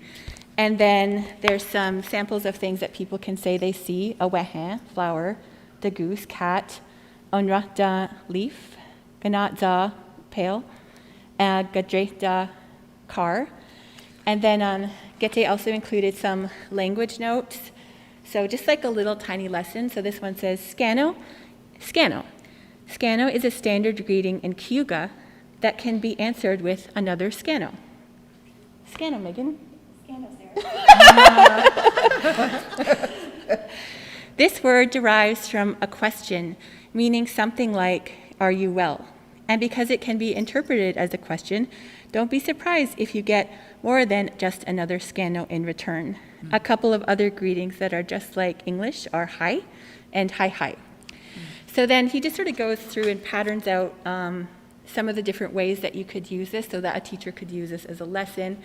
You know, like as I've done reading with Ione, I can say, "Oh, and she might say, "Oh, like, I don't know what she would say. I can't think of it. Ganakta, I see the bed," or she can like choose something. And so you can build in vocabulary and questions. So yeah, these are the little language books that we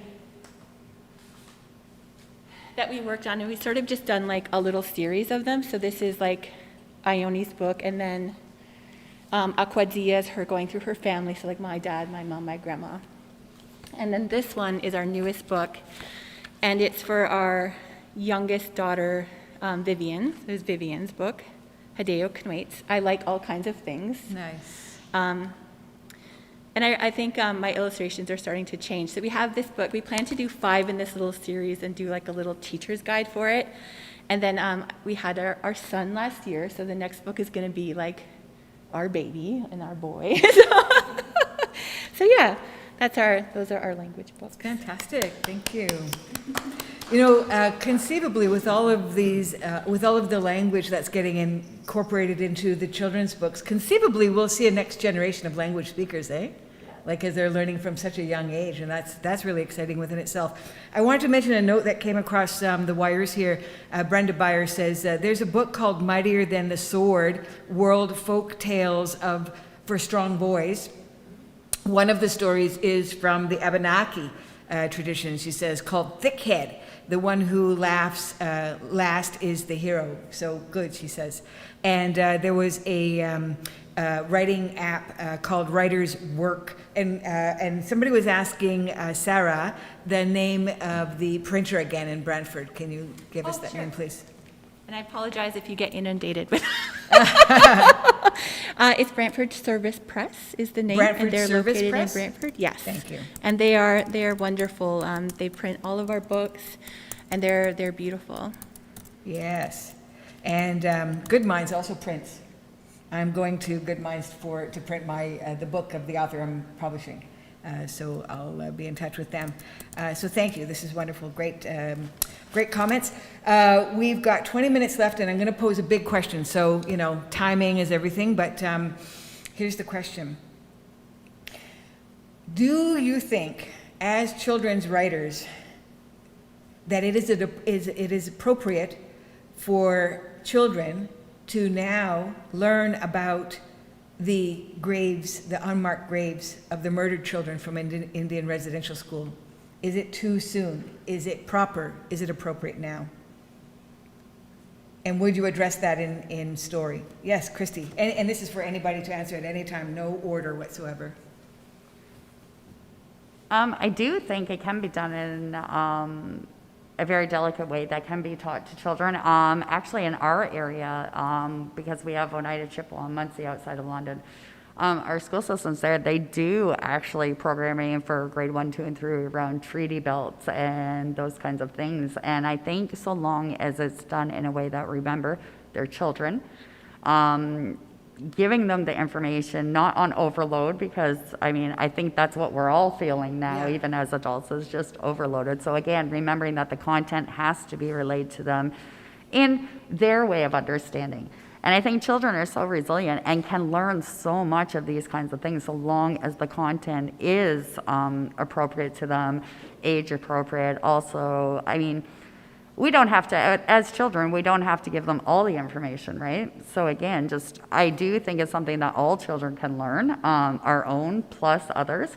But I think it just, we're going to need more people to really look at how they can get that information to them in a way that they can understand it, right, especially as children. Yeah. Mm-hmm. And maybe not induce nightmares. And that's my thing, right? Is I think, I mean, as much as, you know, we don't want it done in a way that, again, it's traumatizing more children and those kinds of things. But I think children do need to understand that, especially Indigenous children, that this is a huge part of themselves and that kind of thing.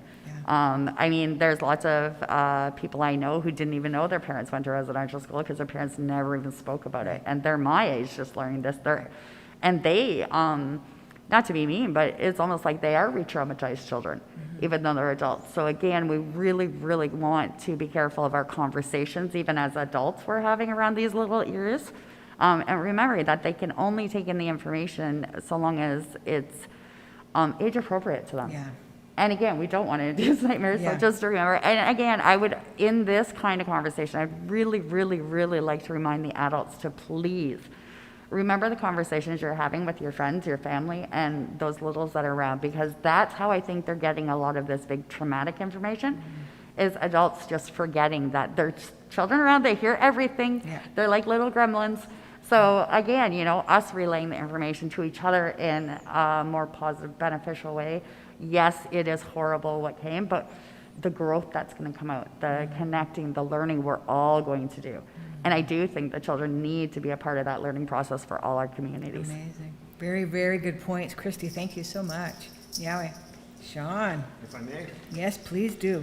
Speaking of nightmares, I watched a documentary on the Highway of Tears, and I, as a grown man, woke up constantly that night with nightmares, that I was there by myself, trying desperately to protect all these girls from this terrible experience. So, yes, I think truth should absolutely be shared. I learned a long time ago with children never to give them anything that they haven't asked for, and wait for them to ask the right questions. And if you're participating in your culture, you're participating in all the aspects of that.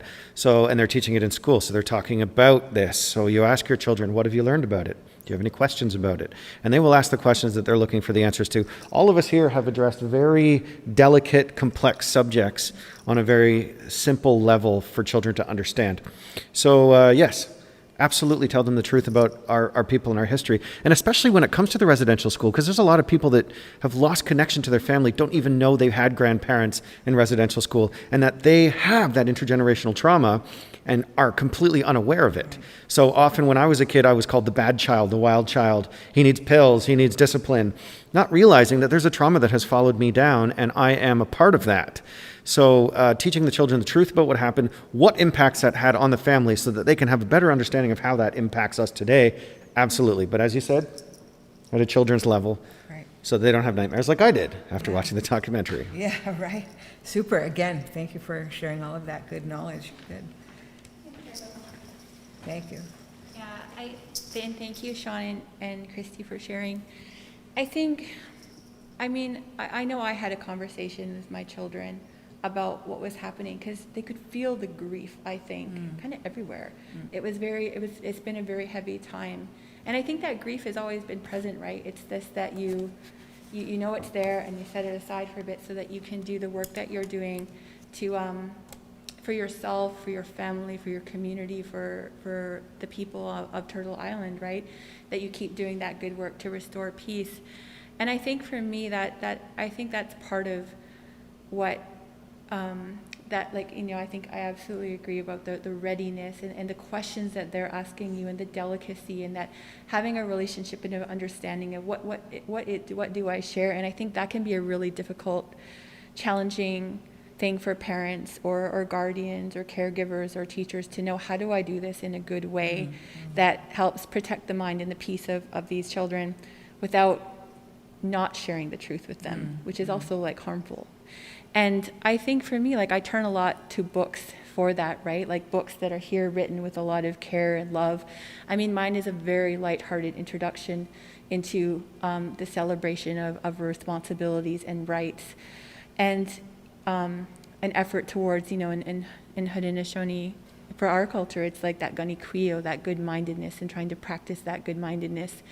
And that's not something that you get to hold on to your entire life. You have moments where you slip, or you step away from that for many reasons. And I think knowing that things can go wrong and that you can bring them back, and you can make different decisions, you can learn from things that you've experienced, is so important for children. Like, I was thinking about Sean's book and the baby bear, and like when my little girls are having a hard moment, I I role play with their bunnies, like role play what happened with their, and they go wild for it. They laugh, they understand, they recognize the little bunny's resistance to like saying, no, I don't want to tidy up my toys. And eventually, and they come back around, like, but I can do that because I have that relationship with them, right? And I think that relationship piece becomes really important in how you sequence what information you share and when. And for me, that's where teachers and librarians and bookstores and writers can kind of form the kind of wraparound community that Sean and Chrissy have talked about. That, you know, from my book, you can go from Treaty Baby to maybe The Water Walker to maybe Nibi's Water Song. And I think from some of our books, you can go from We Give Our Thanks to, what's that Julie Flett book, When We Were Alone, and then to I Am Not a Number. I forgot the name. Bev Sellers. Pardon? Bev Sellers, or they called me number one. I Am Not a Number. Sellers' No, what is book, her yeah. name? I apologize, but I hope you all know what book I'm talking about. So do you know what I mean? As authors, I think, have participated in how to help people navigate those conversations. Right. And, you know, I know librarians have been watching as well to say, like, how do we help create those resources? So yeah, I think, yeah. Yeah, good one. Thank you. You know, I think the title teacher as well as librarian could also be synonymous with influencer. Those are the biggest influencers in our lives when we're children, you know. A lot of information gets distilled through them, and I love it when I hear about educators who are reaching out into Indigenous communities to ask advice about how to convey and how to represent our culture in the classroom. And so I just think that's, you know, there's resources, and Six Nations Polytechnic is just one of many, many resources that are available out there. And yes, absolutely go to the authors. Indigenous authors, I think more than any other author, is working from a place of great responsibility, and with that responsibility comes that need and necessity to research so carefully the information that you're sharing out there in the world. And so that's kind of like makes it, distinguishes Indigenous literature from any other literature. Is like we've got worlds of communities to answer to if we get it wrong, but also if we get it right. So, Alyssa, did you want to add anything to that big question we have here?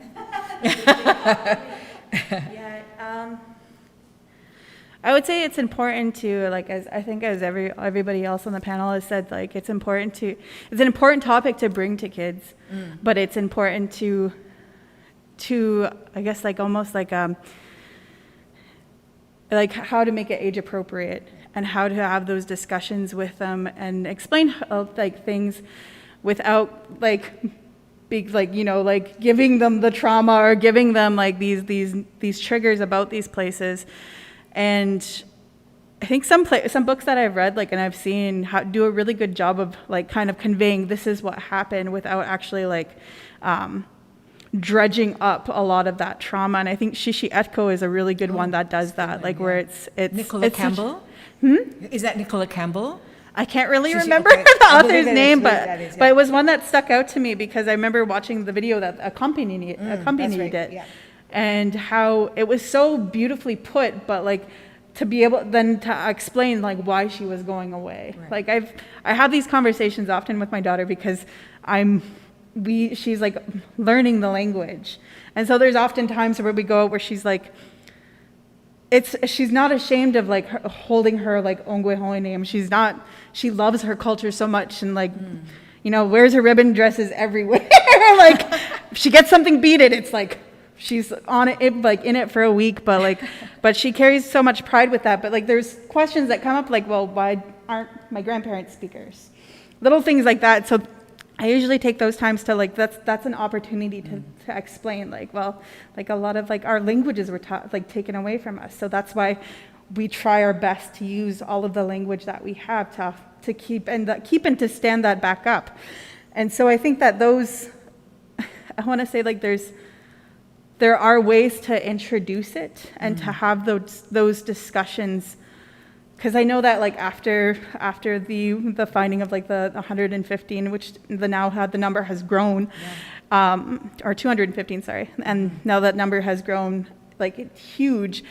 It was important to discuss that, and I thought it was important to not I don't know. I feel like kids are like, they are such good sleuths. They are good at like, you know, like ears on and like whenever, what are you talking about? Yeah, They're really good at like at tuning into that. So I didn't want to like, and especially after that, like after that happened, it was like the trauma and the grief was palpable. And so I didn't want to like ignore that. And I wanted to address it with her. And I think that was like, to me, it was through language because that was her biggest, one of her biggest prides and like one of the things that she loved and she loves her language and like everything about her culture. But just having like a conversation about that even and introducing it and being like, okay, like, well, at one point we weren't able to do these ceremonies. At one point you weren't able to wear like your regalia, like all of these different things. But I think definitely that it has to be age appropriate for sure, and that there are ways to do it, but those are some of the ways that we've done it within our household.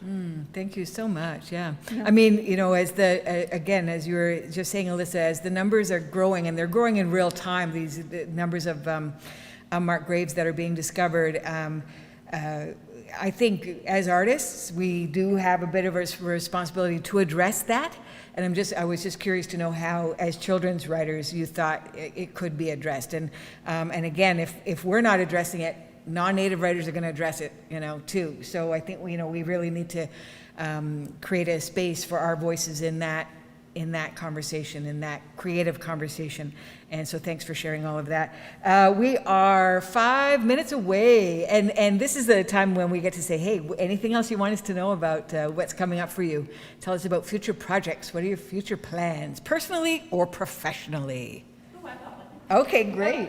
So I think that as I mentioned, like I have 3 children, and my oldest one is 7, and she's really kind of coming into her reading journey. And about, I think it was maybe 3 months ago, she like read her first book for the first time, and it was like the best experience ever. She read a John Klassen book called "This Is Not My Hat," and I had been saving that book with her because it kind of has a funny ending, and I wanted to make sure before she read it that she knew all of the words and would be able to read it independently. It would kind of go through the whole like kind of shock of it, but of like what happens, and I won't spoil it for those of you who have not read it, but it is good and you should read it because it's very funny, and I'm so happy that was her first like solo read. And since then we've been going to the bookstore and she's been picking out her own books and sort of reading the back to get a sense of like what she wants to choose. And she's really into graphic novels. And I realized, you know what, I've got to write a graphic novel for her. So that like this, we've got the Treaty Baby books and the language books, and then I have a middle grade fantasy, but that's kind of like a grade 4 or 5. So I'm kind of looking at like, I really want to create a grade 3, 2, 3, graphic novel, because I love graphic novels. We did the graphic novel workshop and a lot of people came to that. Actually, Alyssa was was the workshop leader for it because she did some graphic novels for the Language Commission, and there was like at least 15 aspiring graphic novel comic writers here at Six Nations, and it was just so exciting. So, that's exciting. So that's the next project for me. Cool, So very, very cool. Yeah, I mean, you know, Sarah, if you're up for writing another grant for the festival, then, you know, I really do think that, you know, throughout this 2 days of Ogwehoweh Storytelling Festival, we were able to program 6 sessions, panel sessions, and have take the time to kind of go deep with each session as well. But I really think that, if we go again, there's room for graphic novel, there's room for screenwriting, there's room for youth panel, there's lots of room, lots of different places that we can introduce new writers to the viewers and the people that join the festival in the future. I'm just saying, just dreaming here. Anybody else want to take a go and let us know what you're up to in the future, personally or professionally? Thank you, Sean. Just really quickly, the foster care series is an ongoing series. It's going to follow these children that were in care on the journey of their lives and eventually end up in a place where they are doing incredible things. They may be kin homes themselves, they may be foster homes, they may be adoptive homes, they'd very well be active members of the community that supported them through the process. The Druck series is a 6-book series being published through Good Minds. Following that is the Nexus series, and then I will be writing a prequel, the Guardian series that comes before the Druk series. Each one's a 6-book series. There's the New Tau trilogy that I need to finish up. Graphic novel series that's going to come out based on the Druk's series, so you can get a more in-depth, intimate look at some of the character development with the pictures, which I happen to love. Ongoing speaking engagements where I'm trying to educate any and all people on who we are. I'm also working with some startup and sort of local community groups, Indigenous groups, to kind of help them get growing and up on their roots. And I plan to try the best that I can to connect all the different Indigenous groups out there, because we are one people. We should be working as one people and being able to pass resources around where you may be an expert in drum making, you may be beadwork experts, you may be language experts. Instead of, say, missing opportunities to pass back and forth, let's all work together. So I'm trying to put some initiatives together to help Indigenous organizations, businesses, charities, whatever they are, all work together to be able to best support our people as a whole. So there's no division between us, because ultimately we are the original people of Turtle Island. So from top to bottom, left and right, we need to be one people, and I'm going to do my best to try and help support that and build those relationships. So, All right. miigwech. SP Joseph Lyons, everyone. No, this is wonderful, and I hope we see you more often in community, you know, and I hope that we see your books at the Six Nations Library as well. We'll make that happen. And Christy, did you want to share anything about what you're up to? Well, as I said, the biggest thing is in the next couple of weeks, we'll have the new edition of Book 1 in English and Ojibwe. The other thing is, too, is because the characters, Jay Gizmo, have become such their own identity. We're doing a couple library readings, but a couple different events that I want to talk about we got invited to were things like Concordance Blues Fest. Oh, Blues Fest. Things like that that I'm Nice. being invited to. And the reason I love that is when you think about it, how many parents are there with their children? Right. And how many have books and stuff for children at those kind of events? Amazing, amazing. So, I mean, we're really looking forward to. We did an Indigenous market just recently in Concordant. It was amazing. I sold out of books. Amazing. I was not expecting that many little fans, but I mean, the more and more we get out, the more we can share content. We have parents come up. We always share about other books that we've learned about, those kinds of things. Educators, because they're always coming up asking if we know of other content and those kinds of things. So again, we have like just different festivals. If you keep your eye out on our Adventures in Jay Gizmo Facebook page, you'll see all our upcoming events there. Cool. Very, very cool. Okay, busy children's writers. This is so exciting. So this, you know, the children coming up now are very, very fortunate to have content that reflects them. And so this is going to really help with self-esteem, empowerment, all of that stuff. You guys know. I'm not telling you anything you don't know. So great comments from our viewers. They're saying very powerful. This is wonderful, and they second that, and they're really hoping to go annual with the Storytelling Festival. So let's see what we can do about that. No promises. But anyway, we're going to head into our last final music break for the festival overall, and this is we're going to hear from a band called Second Line, formerly known as Bits of Bluegrass, featuring a couple of people, a couple of those band members from Six Nations, from Second Line, right here on Six Nations. Their vocal skills and versatility on a number of stringed instruments include banjo, guitar, bass, fiddle, and mandolin. All sorts of combinations possible allow them to develop their full repertoire that identifies bluegrass music. And so we're going to leave you with that, but tell you to stay tuned, because our last session is coming up at 2 p.m. this afternoon, and that is Storytellers in Film, and we've got an amazing panel for you on that topic. Okay, so bye for now, and remember to join back around 2 p.m. Ciao for now. Thank you, guys. Thank you, panelists. Hey everybody, we're Second Line Bluegrass. We're a brand new band, sort of, from down the road here. We have Robin Miracle, Hub Miracle, and of course Greg Street here on bass. I'm Larry Carrier, and we're looking forward to entertaining you this day. So we're going to start off with a Michael Cleveland tune, one called Flower Blooming in the Wildwood. Take her away, Hub.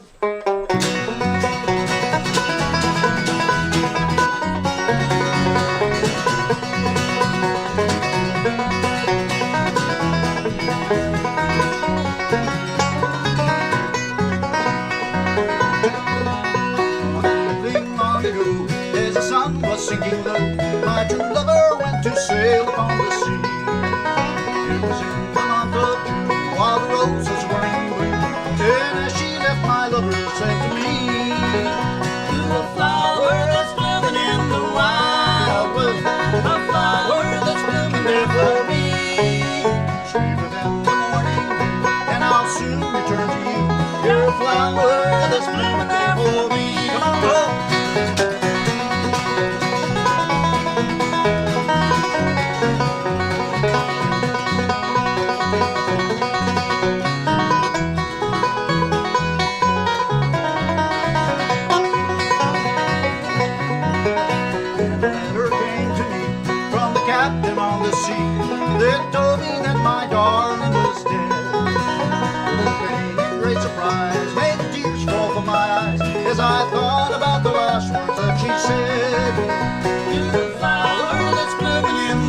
just over life's weary way. The month of June and the roses start to bloom. It seems I hear my lovely one say, you're a flower that's blooming in the wildwood, a flower that's blooming there for me. Sweeter than the morning dew, and I'll still return to you. You're a flower that's blooming there for me. Come on, hug.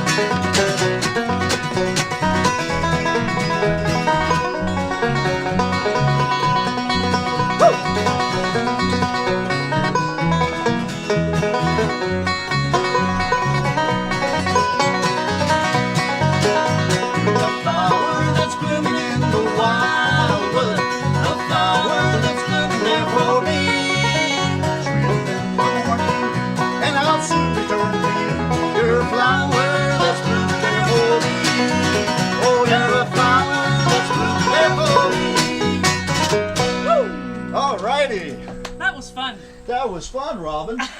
That was a good song. Oh, I'm just glad I made it through. Well, this is actually our first gig, folks. We thank you very much for allowing us to be here. You're not guinea pigs. We're not going to treat you that way. We've practiced a little bit. But we're certainly looking forward to doing more tunes for you. So I'm not going to say too much more. I think we're going to get Robin to sing a song. Yeah. Robin, with that golden voice, got to do something here. I'm going to sing a tune called Each Season Changes You. Oh, right on. That sounds great.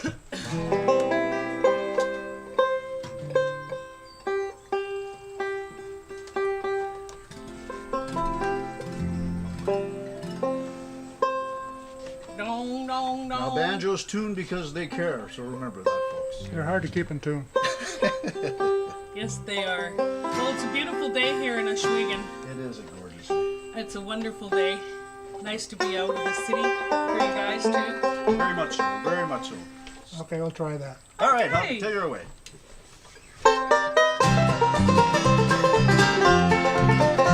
It was springtime when I found you like a flower, and I love you warmer with the summer sun. In the fall again, I saw your love was changing. Broke my heart to see what winter time had done.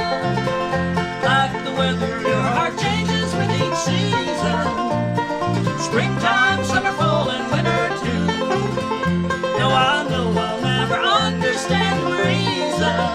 I still wonder why each season changes you.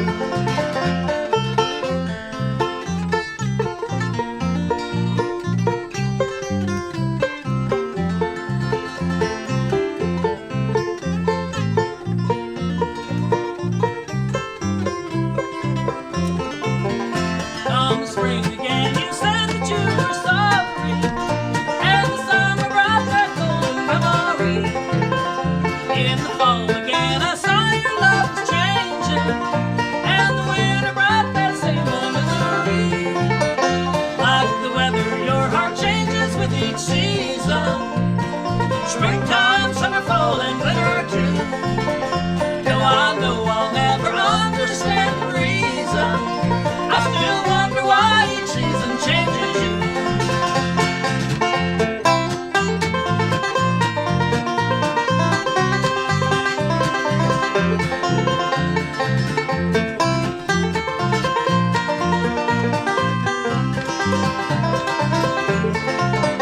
Like the weather, your heart changes with each season. Springtime, summer, fall, and winter too. Though I know I'll never understand the reason, I still wonder why each season changes you. I still wonder why each season changes you.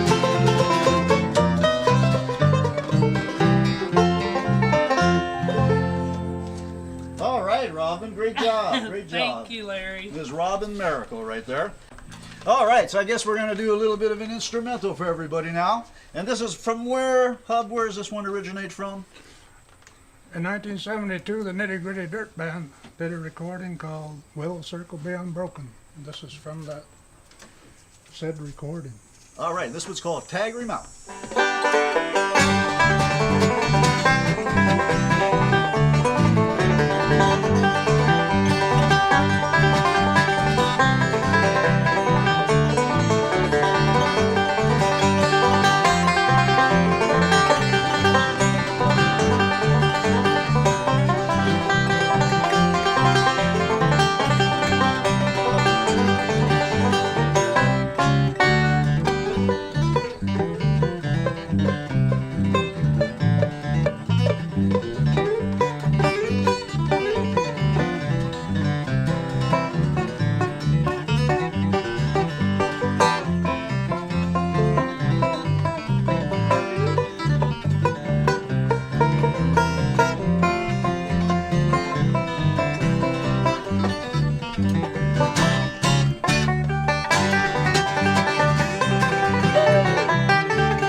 Hub had his coffee this morning. I'm telling you, that was great, Hub.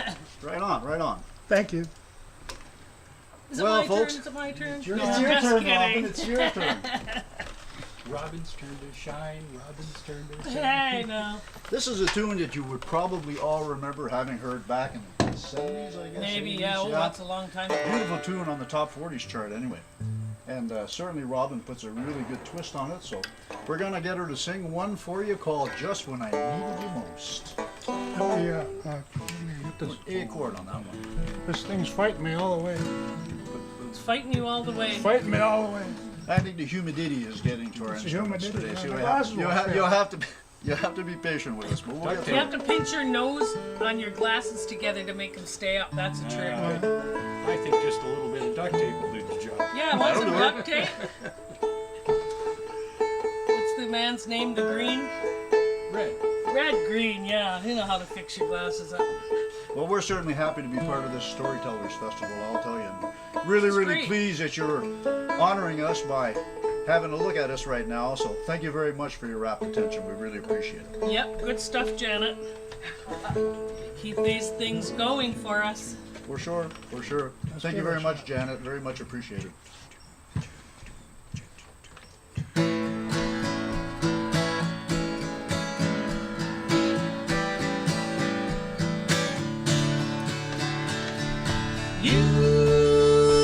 You left me just when I needed you most.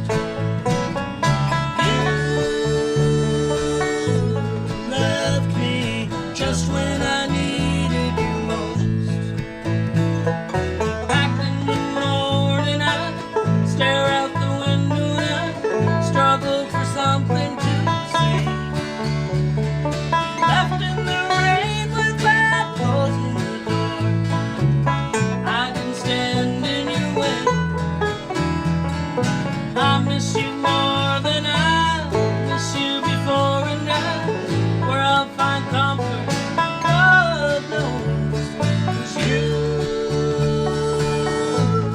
left me just when I needed you most.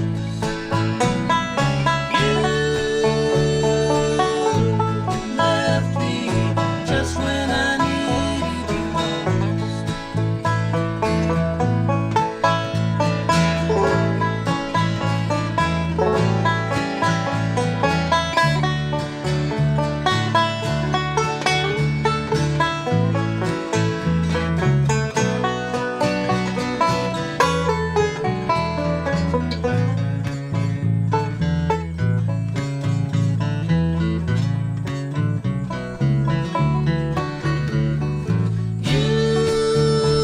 You left me just when I needed you most.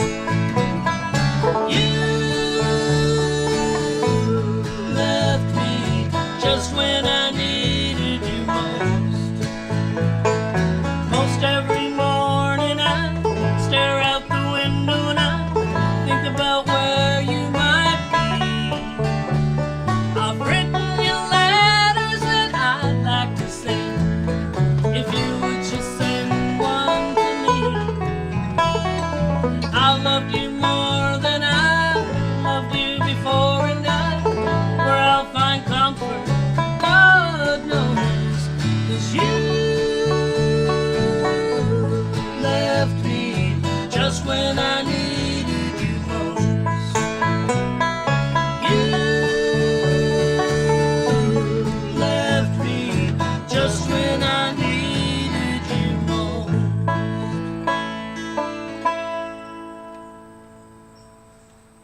All right, Sweet. Robin, that was so nice.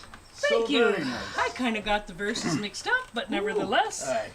I didn't notice. Oh, We you didn't did notice. so. Don't you tell a fib. I wrote a song about 12 years ago.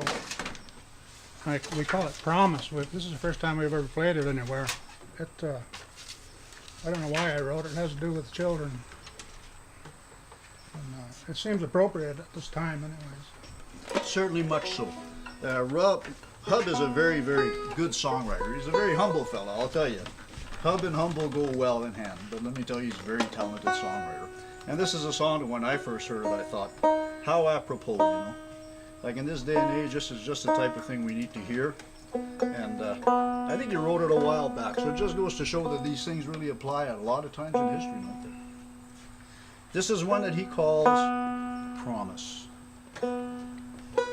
This sat on the back burner for about 12 years maybe, and we met Larry and brought it out. Larry does a fine job on it. We were waiting for the right guy to sing it. That's right. I don't know if they found him, but I surely feel very honored to sing it. One called Promise.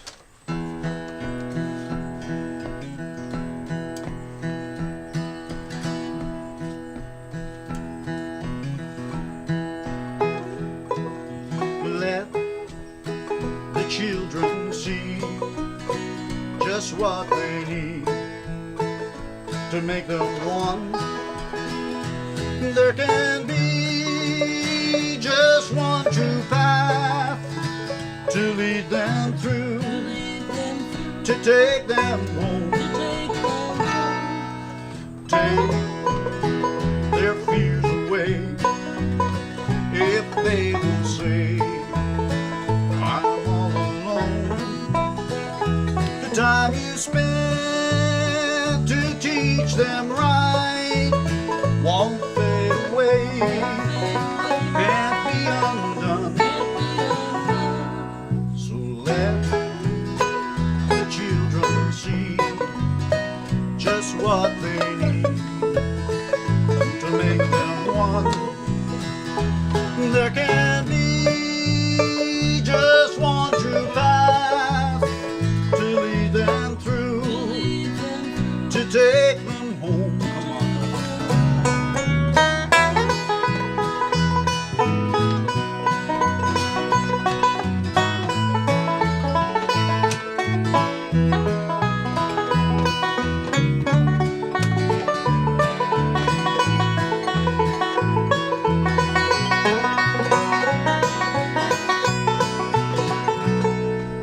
Promise to be true in all you do. Don't be unkind through fall and snow. Your tracks will show just where you've been, just what's on your mind. Let the children see just what they need to make them one.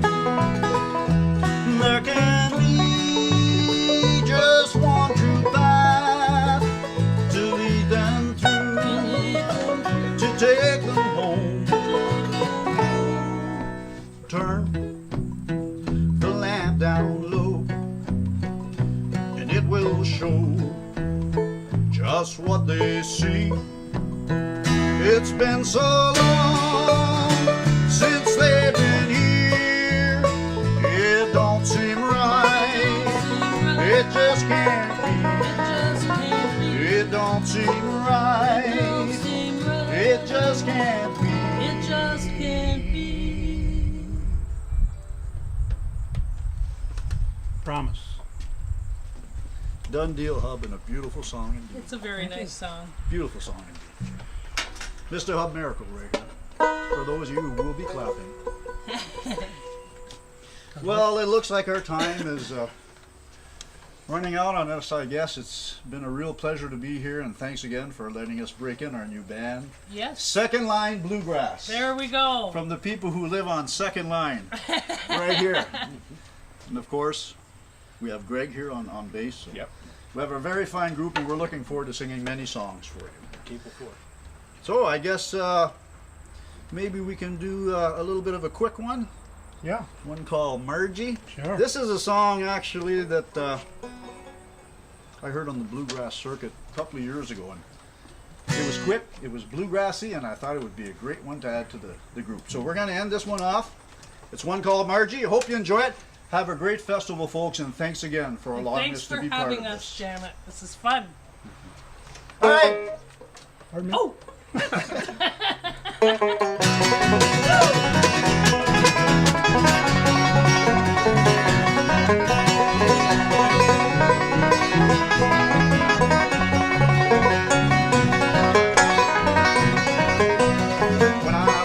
my teens and Margie was sweet 16. We were so in love, Margie.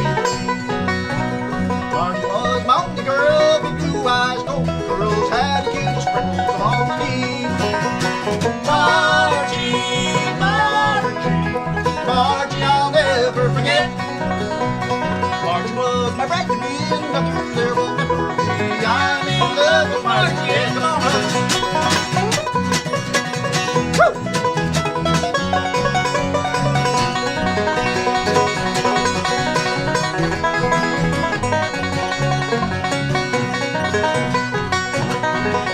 One day I had to go away, I never will forget that day. Marge cried when she let me go.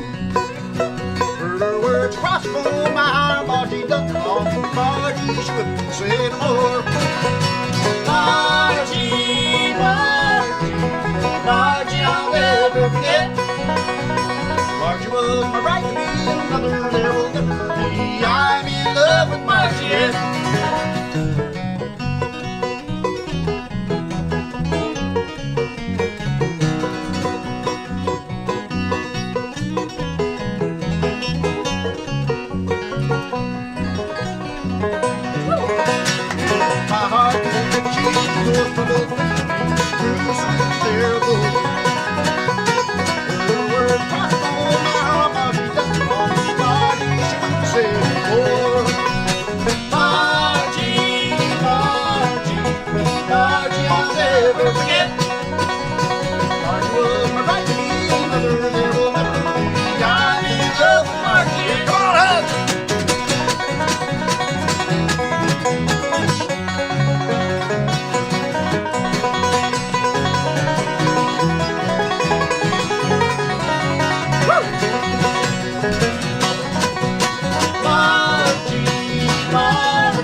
Thank you so much, folks. Here's a rainy day song called Listening to the Rain. All righty.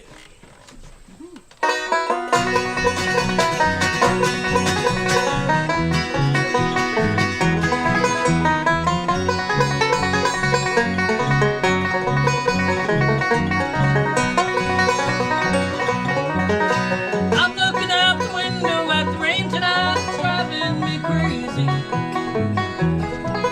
Well, it's just as cold inside. All the warmth is gone without my baby. In my mind, something stirs.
are. And listen to the ring.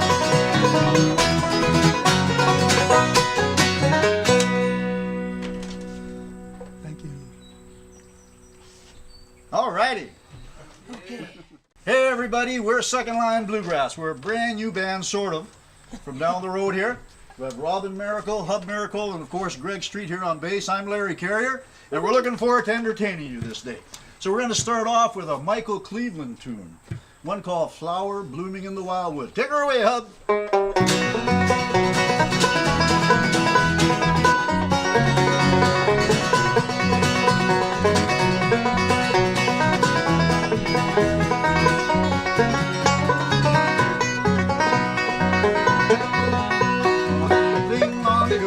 As the sun was sinking low, my true lover went to sail upon the sea.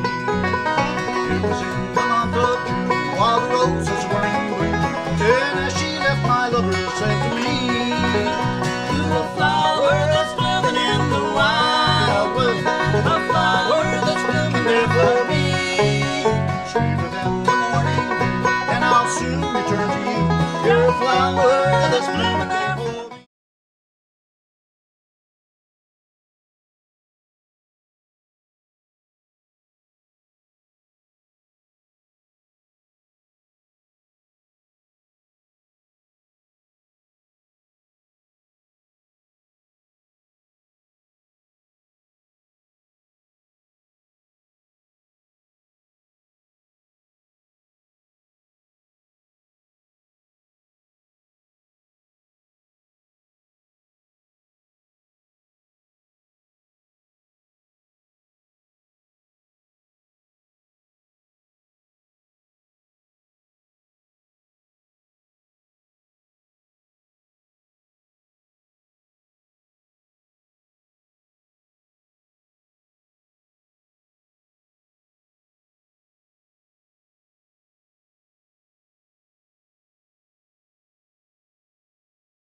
All right. The final amazing session. Ooh, we've got some echo. All right. Good afternoon, Six Nations. That's what it was sounding like. So we're at the final session of the Ogwehoweh Storytelling Festival. We're kind of reluctantly calling it the first year because we're not sure if there's going to be a next year, although a lot of fingers are crossed, hoping that there will be a second year, third and fourth and fifth and sixth year of the Ogwehoweh Story Festival. I have to say, overall, it's just been a joy, and I think we can confidently say that it has been a great success. And I'm just so pleased that we have this last panel of filmmakers, storytellers in film, to round out all of our sessions over the last 2 days that we've been together. And thank you again for our viewers. We do want to say thank you again to the Ontario Arts Council. I wonder if anyone from the Ontario Arts Council is actually watching. If not, we're going to send them all the links, and that's the thing too. If you aren't able to catch the whole sessions, you had to step away, or you know people who wanted to join but they weren't able to join because of the time and the date or what have you, just let them know that if they go to the Six Nations Polytechnic YouTube channel, that all of the session, the all-day festival, is up there for your screening pleasure and at your convenience. So it will be up there forevermore. So just let your friends know about that. Oh, thank you, Tara has said, I've been a fantastic host. Thank you, darling. I really appreciate that feedback. We're going into our last session, as I said, Storytellers in Film, and we have two of the panelists joining us here on campus, Shelley Nero and Zoe Hopkins, and we've got two of the other panelists who are joining us remotely, I believe from Brantford, and also chiming in from Vancouver, British Columbia. So that's a long way away. So what we're going to do is jump right into our session. So we have lots of time to go deep into this session with our presenters. And I'm going to start off by sharing the bio for Shelley Nero, who's here with us on campus. Nero is a member of Six Nations Reserve Bay of Quinte Mohawk Turtle Clan. Shelley Nero is a multimedia artist. Her work involves photography, painting, beadwork, and film. Nero is conscious of the impact of post-colonial mediums have had on Indigenous people. Like many artists from the different Native communities, she works relentlessly presenting people in realistic and explorative portrayals. Photo series such as Mohawks and Beehives, This Land is Mime Land, and M Stories of Women are a few of the genres of artwork. Films include Honey Moccasin, It Starts with a Whisper, The Shirt Kissed by Lightning, Kissed by Lightning, and Robert's Paintings. Recently, she finished her film, The Incredible 25th Year of Mitzi Bear Claw, which got a screening at the last Imaginative Film Festival, or the 2 years previous, yeah. Shelley graduated from the Ontario College of Art, honors, and received her Master of Fine Art from the University of Western Ontario. Nero was the inaugural recipient of the Aboriginal Arts Award presented through the Ontario Arts Council in 2012. In 2017, Nero received the Governor General's Award for the Arts from Canada Council, the Scotiabank Photography Award, and also received the, how do you say that, Haitian Foundation Reveal Award. Nero received an honorary doctorate from the Ontario College of Art and Design University. Shelley is also a laureate of the Paul DeHuke and Norman Walford Career Achievement Award for Photography. That's a lot of achievement. It's a lot of experience coming to us with Shelley here on this panel. So thank you for joining us, Shelley. I'm going to go on and read a Zoe Hopkins biography, writer and director. So this is wonderful. We have you with us here. Zoe Hopkins is Heltzlik and Mohawk woman born in her mother's community of Bella Bella, a fishing village on the coast of BC. Did you live out west? I lived in Vancouver. Okay, Zoe was living in Vancouver. When I was living out west, in Bella Bella, but I went to visit Bella Coola for a festival, and somebody told me that Bella Coola means a nice bum in Italian, so just wanted to share that. She is now raising her son in her father's community of Six Nations, Ontario, where she learned to speak and teach Ganyagahega, the Mohawk language. Hopkins drew upon her personal connection to the Great Bear Rainforest for her award-winning feature film, Kayak to Klemtu, which received a theatrical release in Canada and is distributed by Mongrel Media, now streaming on CBC Gem. And that was also featured, one of the feature films at Imaginative a couple years back as well. Official selections from Edinburgh International Film Festival, Best Canadian First Feature Film, Victoria International Film Festival, Audience Choice Award, Imaginative Film Festival, Best Actress for Takaya Blaney, who is amazing, activist as well as an actor. Best Supporting Actress, Sonia Bennett. Leo Awards Best Director, congratulations, American Indian Film Festival. Hopkins holds a BAA in film from Ryerson University as an alumna of the Sundance Institute's feature film program. Her films have screened internationally at festivals including Sundance, Berrinelli, TIFF, Kids, and Edinburgh. Zoe was a writer and a consulting producer on CBC's dramatic series Trickster, based on the much-celebrated book Son of Trickster by Eden Robinson. She's a member of the Writers Guild of Canada and in development on a new series. Writer Guilds of Canada is for screenwriters, just to let people know. Zoe wrote her sophomore feature film, Run, Woman, Run, as an anti-rom-com because she wanted to see a woman on screen and find self-love before the romantic kind.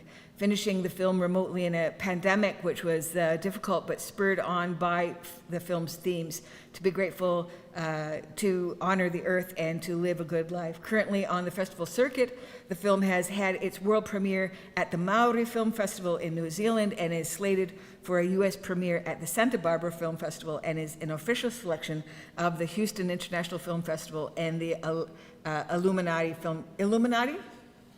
Illuminate Film Festival in Arizona. So congratulations on all of that. We look forward to talking to you about film and screenwriting. And joining us remotely, I don't know if we're going to see our friends joining remotely. David, how is that going? Yes, he's nodding his head. Jonathan Elliott, who's joining us remotely, is Mohawk filmmaker from the Six Nations Reserve in Ontario. Since attending New York University's film program, production program, he has worked as a director and cinematographer in a variety of projects, including Power in the Blood, which is the feature documentary, Wild Archaeology, an APTN series, Friday Night Thunder, again another APTN series shot right here on Six Nations, Voices from Here, Historica Canada series, Tegoyata, which I'm going to ask him to help me pronounce that better, Even in the Silence, Along the Water's Edge, Taken Home, and Her Water Drum. Jonathan's award-winning body of work focuses on telling contemporary Indigenous stories that explore individuals' complex relationships to their cultural identity. Yes, hi Jonathan, hello. And families and communities. His projects have been nationally broadcast on TV and screened at various international film festivals in New Zealand, Italy, London, the United States, Canada, etc. Some of these festivals include Imaginative, Vancouver International Film Festival, LA Skins Fest, Red Nation International Film Festival, Maoriland Film Festival, Art with Impact, etc. Jonathan is a member of the advisory board of Art with Impact, an LA-based company that focuses on creating and showcasing short films that promote positive representation of mental health issues in schools across North America. He was a participant in the 2021 Imaginative Feature Screenwriting Intensive Program. Jonathan was the 2018 Artist in Residence for Imaginative CSV Development Program. He was selected as one of the emerging 20 artists at the 2018 Real World Film Festival and has been the recipient of grants from Canada Council for the Arts, Ontario Arts Council, Toronto Arts Council, Imaginative, Charles Street Video, Taking It Global, Art with Impact, W.F. White's, and Astrolab Studios, Inc. to produce his work. Currently, Jonathan is in development on several projects, including his first feature film. Congratulations, Jonathan, and thank you for joining us.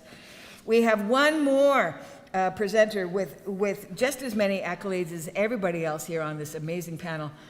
Jesse Anthony, who's joining from Vancouver.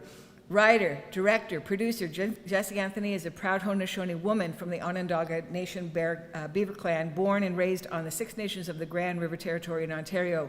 Jesse is a graduate of the Indigenous Independent Filmmaking Program and Bachelor of Motion Pictures Arts degree from Capilano University. Jesse is a Film Talent to Watch winner for her first feature film titled Brother I Cry. which won the 2020 BC Emerging Filmmakers Award at the Vancouver International Film Festival, the Audience Choice Award in the 2020 Imaginative Film Festival, Best Screenwriting Award at the 2021 Vancouver International Women's Film Festival, and Best Screenwriting and Best Direction in a Motion Picture for the 2021 Leo Awards. Woo! Jessie is also the producer of the recently released series Queer Sentina, which won the Imaginative Pitch competition, gaining a broadcast deal with APTN, the Bell Fund Media, and Telefilm Talent to Watch. Jessie is currently in development with a television slate supported by CMF, Amazon, ISO, Creative BC, and Bell Media. Hey, Jessie, there she is. Jessie has produced shorts funded by TELUS Optic and Bravo Fact, as well as many music videos. She was the first assistant director on The Edge of the Knife, co-directed by Helen Haig Brown and Haida artist Gway Aidenshaw. Jessie was a finalist at the MPPIA, which I don't know what that is, short film and award competition, where she received an honorable mention. She directed the documentary Through My Needle, which follows a Mohawk designer and her family exploring culture and clan through the beading and design of Indigenous regalia. Jessie worked on The Good Girlfriend's Guide to Divorce, which is NBC Universal, River of Silence, Telefilm, Going for Broke, TELUS, Red Castle Films, Man in the High Castle, and on Amazon, and La Queer Sentina, Luca, Gore, Time Warner, and many, many more. So welcome, everybody. I'm so glad you could join us, taking the time out of your busy, busy schedules. Filmmakers are busy these days, man. There's lots of stories to tell, yes? And at this time, I'm just going to ask each of our panelists to please share anything else that wasn't included in your bio. Let us know what you're up to, or anything else that you'd like us to know that we didn't hear from yet. So Shelley, if you wanted to start us off and let us know. We're so glad you could join us. Thank you. Welcome. Well, thank you for inviting me. Can you hear me? Yeah, we can actually. And so you want me to share with you what I'm up to now? If you want, you would talk about projects or anything else that wasn't included in your bio, anything else that you think is important for our viewers to know about you. Nope, the bio kind of covers everything. I'm, during the full moon, I'm an insomniac. Oh. So I'm crazy, yeah. But it's also kind of a good time to be crazy during the full moon. Because what else do you have to do? You just get up and walk around, and sometimes I write, but mostly lately I just watch TV. Yeah.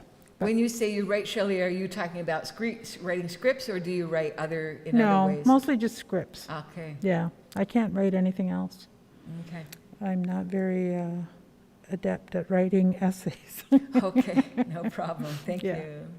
So, what would you like to know, Janet? Well, I mean, first of all, we can get into talking about your origin story as a filmmaker. I would really like to know, like, you know, because I remember fangirling you at a very young age when you were a visual artist before films, before I knew that you were even making films. Right. You were doing a wonderful installation. Of course, your photography work was very popular and still is. And actually, one of your images is included on one of my books, the cover of one of my books. Yeah. So yeah, I love that Sky Woman series.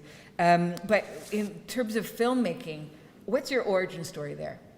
Well, I didn't go to film school, but 1992 was on the horizon, and at that time a lot of Native artists were making artwork for the 500th anniversary of Columbus, and I thought, I don't want to make a piece of art that I'm going to make for this year and then, you know, stick it in a closet.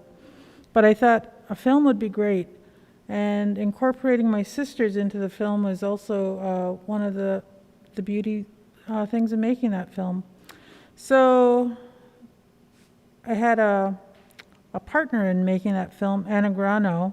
She was a Toronto filmmaker, and you know, she showed me where to rent equipment and what to expect in making a film.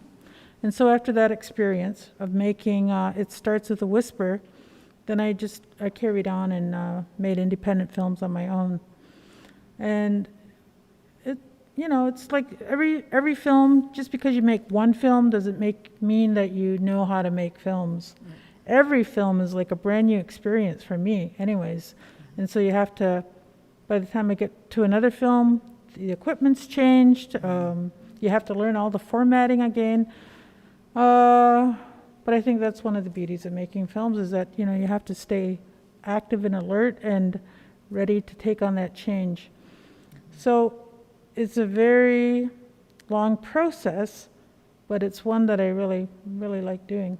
Mm-hmm. What year would you say you started in filmmaking? I'd say 1990. Mm-hmm. Yeah. What other Native filmmakers were around then? Sorry? What other Native filmmakers were around then?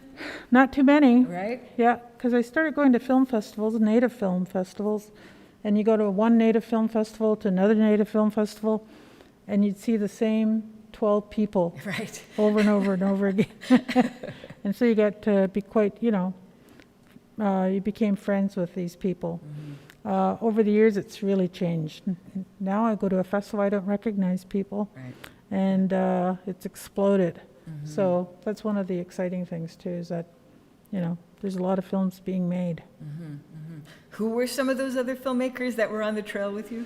There was Shirley Chichu, Alanis Obomsawin, Dan Bigby, who is from the U.S. I think he's from Oklahoma.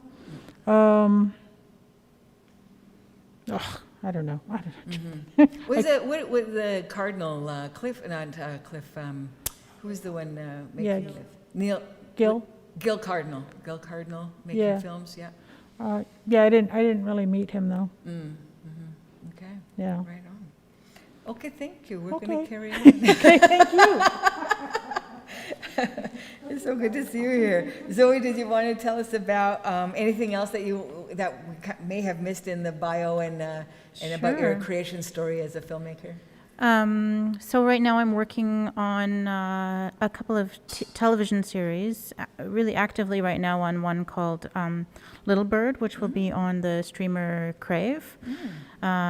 So I'm a writer and a director on that series. We'll be shooting next year, so we're spending the fall writing and scouting and stuff like that. So that'll be Crave's first 1 hour drama original. And it'll be my first foray into TV directing. I wrote on Trickster, so that I've been a television writer already, but yeah, my first go at TV directing. I'm looking forward to that. Amazing. How did you get started, Zoe? I have been in this crazy industry for a long time. I started as an actor when I was 15. So over 30 years now. I've giving away my age, but I worked as an actor for a number of years until I got really tired of the kind of roles that I was being sent to audition for. They were either period pieces where you're in buckskin and braids, or if they were contemporary, it was something where I would be playing like a bad kid, you know, and like, I have an angelic face. I never got cast as a bad kid, you know, but, and then you can't see my face here, but like, I look a little more probably coastal than like the Hollywood ideal of what an Ogwehoweh person looks like. You know, I don't look like Pocahontas, so I wouldn't get cast for a lot of speaking parts for historical things, but I'm brown enough, you know, have long hair, you know, could be in the background.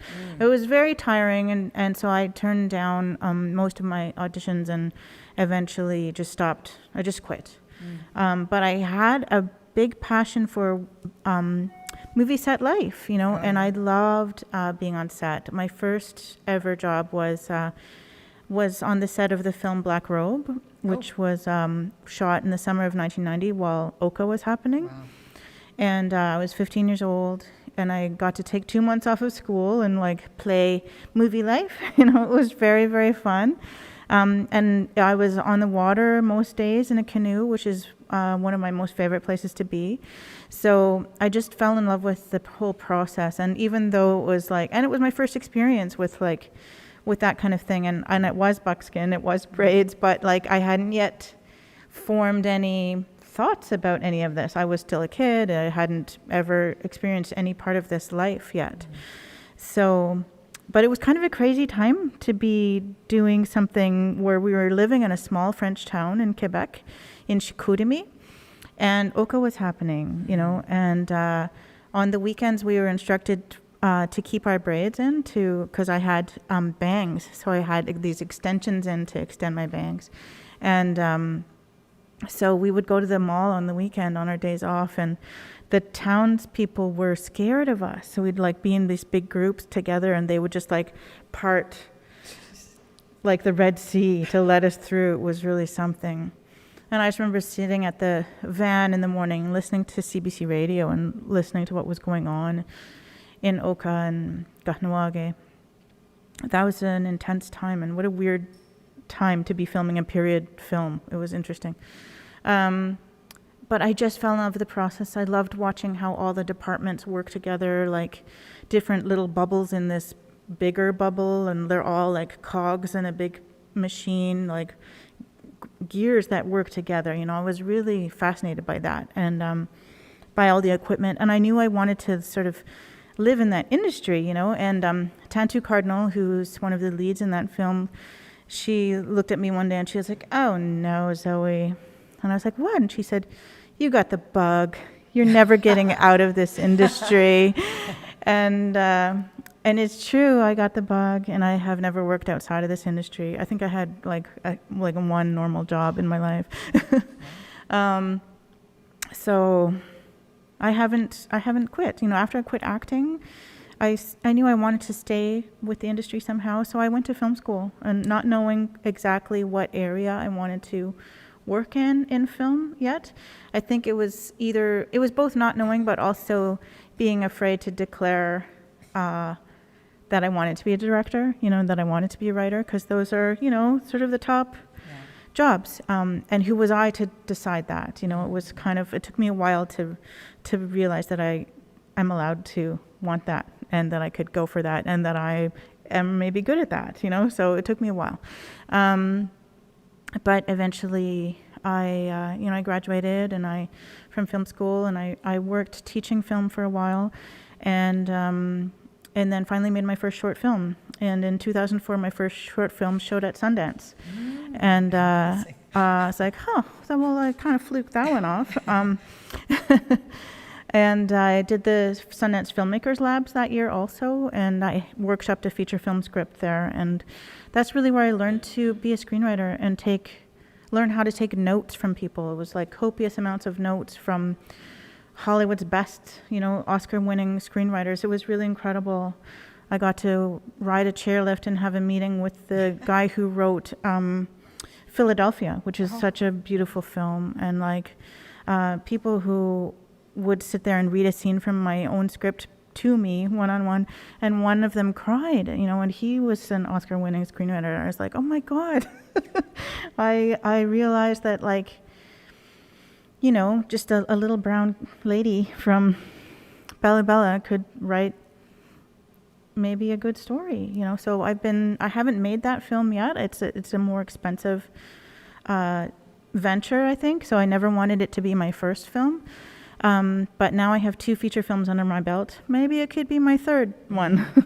Any patrons out there, feel free to contact Zoe. Sort of work your way up in the funding system to be able to access the bigger pots of money. And I feel like I think maybe I'm there now. So where did you study, Zoe? I went to Ryerson. Oh. Yeah. So I grew up in Ottawa actually, but went to Ryerson, and from there moved to Vancouver, and then now I'm back here. I live here in Six Nations. Wonderful. Well, thank you so much for telling and sharing that part of your life with us. I like when I caught you saying this word, "I'm brown enough." Yesterday, there was on our poetry panel, one of the poets coined a phrase, "super brown." So there's super brown, and now there's brown enough. So I think we're heading towards a T-shirt series here. So let's bring in one of our remote guests. Whomever you want to bring up there, David, your dealer's choice, and we'll hear about what their story is like coming into the film world, which is really a different world, eh? It's a world unto itself. Hi, Jessie. I think we're going to be working with a bit of a delay here as well, like we did yesterday. But I wanted to just ask you the question, Jess. Tell us, if you could please share your origin story as a filmmaker. We're interested to know how you got into film. Okay, cool. First of all, I want to say Nyaweha for inviting me to the conference, to be on this same, in the same space as Shelly and Zoe and Ron is amazing. I'm getting some crazy feedback. How do I fix that on this end? Is that good? Maybe that's good for me. So yeah, my origins. Yeah, that's much better. Thank you.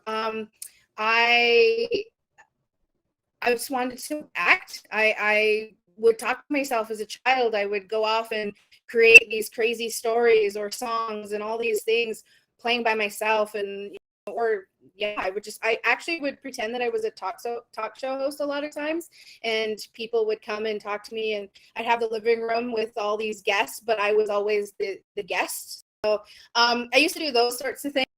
And then, growing up in Six Nations, I would always, when I was old enough to have a job, my first job was buttering toast, but I didn't want to do that for the rest of my life. So I was like, okay, I really want to tell stories. And so I would go to Great and I would check the board and see, was there anything in the arts that I would gravitate to, but there was never anything really set up there. Maybe at a long shot, there might be something. And then one year there was, Gary Farmer had a traveling show that he was putting together, a group of people that they were putting together called Digital Indian.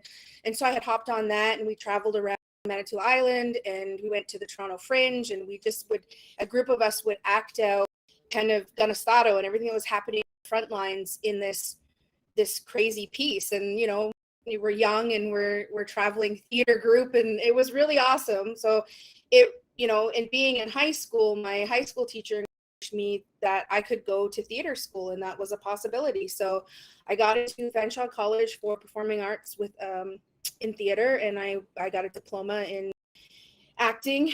And then I went to I did a fringe show in London, which was outside of school, so it was really cool. I was nominated for best performance. We did Crack Walker by Teresa Thompson. I can't remember the last name. From there, I went to the Center for Indigenous Theaters for a year, but then I took a break, got in a relationship, was kind of like, okay, I'm not, there's nothing, I don't see the future in this anymore. But I would do summer camps at home. So my family would write grants. We do March break camps, and always something around performing with language and culture and acting. So a friend of mine had messaged me and said, we're not really doing anything. You should come to Vancouver. And I thought, okay. My mom helped me get out here, and I inquired. I actually wanted to do a writing program.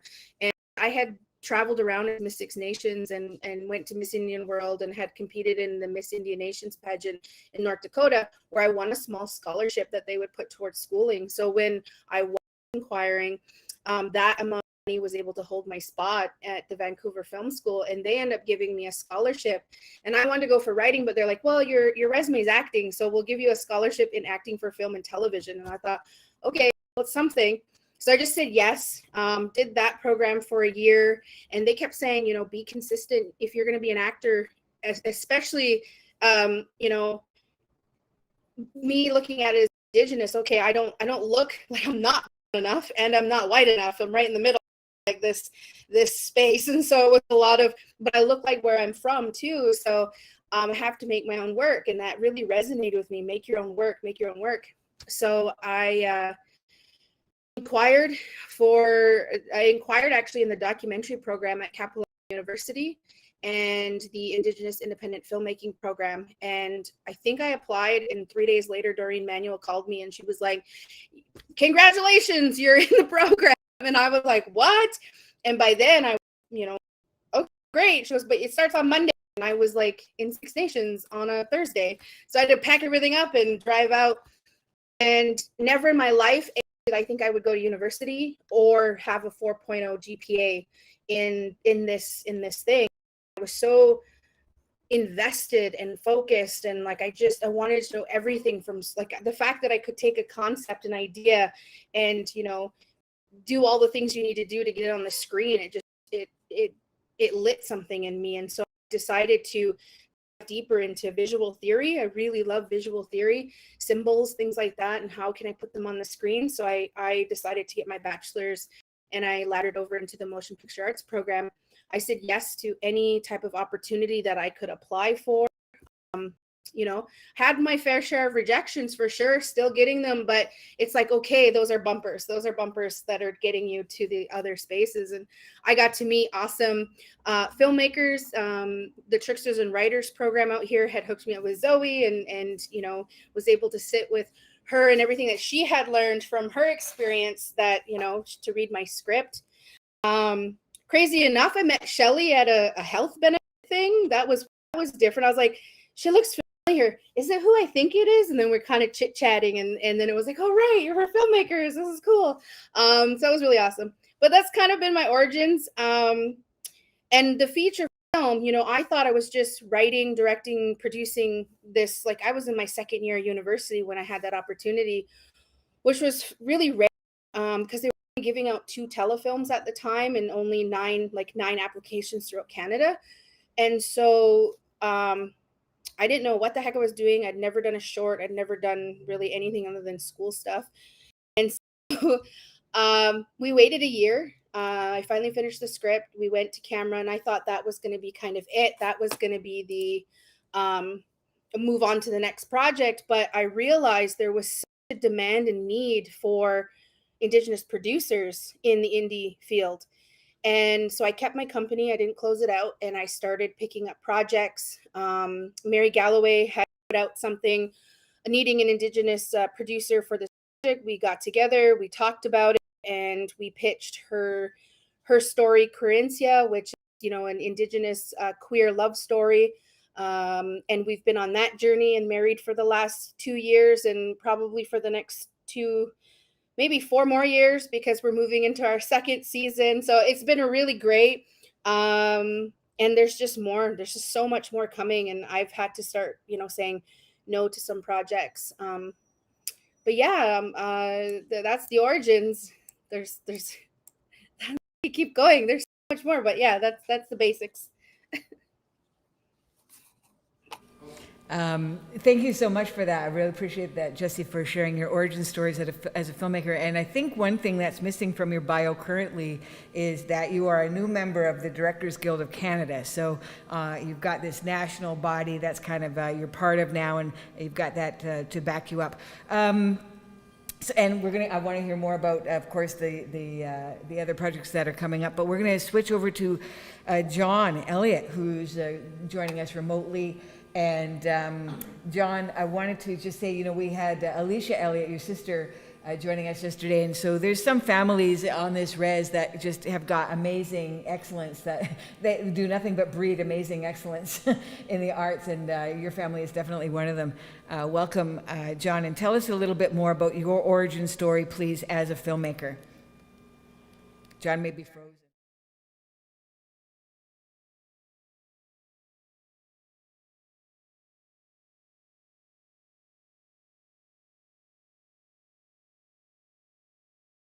What can we assess from his background?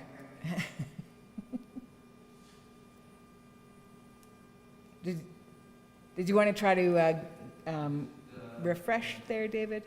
Technical difficulties? You know what? We've got some giveaways. So for the people who have been watching, we have some of the presenters have donated work, and we've collected work from some of the presenters as well. So congratulations to Alexandra Rosetta. She has won a Bits of Bluegrass or Second Line CD, thank goodness. Janet Belton is a winner from also getting a CD from Bits of Bluegrass, or again, the band name is now Second Line.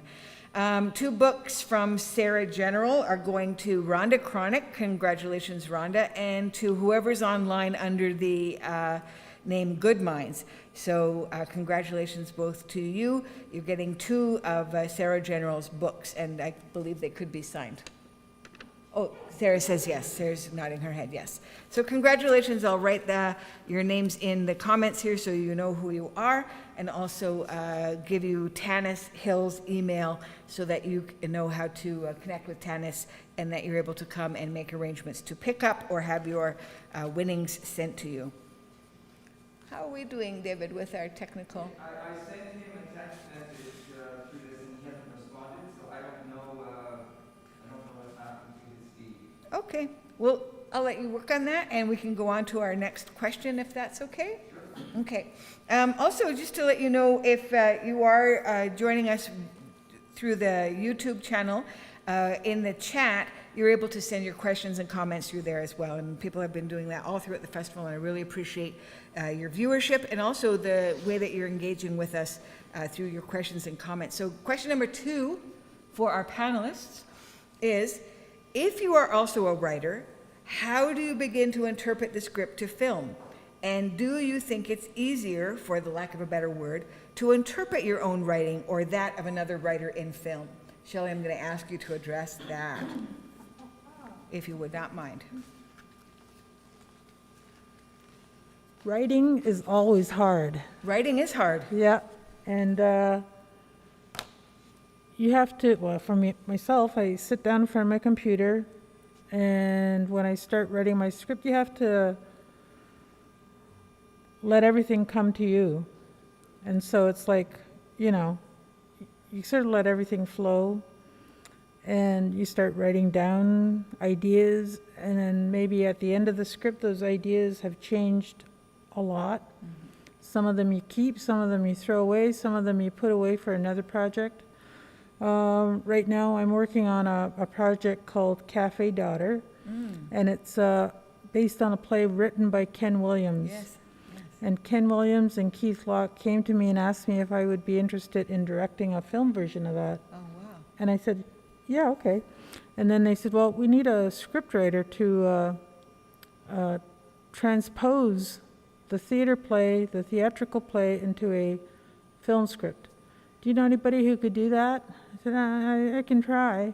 So anyways, I spent the next year and a half working on that script and making it go from a theatrical play to what is now a film script. And you have to use every sense in your body when you're writing a script, because you're thinking about how will it look, how will it sound, how's it going to affect people, are you making the right choice in the characters and what they're saying to each other. So it's, you know, it's a lot of dimensions. My mask keeps falling down. I know. It's a pain. But it's just so multi-dimensional that it's also kind of, you get so sucked into your script that you become addicted to writing your script. At least I do. You know, you become sort of, you get used to the characters that are running around in your head, and you don't want to cause harm to any of them, but you know, some things, some of them will fall into troubled times, and you know, but that's the danger, and that's also, it just makes it really interesting. So, I don't know, what else do you Yeah, wanna well, I know? mean, I'm just so interested to know about, I am familiar with the play Cafe Daughter, written by Ken Williams, and he's really gifted, you know, playwright.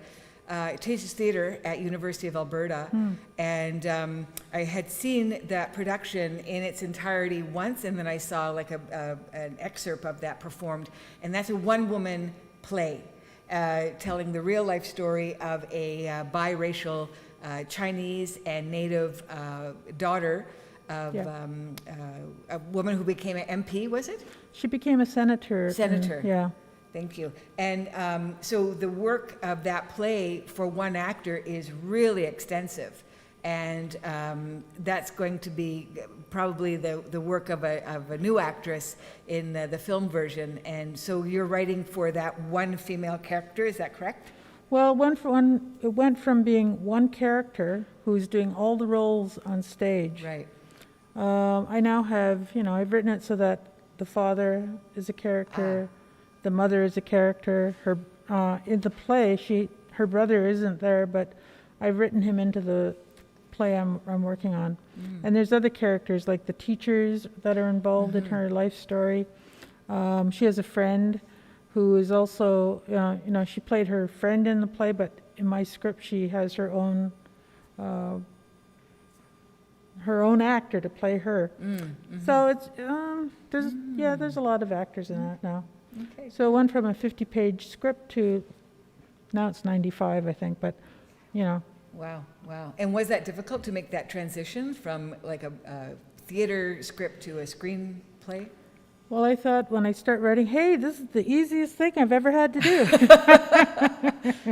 Because it's like, it's somebody else has the story already planned out, and, you're going to have all the ups and downs already there. But the more I worked on it, the harder it got. Right. Because you have to, like there's rhythms you have to bring in, the storytelling element of Lily and Dick, who is the play is based on.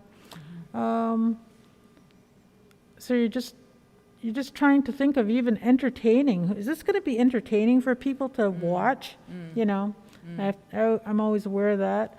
And because it takes place in the 50s and the 60s, and we know that racism in Canada was horrible at that time, especially in Saskatchewan towards Native people, let alone Chinese people. And so, it's like trying to hit certain things on, like right on, because you don't want to make it too happy, because it's not everything is happy in the story. So it's like running a marathon, so. And then just taking the words of another Native writer, and did you reach back to Ken to get some consultation, or how did he give you carte blanche to adapt as you needed to? I think it's been a carte blanche project for myself. I didn't want to say, hey, what do you think of this? Because I didn't want to hear him say, that's all wrong. Right. So I didn't really reach out to him. But I'm hoping that by the time I finish, that it's like, wow, you've taken it from being, 4 bars of music to Beethoven's Ninth. Yeah. I don't know if you've ever seen, but I've seen Spike Lee attempt this, where he's taken some theater pieces that that are on Broadway, and then he adapts them into film, and they work out pretty successfully. But he's he's got a team of people to help him do that. So wow, it sounds challenging.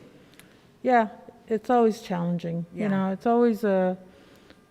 always super challenging, because you're working in your own head, but then at the end of the day, you're really thinking of who you're presenting this to. Oh yeah. And how is it going to be seen by them? And not necessarily will they like it, but will they understand the complication of this woman's life as she goes from being a 9-year-old to being this woman in the Senate. Where is that? Is that being shot? Not yet. Not yet. Soon to be in a theater near you. If we get all our funding. Oh yeah, well, fingers crossed. That sounds amazing. That's wonderful. Good for you. Okay, thank you. Okay, thanks. Good luck. We have Jonathan Elliott with us, joining us remotely. We have him connected now. Jonathan, where are you at, brother? Hey everybody, I'm in Toronto. Sorry, I had some internet connection issues that interrupted the flow of everything. So sorry to kind of circle back to where we were there, but yeah, it's great to be here. I'm really happy to be able to join, and obviously, be with all these other amazing filmmakers based out of Six. So yeah, it's awesome. You have a bad connection from Toronto. We're supposed to have the bad connection from the res. That's different. That's a flip of the situation there. But Jonathan, we were asking everyone to share with us, please, your origin story as a filmmaker. I want to know how you got involved in making films. What was the impetus there? Yeah, I think it really goes back to when I was a young kid, probably like 3 or 4. I'd spend a lot of time at my grandma in Buffalo, and her and I would watch a lot of movies together. This was like back when I was really young, so my parents sent me up there to like, just have a little bit of a break time and, be with my older sisters and stuff. And but it was great because we would watch movies and TV all the time. I remember watching Jurassic Park for the first time with her there, and it was something that Jurassic Park, just as a movie, kind of captures your imagination when you were a kid. You didn't think the dinosaurs existed, but you're seeing them there, so you're just like drawn into it. And she had to explain to me that they were not real dinosaurs. So it's kind of like that. Immediately, you're kind of thrown into the idea of like, oh, things don't have to be real, but things can be real, and you can feel like they're real. And then I completely blame Lord of the Rings. I'm a huge Lord of the Rings fan. Anybody who knows, who's watched those movies, they have the extended editions, DVDs that are kind of just jam-packed with like 20 hours of bonus features per movie that go in super depth about every process of the filmmaking, from sound design to visual effects to wardrobe to screenwriting to everything in there. And I remember being, I don't know, maybe 12 or 13 at the time and watching those repeatedly.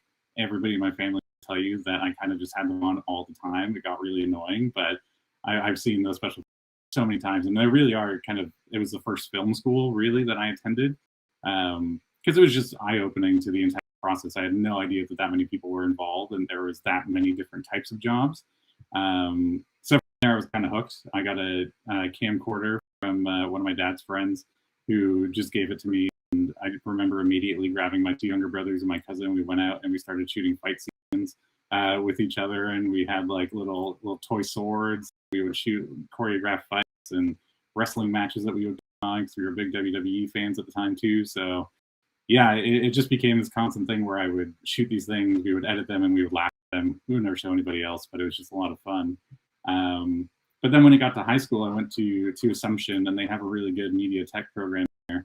And immediately it kind of got more into the realm of, oh, maybe I can tell a story and I don't have to shoot, just fight scenes. So I kind of did, the morning announcements there. I got really heavy into making my own like short animation videos and my own short films there that were really eye-opening because they had a lot of new tech and stuff that, I just had a little crappy camcorder back home and, a slow computer to do Windows Movie Maker and iMovie on. So just opening my eyes to everything that could be done, I think was really great. And yeah, there I just knew like, if it wasn't before, it was definitely like I was hooked at that point, and I knew that that's what I wanted to do. So I went to York University in their film production program. It's a 4-year program. And that was just great to actually be able to start studying film in a really in-depth way. And, I think I went in there thinking that I was really interested in being an editor because I would also edit like, my own movie trailers for like cut together movie trailers for movies that I love. But as soon as I started getting my hands on cameras, I realized that that's actually what I was really, really invested in, just learning how it worked, learning how to, compose a shot, how to light. So that's kind of where my interest went for the next 3 years. I shot a lot of different student projects there, documentaries, experimental fiction. And then I started also just wanting to tell my own stories too, because I had a lot of stories that were building for my own. And the projects that I was working on, both in school and outside of school at that point, weren't really, the types of stories that I like to tell and the types of stories that I like to see. So I started writing some of my own projects and directing some of my own projects more in there. And I've been able to, just kind of keep that going throughout. So I do write and direct, but I also am a cinematographer. And yeah, it's just kind of continued from there. I keep doing both of them because I can't really decide which one I love more. Really, they both provide such really interesting opportunities to tell stories in different ways. So it's just kind of continued from there. But yeah, I blame Jurassic Park and then I blame Lord of the Rings. Those are the ones that Good. Thank you very much. So, it's interesting because we see generationally in terms of Indigenous filmmakers that the younger generation, of course, they're more like a Renaissance person, like they can do all of it. They can do the writing, they can do the shooting and the editing and the costumes and so on and so forth. But, as in my generation, I'll say that we were focusing on one thing and, having to find crew to shoot our projects because we didn't have all of those skills. We didn't grow up as technicians as the younger people are doing today. That's just my general thought on that. We want to get back to Zoe and find out about the writing that you do, Zoe. And how do you begin? What's the methodology that you use to interpret the writing into film, into visuals? I think a character-based approach is always really important to think about when a story is coming together. My favorite part when writing is when I just feel like I'm transcribing what the characters are saying in my head. And that's where I feel like I'm really in the zone. And I've learned so many things about writing over the years, about just not being precious about anything, and just if there's a change that needs to happen, like if you get an idea or you realize that, oh, this other thing would actually be better, sometimes that means throwing 30 pages out, or the whole thing out. And that's okay. You're always trying to make it the best or make it what it needs to be. And writing is like when you're making a film, you're making 3 different films. You're making the film that's in your head, and you're making the film that comes out on paper, and then you're going to make the film that comes out of actors' mouths, and then you're going to make the film that happens in the editing suite. And you're just remaking the original idea. And it's unless you're like, I don't know, like the Coen brothers or something, where they really, they storyboard everything, and it's a very, very controlled thing. The thing that comes out of the end is going to be some distance, from the original idea. And hopefully it got better along the way. But sometimes it's just different, and it's just about embracing all of those transitions. I find that it's like always a process of letting go, of this idea that you've had. And sometimes it's like feels so perfect in your mind, and then it just comes out different or better, or different in a way that you realize like, oh, this was totally not what I imagined, but like I love it and I'm so surprised. That's really, really fun too. A part of the process is that discovery. So I really love that about how writing, just because you put it on the page doesn't mean, that that's how it's going to be. Right. So I really, really like that. And then, but it's also torturous. I have found it gets harder the later I am into a project. So, like on my most recent feature film, we always try to save money back to do reshoots or pickup days when you're done a cut of the film and realize, oh, well, there's, we need to redo this scene, or it'd be great to have a scene about this, we didn't have that, so it's great to save money back to go and do that and save your bacon kind of, and in doing that, it's always funny to me that the scenes that you go to reshoot that for whatever reason didn't work out on the day never end up in the movie, even if you reshoot them. Like that's happened to me twice now. I'm like, oh, that scene just really didn't want to be in the movie. We shot it twice. It's still not in the movie.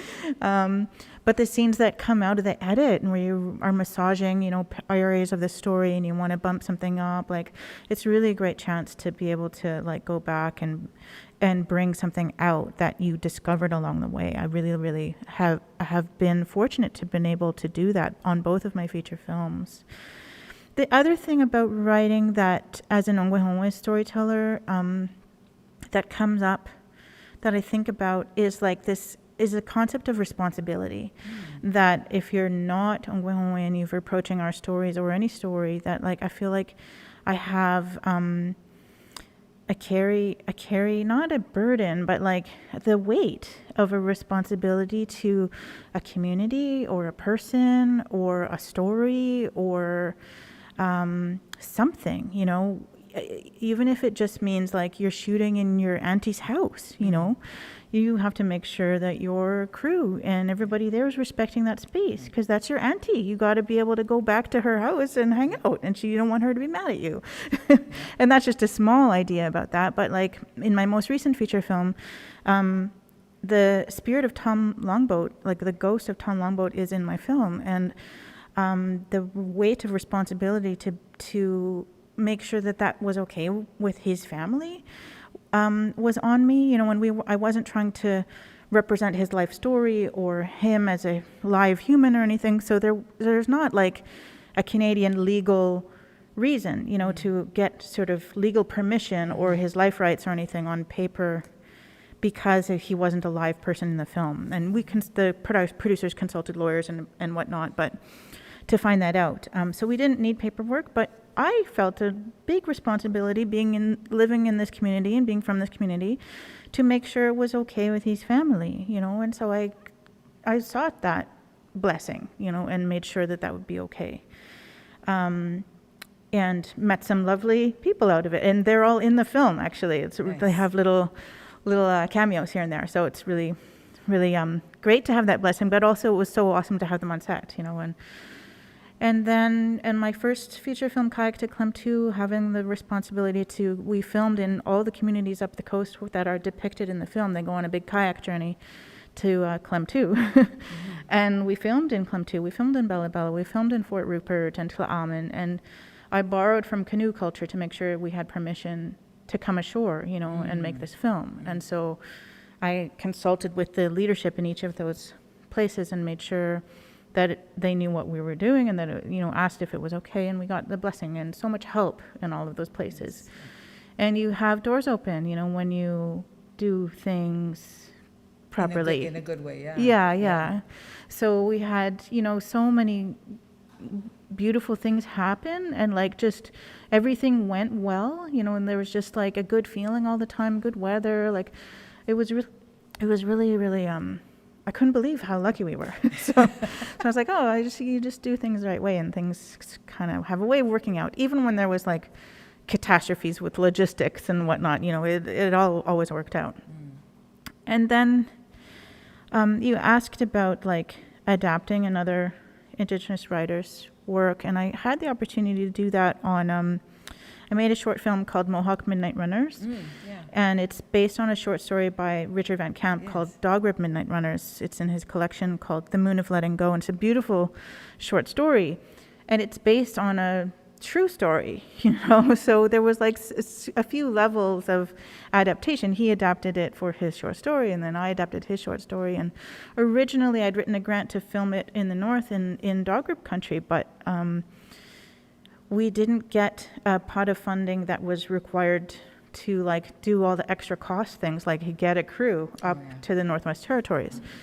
And that would have meant that $20,000 on a short film wasn't going to go on the screen. It was going to go to planes, hotels, like all that kind of stuff. And I talked about it with Richard, and I said, you know, what would you think about me making this in Six Nations, and all of the money goes on the screen, you know, and that means we can have more time and more, you know, and we're not just hemorrhaging money on like logistics. And on a short film budget, that's a lot of money. So Richard thought about it, and he agreed, you know, that the story needed to be told in the best way possible. And I said, eventually it came down to the point where I was like, Richard, I don't know how to make Six Nations look like a river. It just looks like how it looks. Like I don't, like, what do you think about me playing Six Nations for Six Nations? And I call it Mohawk Midnight Runners instead of Dogrib Midnight Runners. And he paused, you know, he took a moment there, and he said, you know what, you're right. You need to go and make your movie of my story, and you need to do everything you need to do. And he just gave me his wholehearted blessing to just really adapt it and make it here. And it was this story from here, you know. And so I felt really, really blessed, because that was so generous of him. And he's one of my dearest friends, so I was really, really glad. And I was like, oh, thank you, brother. It's going to make it so much easier. But also then this story can sort of settle down into this land here. You know, it was really, really just right, you know, for the story. And I got to adapt it. And like I tried to be true to the spirit of the story, you know, in the spirit of letting go. You know, that collection of short stories is called The Moon of Letting Go. And really that film and that short story are really about a moon of letting go. You know, if you watch the short film, it's about a man who's lost his best friend to suicide. And the way that he honors him is that he streaks through his community at night, so he runs naked through the streets. And so we got to film in in the village with our actors running nude in the village, and I had to get permission from the band council and make sure that everybody knew that there's going to be naked men running around. And that when we weren't filming, they were to be robed, and it was really funny. There's at the end, one of the ending shots is a guy walks out of his house, and he's like just an accidental extra in the film. He walks out and like gets something off the lawn, and he just looks up and he's like, huh, and he just goes back. Like it was normal. I was like, oh my gosh, that was so perfect. So yeah, I think a lot like about the writing process. I think it's so much different when you come from community and place, and in terms of like responsibility to all of these things. You're not just your characters and your story, but to your culture and all the things you come from. Yeah, we've been using that R word, that responsibility word, in practically all of the sessions, all of the panels. And so maybe that's our third T-shirt, brown responsibility. There is a brown responsibility that goes with that. I just had one more question about, you story edit your own work? No. Not for the whole process. It's I think it's really important to get outside voices and notes. I think that if you don't, you can really be writing. I don't know. It's just you get stuck writing in a little bag, And it's so nice to have even just somebody ask you a question, and then you realize, oh gosh, that thing I thought was so clear is not clear, because some stuff is in your head and not on the paper. Right. So I think it's really wise to get a set of notes. Just even like one set of notes from one person will really help your story be better. And it's about making it better. It's not about like hanging on to what you think it is, because it's probably not what you think it is, And I think that's really difficult for emerging writers to do, is to learn how to hear notes and how to take notes, and that it's not a personal thing or it's not about your story. Because people who are really emerging tend to write things that are really personal or really autobiographical, and it's not ever meant to be like a comment on your life or a comment on your past decisions or a comment, it's just like you can let your experience go, and now this is a story that you're shaping, and it has to be the best story, which means like facts can move around, and like if I'm telling you a story right now, nobody cares that it happened on Thursday or Wednesday or Tuesday. I can just tell you a story and like let go of like things that don't matter to making the best, most vivid story on the screen. So Yeah, I say that when I'm mentoring poets, it's like, you don't really need to be so literal. It's art, be arty about it. Put the art in there. So thank you, Zoe, for that. Appreciate that. We've got a comment from Franklin who says, I was an artistic director of a native naming scene in the scene in a TV movie, keeping the actual ceremony intact with a few changes to protect the actual ceremony from exploitation. And it was fun to do, he says. So I guess that's one area where we are using artistic license to portray real things within our culture. Let's head over to Jessie and find out what she does, how she carries on as includes her own writing and that of other writers into her film process. Jessie, Anthony. Hi, can you hear me okay? Yeah, so writing. I guess I'll just like, there's a lot of the short stuff that I've written where I was able to just kind of live in my own space as I was learning, but writing a feature and being emerging, like I second everything that Zoe has talked about, especially in that process of learning to let go and, writing such a personal story and trying to navigate my own feelings, but letting the characters learn how to live on their own and be their own. That was a process in itself. And also trusting your own gut, that when you do get the notes, what are those? Like, what does that mean? So there's a lot of trust that you have to have in that too. And learning to take notes, I think, has been one of the most liberating things. Like I was able to sit for 6 weeks in the Pacific Screenwriters Program, which I think I have to add to my bio, where I sat with, a seasoned showrunner and 5 other writers, and I'm pitching and writing and I'm, doing these things. And maybe out of the whole 6 weeks, one thing might have been picked up that I said and put into the actual story, but I was still valuable and valued in that room because of the bumping, and I learned valuable lessons in that, like tons. That okay, they're not.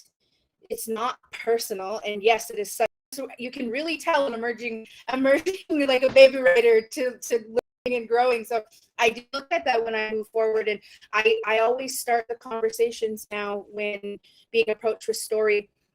Let's discuss how we're going to give and take notes, like how we're going to give and receive notes, and today kind of focus on and have really open communication as to how we're going to work together. And that thing of walking with that role and that responsibility, I had just come up against something where we were not all on the same page, and I was in a bit of a fear space of like something was bothering me, and I had to take a whole week and kind of sit back and go, who am I, and where's my voice, because I'm not, and something's really resonating with me, and that's why I'm not mistaking it for insecurity. I have to listen to my spirit that's telling me there's a reason, don't jive with this. And I was able to find that, and I was able to say, oh, I come to the table and said, I don't agree with these things, because in my whole heart, in my whole being, I am responsible, and I have a responsibility. I have a role and responsibility to community. Not just, this isn't just about me. I walk and I'm carrying these things in these spaces. So, moving forward, I will always step with that, and in a good way, with a good mind. I'm very passionate about it, as you can tell. There's like, yes, and that has to happen, and that's going to be the difference moving forward too, in having, 100% Indigenous owned companies. And when you do make those relationships with non-Indigenous companies and you create together, because I think we can create together, but there just has to be this understanding. So, and that goes in the writing, and I've also come up against, knowing when to fight for something in the writing, when, I'm basing this as a producer with a writer and saying, okay, let's bring in consultants right from the beginning. Let's do these things right from the beginning. So I've had to really be confident in knowing that I'm carrying, and I'm doing that because I'm carrying community. I'm doing that because I care about my community. So yeah, I totally second all of that. In terms of how I bring, like, I guess what I'm writing about or what I'm bringing to the paper, I do write a lot about experience, and I've never, I'm just now getting into writing someone else's voice and learning how to write that. Like, that's going to be a new challenge or it's going to be a new experience I'm really looking forward to doing, and learning how to, in that collaborative space. I've been there. I'm like, yes, I want to do more of this. I want to hear stories. But yeah, the stories that I have been writing have been really close experiences, through grief, through addiction.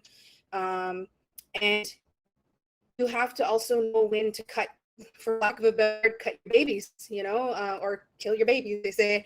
I had my script I cry, and it was draft 7, we're getting ready to go to picture, and there's a lot of things that didn't make it to the screen because they didn't advance the story, and or we didn't have the budget. So that was another thing, was going, at what budget am I writing this for script at? At what budget am I allowed to have here? And thankfully, we were able to get 8 locations out of 1 location, which saved us a lot. But I had to cut out a lot of these other very human stories that sometimes I wish that I could keep, that I wish I really could have kept, but there was just no, I could do that, and okay with that, learning how to be okay with it.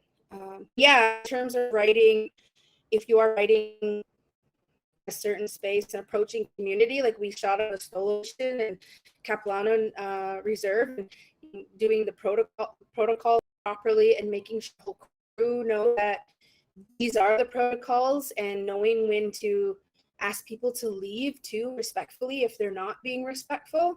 And knowing that the crew that you have is very aware of the story that we're telling, because a lot of times people show up just because they also need a job and they love film and they're there, but when you have a crew that is also behind you on the content that you're creating, there's such a beautiful vibe that you make this family, and you're all aiming for the same thing. So Yeah, I'm currently writing a horror film, and it's very difficult. I'm 50 pages in, and I'm at that crossroad of, am I exploiting this trauma, or am I actually bringing the vengeance in? Like I'm right now going, okay, I need to let other eyes on this now, because I am aware of the community or the audience or the people who might watch this. So yeah, it's almost like having our own, our own council sessions of like, I don't know, if I'm told by the majority of the community that this is bad, I don't want to continue to make it either. So,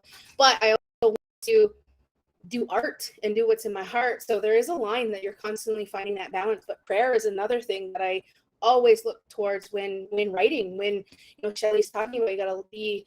I wrote it down. Keep with me, like being aware, like all your senses and all of those things. And I pray. That's how I'm going. Okay, whatever you want me to write and put down today, let it happen in a good way, and trust that process. So yeah, that's what I've learned to date. I don't know if that will shift. I'm always open for new processes, new ideas. So yeah, but that's where I'm at right now.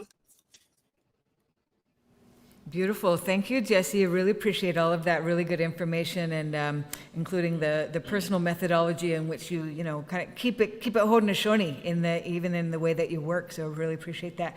We're going to hear from John Elliott about his writing and how he incorporates that into film and the process there. But I also wanted to let you know, please stay tuned, because we do have some film clips that we're going to be sharing with you from the filmmakers that are here on this panel. So, and we'll get to that right after we hear from John Elliott and how he incorporates his own writing into film and how he works with other people's writing into film. Thank you. Process for me is I think very similar to Zoe. It all starts with characters. Like I kind of come up with one character in my mind that I think is really interesting, and there's something about them, whether it's just an event or like a background of something or something that happens in them, that I'm just like, okay, I can really see that person, and I'm starting to get a picture in my head of who that person is, what they like, what they don't like, what type of music they listen to, what type of activities are they into. And I think it really just kind of builds from there. I think that for me, it's as possible trying to really get to the heart of who a person is. And sometimes that doesn't happen that way.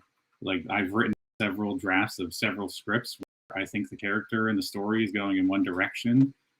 And like Zoe was saying too, you just get to a point where you realize that's not the story anymore. The story is actually this. And you scrap everything. You start totally from scratch, and ultimately it does lead to something that I think is more true. And that's really what I'm just trying to look for, something where I feel like I know that this story may be coming from me, but I feel like I'm just living the story through a character's eyes, And I think that once you get to that point, that's when I feel the best about it.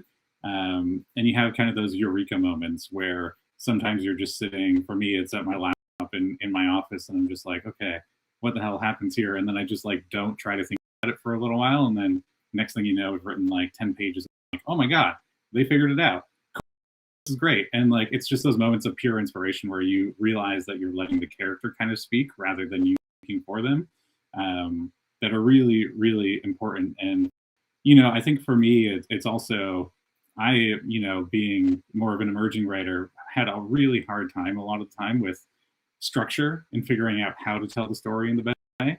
I kind of flirted around with all these different screenwriting books. I had all these different versions of this is how you should lay out your story, these are the beats you should hit, this is when these pages should come in, stuff like that. And I think those are great. And I think that it really, for me, it was just actually when I realized that this was happening and I couldn't figure out a good structure that I really enjoyed, I realized that there's actually more of an inherent structure in how we verbally tell stories versus how we write stories. And I think that was something that really struck with me. I remember when my grandma would tell stories, it wasn't following any greater hero's journey structure, but just the way that she would tell it, for me, I was like always engrossed and I was always engaged. And it was, leaving people with a thread and knowing when to take pauses and knowing what the most exciting and the most engaging thing to leave somebody on is, and feel that carrot a little bit, and then move forward with the next natural thing that kind of flows out of that. And then, you know, there were kind of taking that forward, I did kind of adapt my writing methods from that, but then also some of the other books that I've read, and kind of taking bits and pieces, things that really resonate with me and get me into that character's headspace quicker. Because a lot of the times you're just kind of, you know, reaching out in the dark, trying to see what fits and what doesn't fit, and oh, maybe my character can do this. But I do find, like, I've started to find a structure that I like to work with and a methodology that I like to work with. And it's very tactile because, you know, from my background, like a DP, it's visual, and I like to kind of see and imagine, you know, what things look like. So even like laying out a board and having things in front of me where I can actually see this scene in relationship to this scene, like physically, not just on a page on a computer. That just helps me so much because I can start to really process, because of my visual background, like, okay, I can see how this threads into this, and I can figure out, like, you know, correlate images with each of these scenes and kind of find a way to rearrange them based on that. And I think, you know, something, again, that Zoe and Jesse and were saying as well is that, you know, it's that active responsibility when you're working on stuff that is very personal, but also very culturally sensitive. It becomes a matter of, you know, really having to find that balancing act, really being accountable to communities that you're telling stories about, really being accountable to individuals. If you're adapting individual stories, it's something that I always, you know, I want to basically, like, if I'm telling a story about somebody and adapting their story, you know, have as much of their input as possible throughout the entire process. And I think it's really good to do that because you don't want to surprise people, right? You don't want to feel like you're taking a story and they feel exploited by the end of it. If something is totally misconstrued based on reality of what actually happened, and the story is showing a very different scenario, the last thing you want to do is surprise the people who are gifting you their stories and gifting you their experiences to kind of do something with. So I like to involve people as much as possible, even in my documentary work, when I'm writing out like a rough script based on you know, their lives and any pre-interview stuff. You know, throughout editing processes, I try to get people's input as much as possible to make sure that they feel like what they're trying to say and what their message is and what their stories are, that it's presented as accurately as possible, as respectfully as possible, and fits within the context of the story that you're telling. And it's all, for me, it's all about conversations. It's about those conversations of really being as clear upfront as possible with everybody involved and anybody that could be affected by it, to say what your intentions are, what you're hoping that the story can do, and where, you know, at some point, if you have to take liberties with the story, you know, making sure that that's really laid out beforehand so that everybody feels like there's no surprises, and, you know, it can be very collaborative along the way. You know, and I'm experiencing that even right now on another project that I'm developing, working with a few different community members and survivors of the mush hole. It's something that's we're working on developing a film about some of their experiences, and it's an ongoing collaborative thing where, you know, there's certain things that, you know, as a storyteller, you might want to, you know, some changes to make a story, like Zoe was saying, for the screen work really well. But it's about making sure that any of those changes that you present or any of those things that you're talking about are done in a respectful way, because these are real people's lived experiences. So I do find it a rewarding process, and I love collaborating. And I think that that's something that is one of my most favorite parts of the job, is getting everybody's input. Really, you know, I think it's something that a few people I know have said. At the end of the day, when you're a storyteller and you're making a project, if you're a writer and you're a director, and the finished film is the best of everybody, but, you know, like I don't know why people sometimes are reticent to take notes or get other people's input. Like, I love it, because at the end of the day, if it makes the project better, then, like, yeah, give me any input you got. Like, I'd rather get really good feedback from somebody else, even if it changes like the context of what you think the project is, but it'll push it in a better way. And yeah, ultimately it's just about working together and working on making the best possible version of your story you can. So yeah, I just love that process and the collaboration that involves. You know, I don't like to write in the bubble as much as possible. So that I think is, yeah, super important.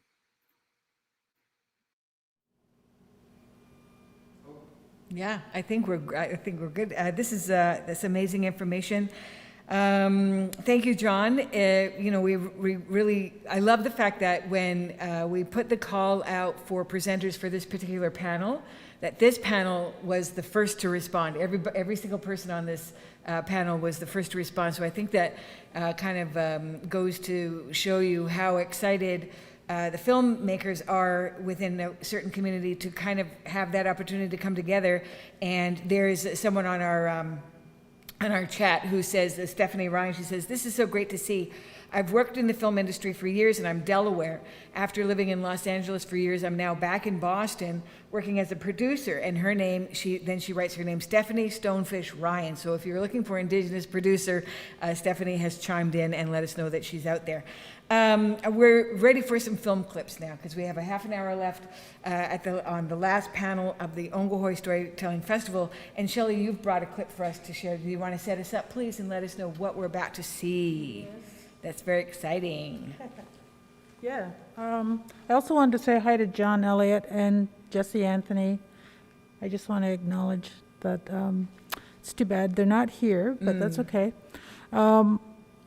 Also, I want to re-edit myself because I was talking about Cafe Daughter and just what an honor it was for Ken Williams to approach me and ask me to, carry on with the script for that. The clip we're going to see is from Kissed by Lightning, and it's I don't know how to talk about it, but it's when you're making a film, sometimes magic happens. And in this clip, it was winter and it was really cold. And as we're about to shoot the scene where Mavis Dogblood is with her husband in a vision, I think geese appear. I think that's the scene. Anyways, I'll let it go. So. Thank you. We'll just let it go. All right, let it roll. Yeah, man.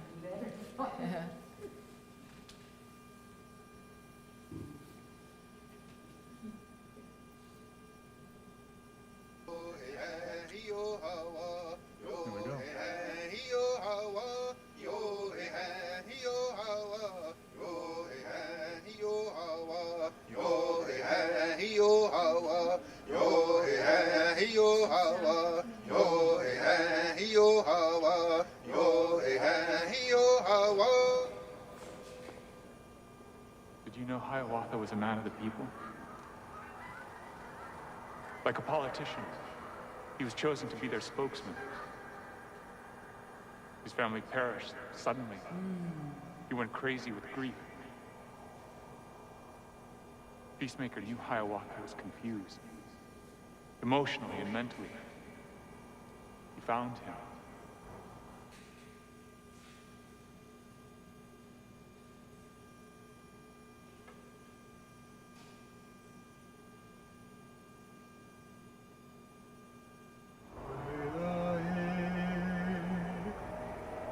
He regained his spirit. Can you imagine back in those days? The great prophet being born with a defect. It must have been a sign of some sort. It made it difficult for him to speak. And having the ability to be an orator was essential. Hiawatha knew this and agreed to be a spokesman. These two men brought the nations and the territories together. I didn't see a thing. How do we get lost out here so fast? I'm just gonna close my eyes for a moment and clear my mind. And then we'll find our way back to the 90. Ever think about living out here? Never thought about it. Okay, we're gonna show another clip. This is the one I thought I was going to show, right. but it's This is our the home. magical elements of surprise when you're These making paintings in the film, back. and if you're lucky enough to have a camera on That all hand, took you can place capture right these here. elements. And this is Mohawk the one River's that right over has there. the And we geese can't be that suddenly far from the appearing. Hudson. I mean, Yeah. Hiawatha, So this was made over the Peacemaker, Tadadaho, the 10 waterfalls. years ago, which Everything is right here. I can't believe the time has flown by. Well, good luck booking Eric, or what's his name? Who is it? Michael Grey Eyes now. Yeah. You know, like Yeah. like he was, available then, but my goodness, good luck now. He's blown Yeah. up. He was And great. Eric, what's his name? Eric Schweg. Schweg, that's Yes. right. Yeah. Where is he these days? I wonder. Mm, Who I don't knows? know. He come in, did his job, and left. How are we doing, David? Okay, sorry about that. There. And so basically, like, this is a festival. Would you say this is festival work that you were mostly focused on in your film career? What do you mean to show? Sent to festivals, work that would be able to be viewed festivals, or did you send it out to broadcasters? I just make the films, and then they kind of have a life of their own. But now I'm working with producers who know how to do that. Right. I still don't know how to do that. Right. You hope your film would be shown in festivals, because from there the audience can take what they've seen, and they can take it back Yeah. to their own communities. Okay, here we go. Bye. Okay, here we go. Thank you, David. David Moses on the tech here. Thank you.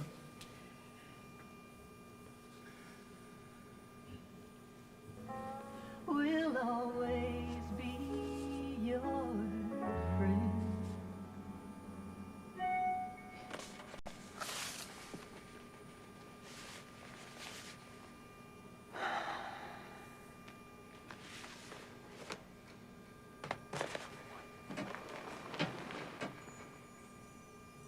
Way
There you are.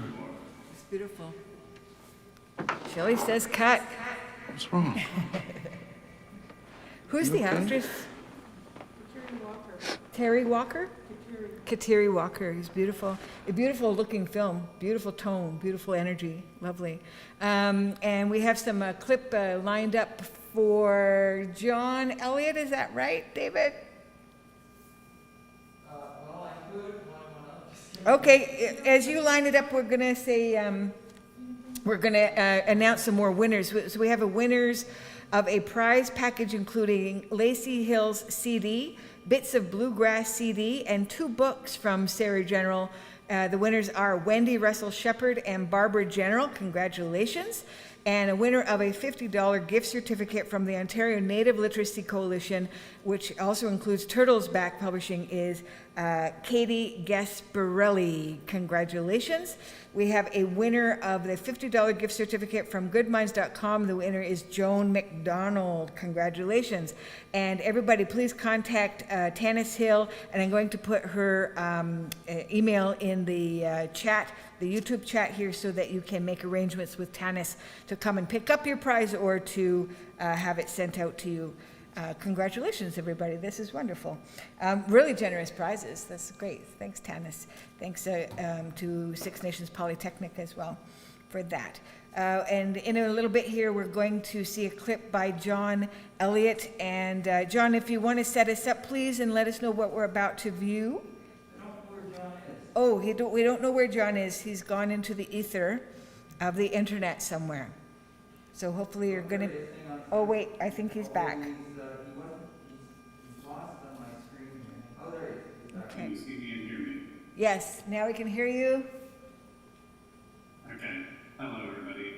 I actually don't know which clip we're going to be watching right now. I sent in two, so this could be a surprise.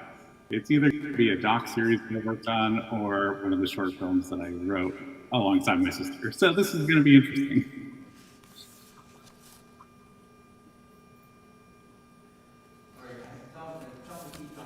Oh.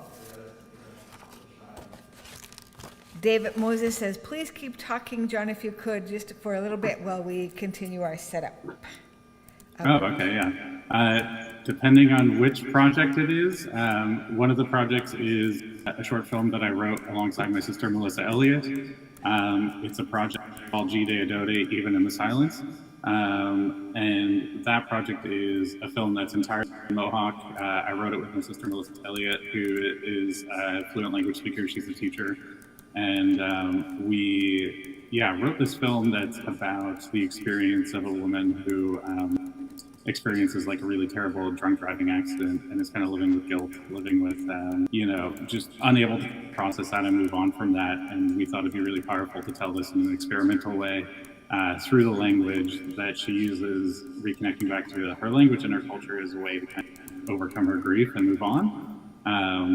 And if it's the doc series, it's a great surprise. Then this is a project that I wrote or directed.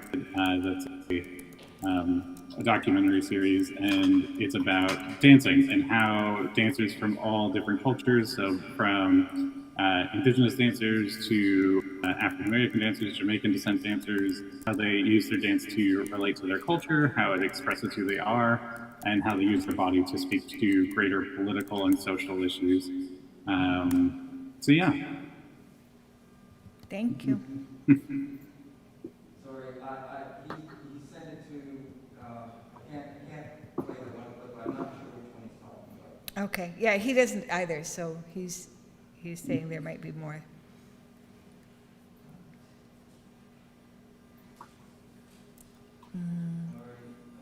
Thanks for bearing with us, everybody. Janet, I sent a clip also. Oh, goody. Okay, thank you for letting me know. Zoe, that's good. Yeah, what happened was I went to the site and it's like you gotta click play. Yeah. So I can't click play when it's inside the system. Ah. Because I can't access it. It's just Okay. Do you have Zoe's clip?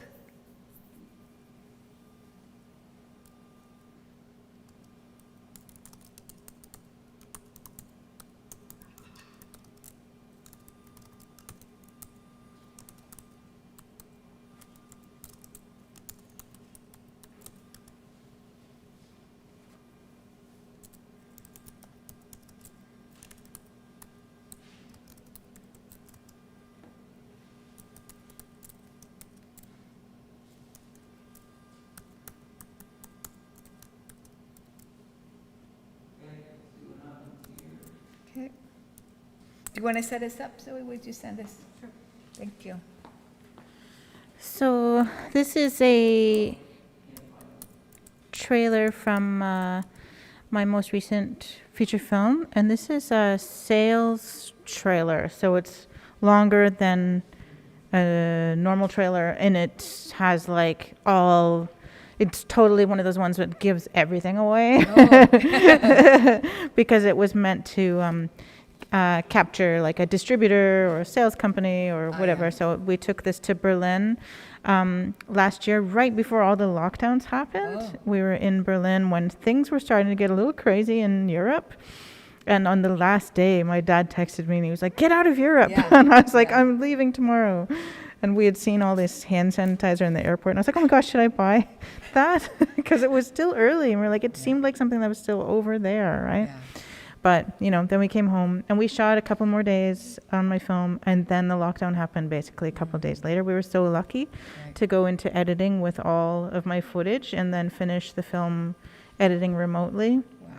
So the editor was in Toronto and I was here with my bad internet in Six Nations and sending emails, and it was very not ideal, but we managed to finish it. And so the this is a trailer. So we've been working on the normal trailer, and we have meetings later this week to finish that up as it goes on its festival tour. And it's been at a number of festivals in New Zealand and the United States, but it's having its Canadian premiere in September in Halifax at the Finn Atlantic Festival, followed by Sudbury and then Calgary, and then it'll be at Imaginative and then Whistler. And then in the new year, it'll have a theatrical release. It's being distributed by Level, which is a Canadian distributor. So What's the name of the project again? Sorry, this is called Run Woman Run. Run Woman Run. And it's shot here in Six Nations. Shot here in Six Nations. Gosh, I think 2 years ago now, because the pandemic really interrupted our film release. And you might recognize some locations if you know the land and the people. You might recognize some people. David, do you have that clip for Zoe?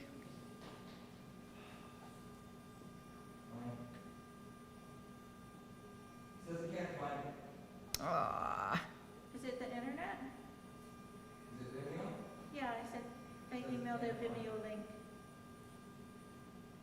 What might it be called? The file? It's a really long Vimeo link Oh, it's a Vimeo link. in your email. Okay. This is difficult stuff. Like all of this technical remote internet stuff is really, it's a challenge. So, you know, I give it I give applause to David for just trying to navigate all of that. This is really tough. So, and apologies for John for not being able to get his clip up and running either. But maybe we have some, again, we are going to invite our viewers to pose questions if you like. We've only got about 12 more minutes left, 13 more minutes left in this session. And you know what, I kind of had posed in the questions the idea of you, the filmmakers, to pose questions to yourselves, to asking each other some questions if there was anything that you wanted to know, that you were curious to know, because how often do, you know, Six Nations filmmakers get a chance to come together in one place? And I'm wondering if there's anything that you wanted to ask of your fellow filmmakers. Okay, we should be able to run it. Oh, I think we've got a clip ready. This is Zoe's clip. All right, we're just giving David a second.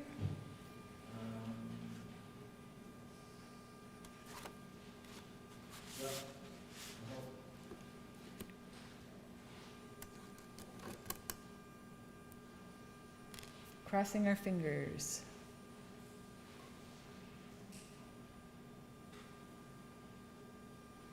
Oh, looks good. 2 Boston creams, please. All right. Wait, no, 4. Thought I told you no eating in bed. All me at night. Here, give me one. What was your breakfast plan today? Oh wait, no, I know what it was. Donuts? Easy, Dr. Oz. Oh. You need some electrolytes. You look like crap. Jonah! Auntie Jess! You have type 2 diabetes, Beck. Her mother had it. For a second, I thought you died. Do I look sick to you? I need you to promise me that you're gonna go on a diet and you're gonna start exercising and you're gonna beat this thing. Totally. I signed us up for a 10K run. Can you let me do my exercising my own way? I'm exercising right now. No. You're probably sitting there in your house coat. I'm not. I'm Jess. I'm running. I'm running so fast. Maybe you should take up running back. It'd do you good. Do I know you? Tom Longboat is one of Canada's greatest sports heroes. 1907? What the heck? You're just in my head. I don't even know why I'm listening to you. You're not even real. It's our first 10K. Good for you. Whoa. So you got a medal for giving up? So you're gonna do something, you get all gung-ho, and then you quit. Mom, I just want to go live with my dad. Everyone I love leaves me. You're more afraid of being left than dying. Do me a favor and don't talk. Run for him. They have to fight. I just want to go to a world where I feel like I'm winning at life. Do they have bacon on this world? Because that world would be perfect if you know where it is. Bacon. 1, 2, 3, 4.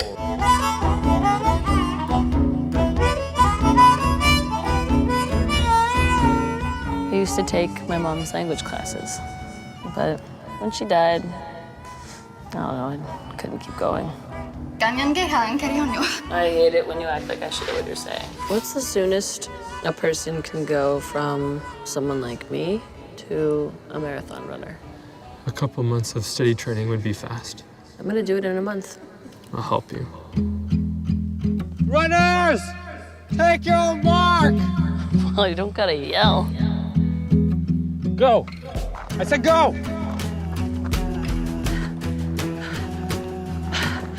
I'm just calling to let you know that I'm running a big marathon thing tomorrow. I'm giving thanks each mile. So that every mile has a reason to run. There's a good chance you won't be finishing it, right? I can't learn my language without my family. If I can do this one small thing, I don't know, maybe they'll believe in me again.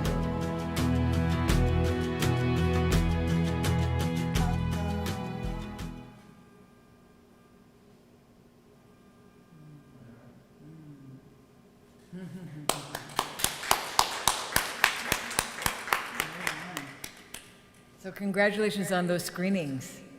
Yeah, that's great. Everyone's going to look forward to seeing that. I'm going to just put this over to the filmmakers. Jesse, are you still there? And do you have any last words? Because we're going to wrap things up here pretty quick. Looks like she's frozen. Oh, she's frozen in time. Okay. Yeah, there she is. Okay. And what about Shelley? John says he's not even on anymore. He says he can see. Oh, wait a minute. Here she is. She's back. Jesse's back. He says he can see. Hello? Oh, he's trying to get back. Jesse's back. I can see and hear. He says, but we can't see him. Okay. Jess, we're just going to close things up. Did you want to share any last words about your practice as a filmmaker? And congratulations on all your achievements and successes. That's so great. Yeah, kind of sad to share my clip, but you know, what is internet? But I just have to say thank you for having me here, and I think it should happen again. And I don't know, I'm also open. If anybody wants to, shoot me an email and have any questions. I'm on my social medias quite a bit, so I'm pretty easy to get a hold of.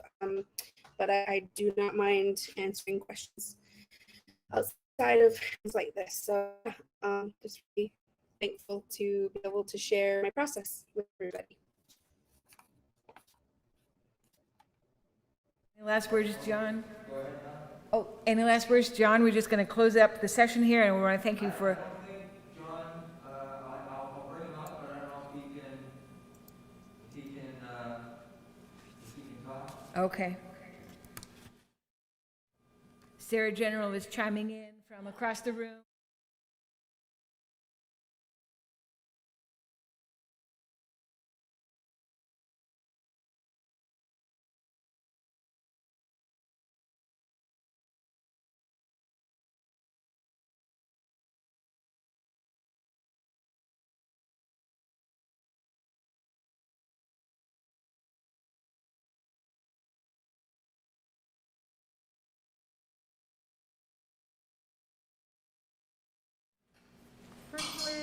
and professionally, I have nothing. Okay, really? I just sit at my computer and work away until something, Yeah. something happens. But really, I Yeah. don't have too much to share here. I love the fact that you came out today. It's always good to see you. You're over there in Brantford, but it's a rare and wonderful sight when we get to see you in person, as I kind of bump into you every now and then. But you know what? You and I were kind of coming into the art scene at a time when, and I'm going to quote Gary Farmer on this. This is somebody who we've seen in some film clips here. When Gary Farmer, when I was interviewing him, and he said, yeah, there was a time in the native acting industry where you couldn't get a job without wearing a wig, and doing that sort of like tropish Indian thing on film. And now, and that wasn't even really that long ago, that we have seen all of those changes really accelerate, where we are given there's a much more freedom of voice, freedom to express ourselves in the way that we need to. Did you want to say anything about that? Yeah, well, that's really interesting because I grew up in an era where there was no TV that had real Indians playing Indians. And so, you grow up and you understand how that affects everybody. And I think a lot of us are now trying to reverse that. Yeah. And include as many Native faces as we can. Yeah. And make those stories, we can make those stories as wacky as we want to. That's right. As we want to too. Yeah, that's right. And I just find it to be just a really interesting time as an artist to be living right now because of those changes that we are seeing happening so quickly now. It's so great. Thank you. Again, thank you, Ogwehoweh, for joining us. Janet. Thanks so much. Okay. And Zoe, did you have any last words? Let us know what you're up to, girl. Sure. We're looking at getting 2 nights of screening Run Woman Run in Six Nations at the Gathering Place next month on September 16th and 17th. I think that's this what we're... fall? Next month, Excellent. yeah. So the capacity is only 50 right now in the pandemic. So we're trying to do 2 nights back to back. So we'll, I don't know, 100, hoping 100 people can come out and watch. Because it means a lot to me to be able to show it here before it has the rest of its Canadian journey. It's a really exciting time. Like, I feel like I've gotten a bunch of opportunities on my lap right now, and they're all really lovely and wonderful, and I'm going to have to say no to something that's really hard and sad to do. But it speaks to the time, I think, that there's really more coming out there. I don't know if people had a chance to see Rutherford Falls, that new series starring Michael Grey Eyes on TV, on the streamers right now, and there's Reservation Dogs coming out. I'm really excited about that. So, mainstream culture, we're getting more in there, and it is, a far cry from growing up where watching Beachcombers, Pat John was the one guy, and I remember that, and Buffy St. Marie on Sesame Street. Like, I'm a child of the 80s, and that was all that was there for me. So I am so excited that watching everybody's work come out and being able to work with different people. Like, I've had a chance to work with John and with Jesse on a couple different projects on their work and my own, and collaborate that way. And being able to be here with Shelley also, like, I worked on a film festival board when Honey Moccasin came out, and I remember that was a big deal. Like, she was one of the, if not the first, one of the first feature filmmakers, in our communities, and that was a big deal. So I remember just being a young aspiring filmmaker at that time, and to be here together, that's really cool. So, that is amazing. Nyawa for having me. We've got hungry viewers who are asking, how can I get tickets to go see Run Woman Run in September? We're just at the beginning of making these plans. So I guess watch social media. We have an Instagram page, and I don't know if we have a Facebook page, but I'm on Instagram. I'm the Zoe Hopkins, because there was another Zoe Hopkins. So I'm the Zoe Hopkins, but also Run Woman Run has a Instagram also. Okay, super duper. Thanks for letting us know that. And I think that's it for us, everybody. Oh my gosh. Oh, we have a closing address coming up. Yeah, if Jesse wants to join us and have some last words, absolutely. We don't want to leave her out. But we do have a closing address coming up from 4 to 4:30. For that, I mean, I encourage you to stick around for that because it's featuring a closing address by Santee Smith, amazing dancer and director of Ogwehoweh Dance Theater. There's Jessie. What you got to say, girl? We're going to close it up for now for this session.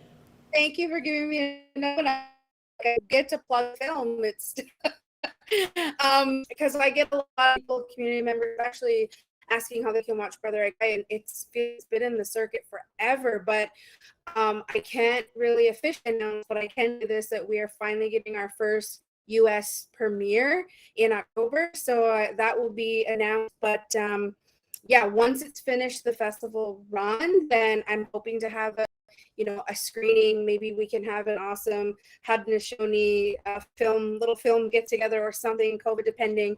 But I'd love to bring it to the community to be able to showcase it once and for all for everybody. But yeah, watch for that and watch for the second season of Queer and So that's coming up too. So thank you again. I just wanted to plug that really quickly. So much. Miss home that time.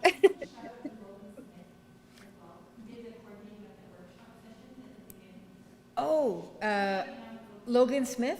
Okay, we're giving a shout out to Logan Smith, who was coordinating the workshop sessions for this festival?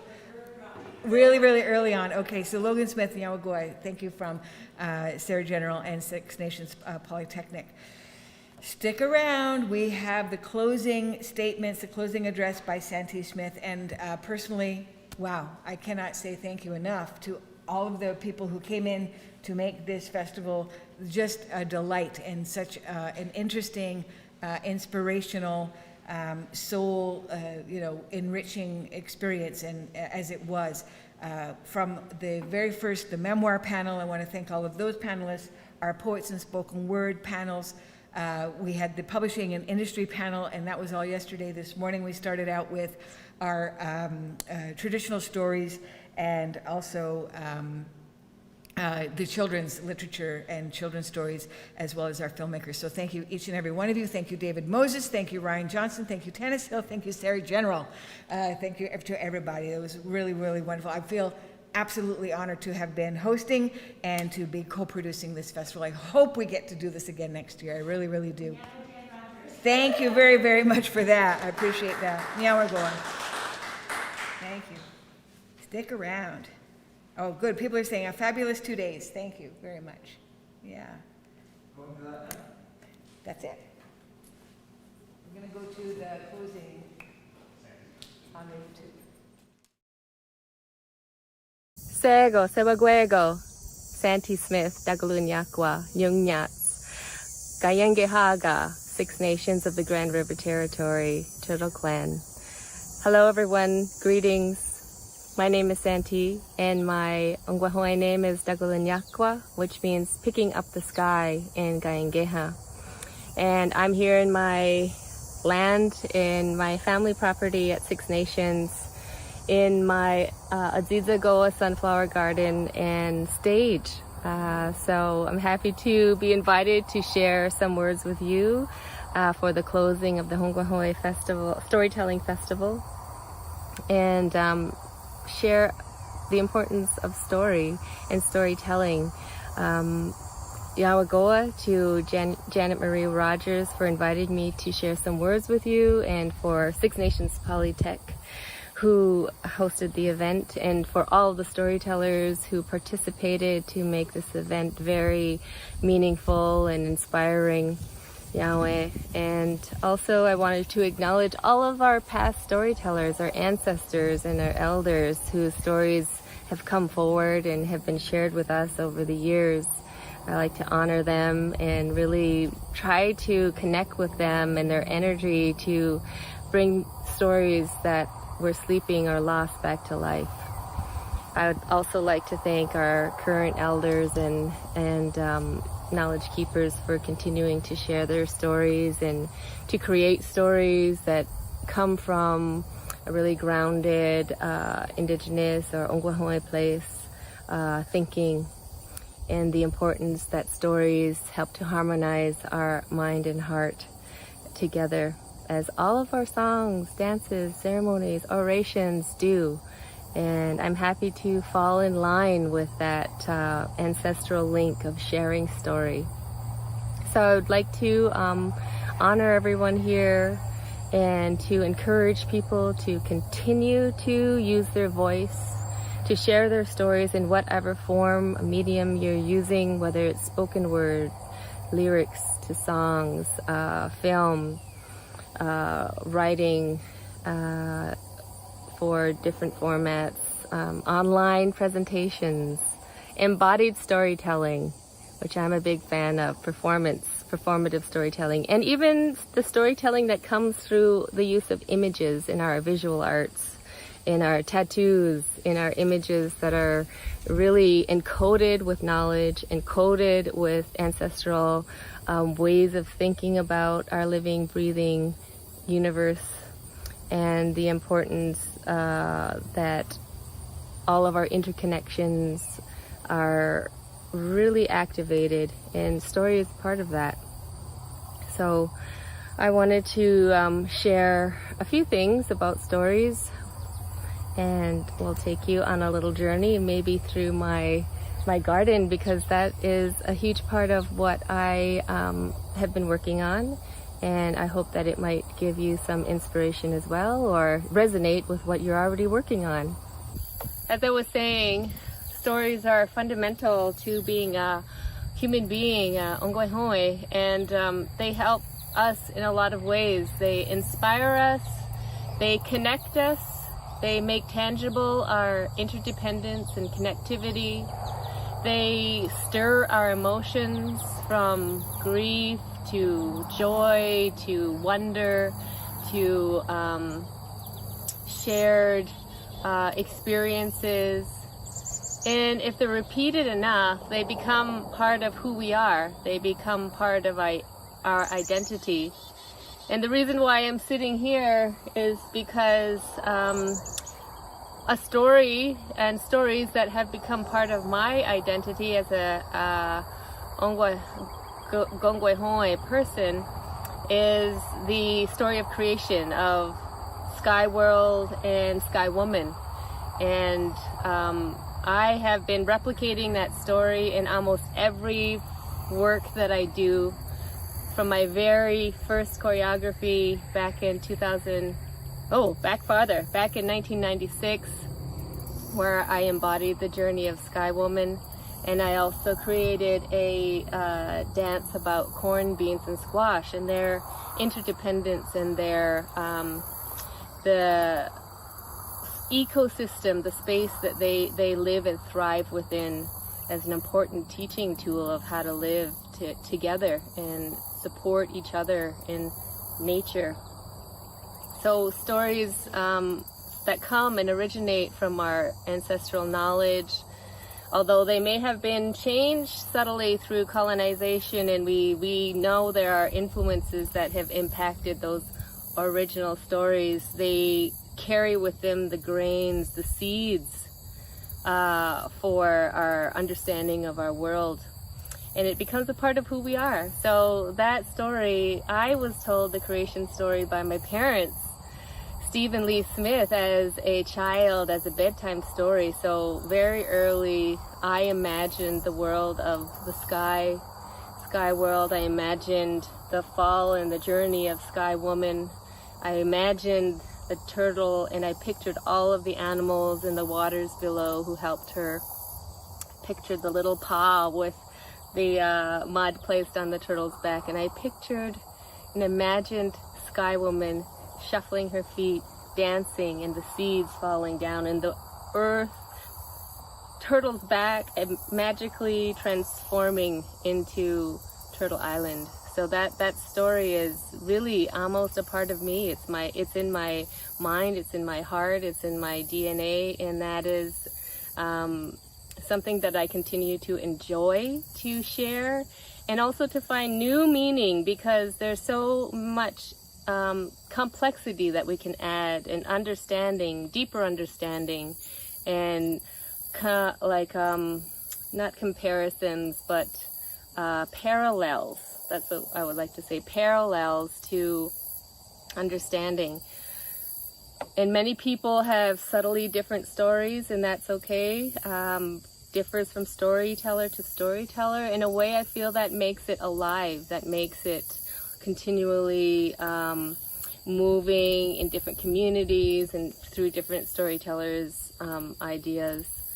And so it could be a story for children, very simple and about the characters, but yet it could have beautiful metaphorical meanings of balance and the as above, so below, and how to treat one another. It gives us a sense of our moral and ethics, and also the potential for creativity, for being creative. And that's the one thing that I really continue to take from Sky Woman is her creativity, and that she was able to make a dream come manifest into a new world.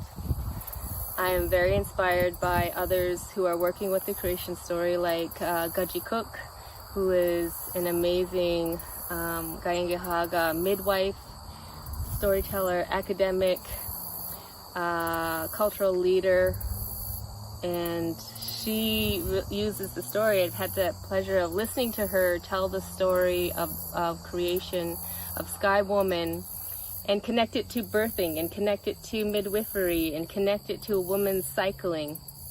And it makes total sense that that knowledge that is held within that story is embodied, and we experience and we relive it monthly, daily, and that really adds another element to the story, that we are experiencing creation, that story, in our daily lives, whether we realize it or not.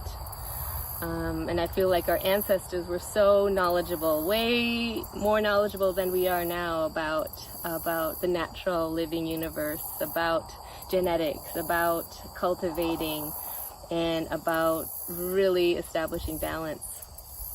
So how I bring in the creation story in a level of creativity is I really hone into the idea of Sky Woman falling into darkness.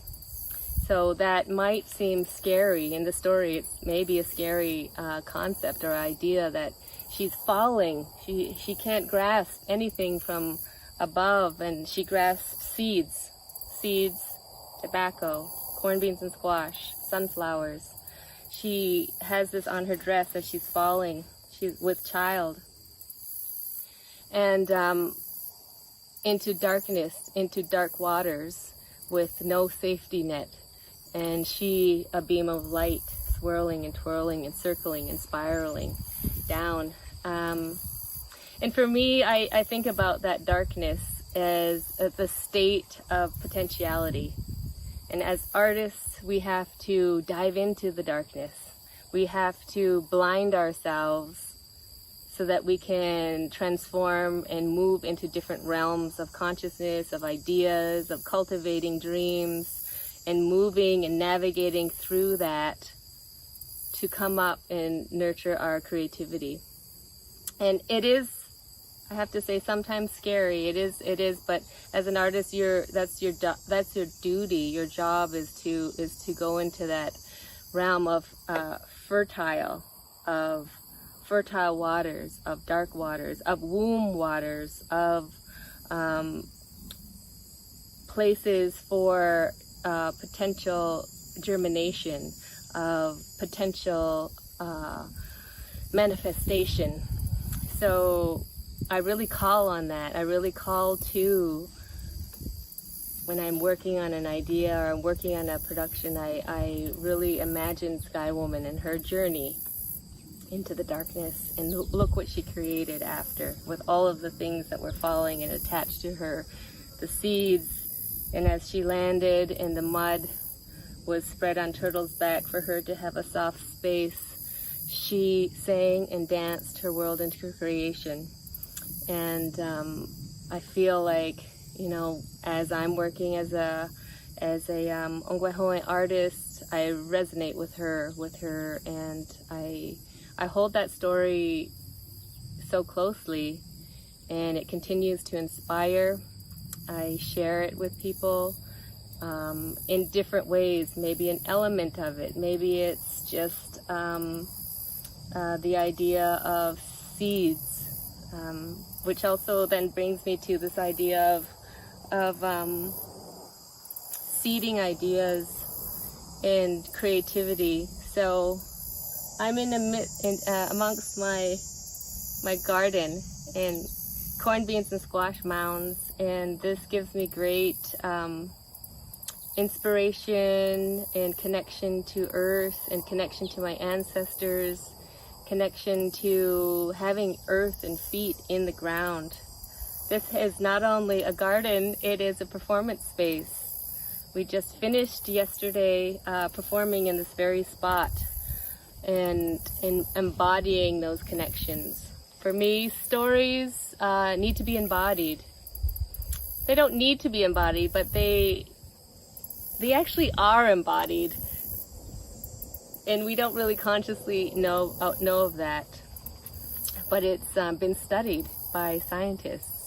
They've come to realize, like we always have known, the importance of stories and that it actually affects us physically when we hear a story, when we watch a performance, when we watch a performance live in front of you and we hear and see singers.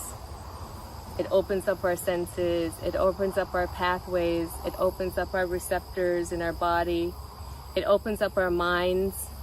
And they've studied performers and audiences, and when you're watching or listening a performance, your body, your brain hormones release oxytocin, which is a hormone that is a part of, it happens at birth, after birth, you get a release of oxytocin. And it's also called the love hormone. So it's that blissful feeling, that in love feeling that you have. And really it is for well-being. It makes us feel good.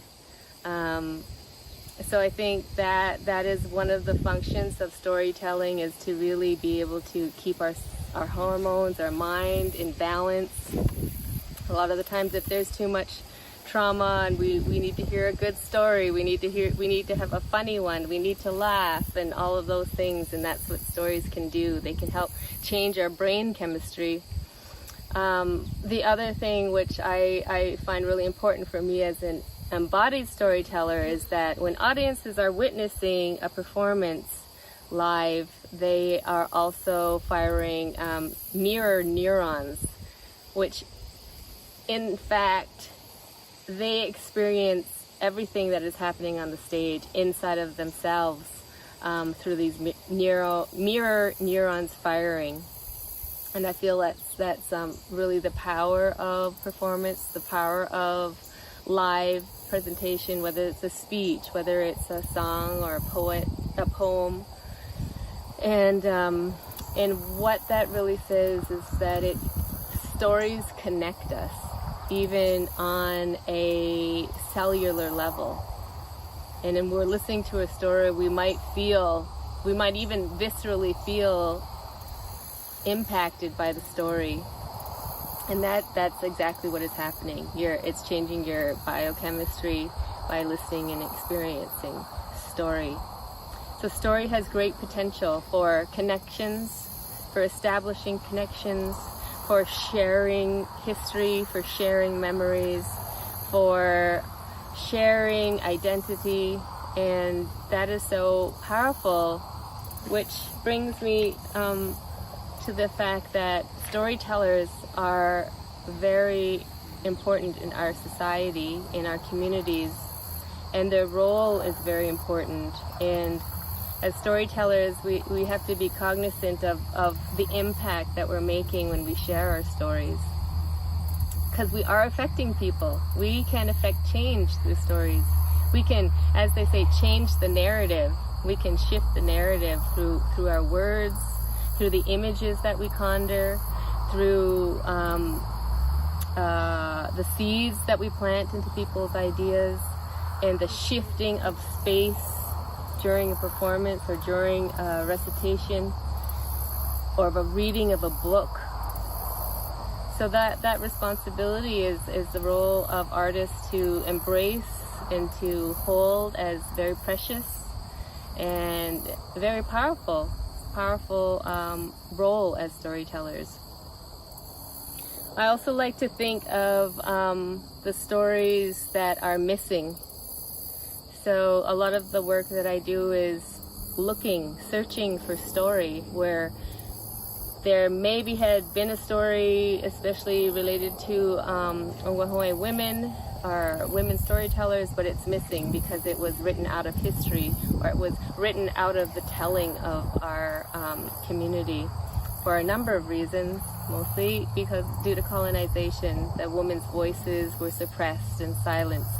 And so I honor all of the women who are continuing to have a resurgence and revitalize their storytelling and their connection to their ancestral storytelling, and trying to piece that back together and rebuild and also imagine the future. So as we're moving forward, we can shift the narrative. We can tell our stories how we want. And that includes a lot of truth-telling. So myself, through Ogwehoweh Dance Theater, I'm committed and honored to share truth of the Mohawk Institute Residential School and to work with survivors in my community and through the Woodland Cultural Center to share, to listen first off. And I think that's really important, the listening part. To listen, and how do we listen to the stories of survivors and others, to empathize, and stories cultivate compassion and empathy. So the more we listen with an open mind and open heart, I hope that it brings compassion, added compassion to individuals, both Ogwehoweh and non-Ogwehoweh people. So for me, that's a great responsibility as a storyteller, to be allowed and supported in sharing those personal histories, the histories that have happened to us. And so I will continue to share those and honor survivors in that way. And that for me is an important role because my ancestors attended the Mohawk Institute Residential School. And I know nothing of their history. I know nothing of their experience. It wasn't shared.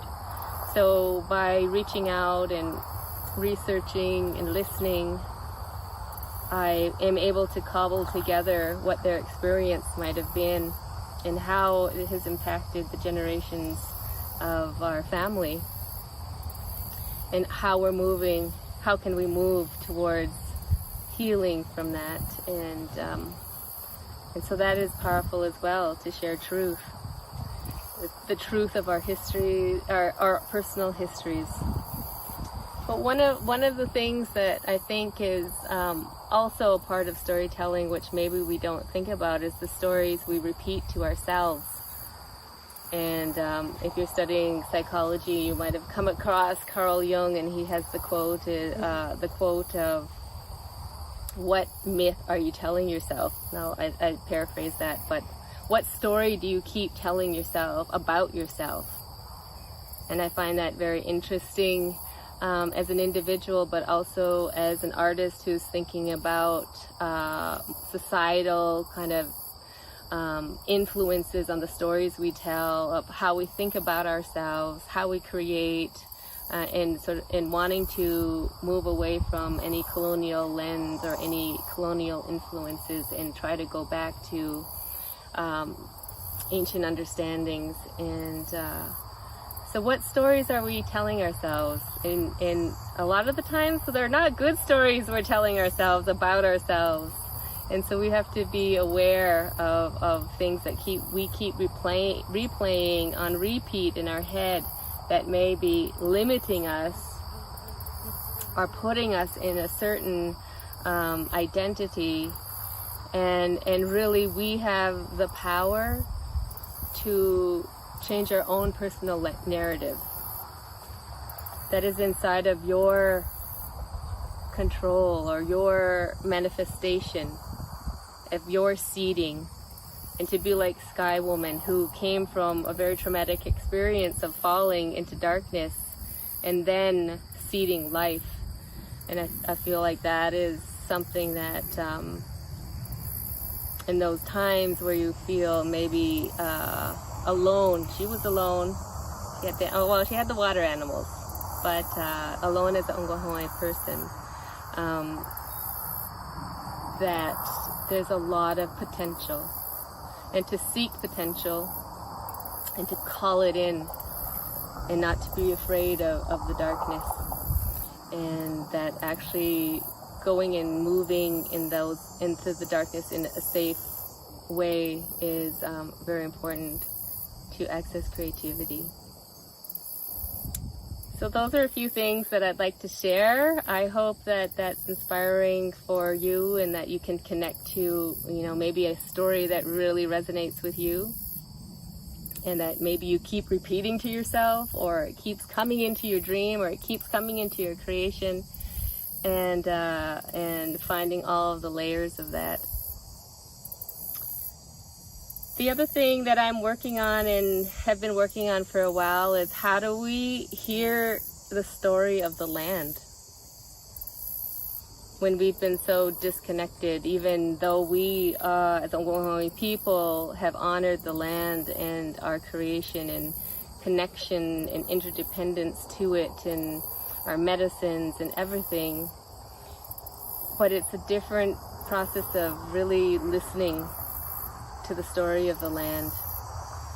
And that's a journey that I've been on since 2012 creatively, of working with land and working in land and trying to align myself with land and have deep connection and deep listening, because there are stories that come from the earth.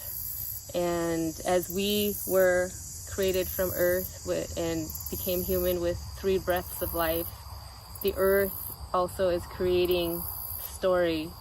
And we just have to look around and see it like our ancestors did, and look to nature for teaching and for guidance and for inspiration. I come from a long line of potters. So our connection to earth, with hands in earth, feet, body in earth, has been a few generations now. And I just wanted to honor the work that my father did. This is one of his pieces. And what I mentioned earlier about the stories encoded in these designs that come from ancient shards, and he has contemporized and developed and added story.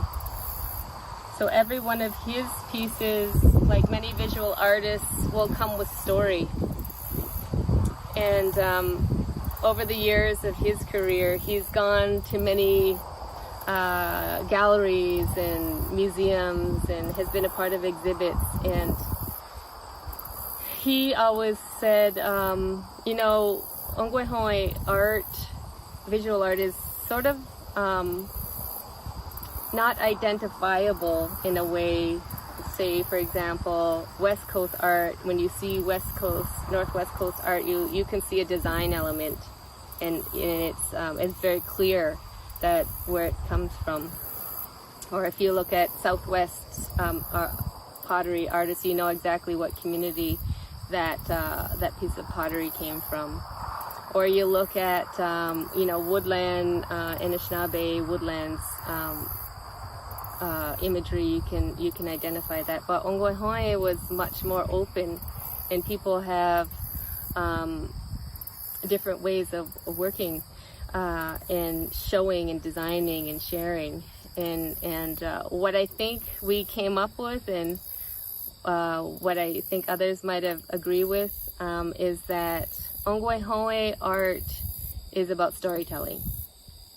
It is always, whether it's visual, whether it's pottery, whether it's wampum, whether it's beading, it's about telling a story. And that's sort of, I feel it's a unifier with all of the different arts. And as our wampum belts were stories, it was design-based and encoded within the image was story. And similar to this, so I don't know if you can see that. He created this one in 2012.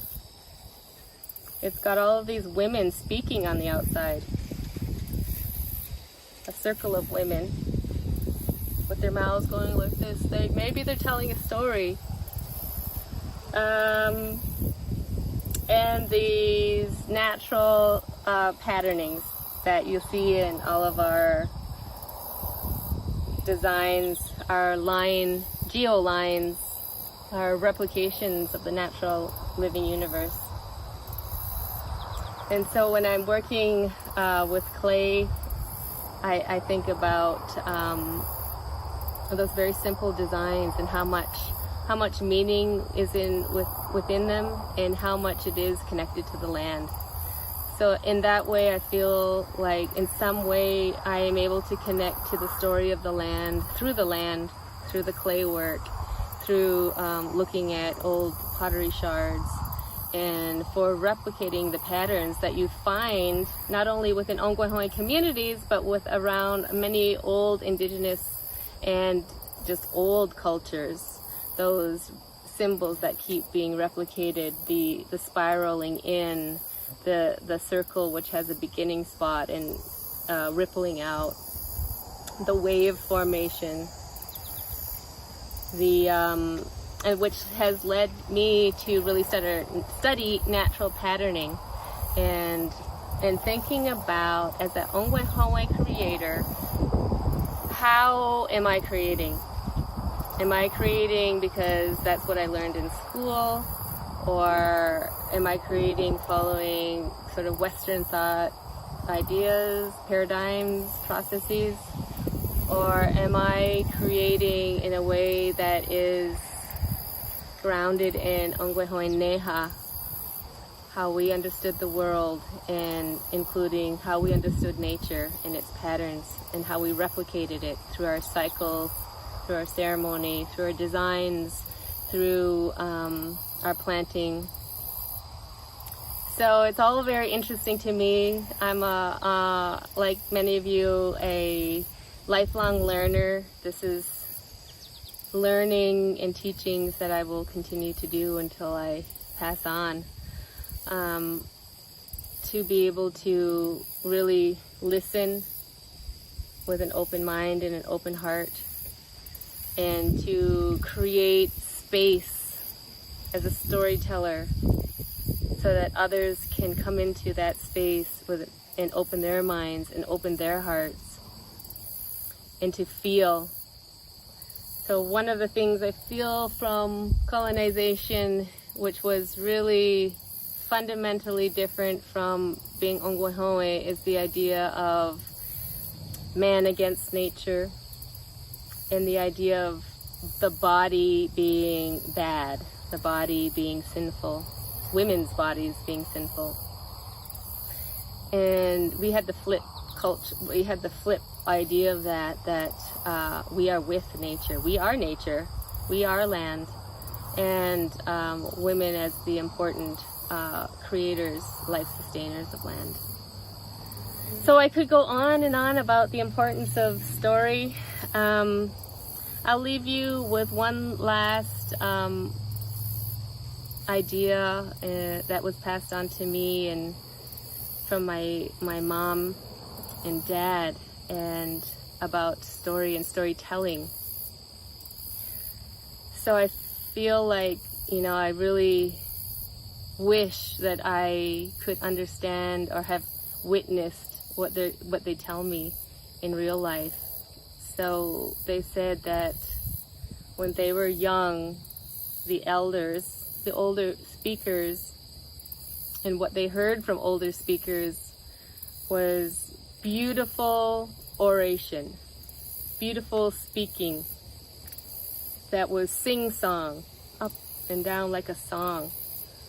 The language was so beautiful and powerful and connected and understood, and that there were notable speakers who could speak for hours, if not a whole day, and be captivating, and their tones of the language resonating with the people, aligning them with creative force, putting them into balance.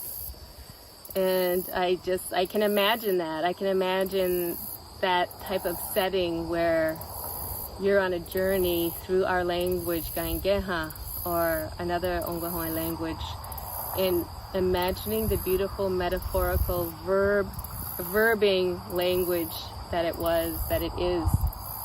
And I really hope that in some small way I'm able to, through my creative practice, work through language, mostly as a way of looking and seeing things through an Ogwehoweh perspective, which is different than English. So there's lots of beautiful work to be done in storytelling.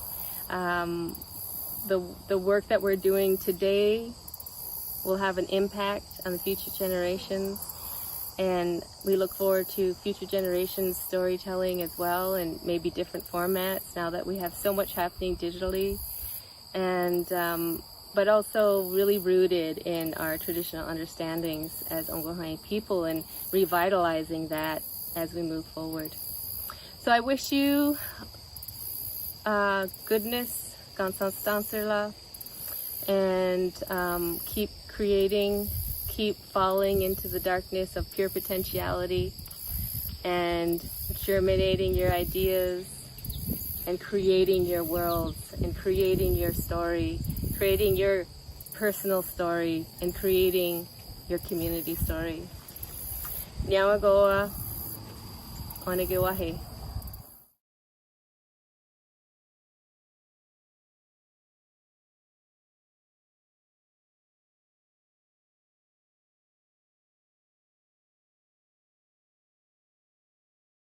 Sego, Sebagwego, Santi Smith, Dagalunyakwa, Nyungyats, Gayengehaga, Six Nations of the Grand River Territory, Turtle Clan. Hello.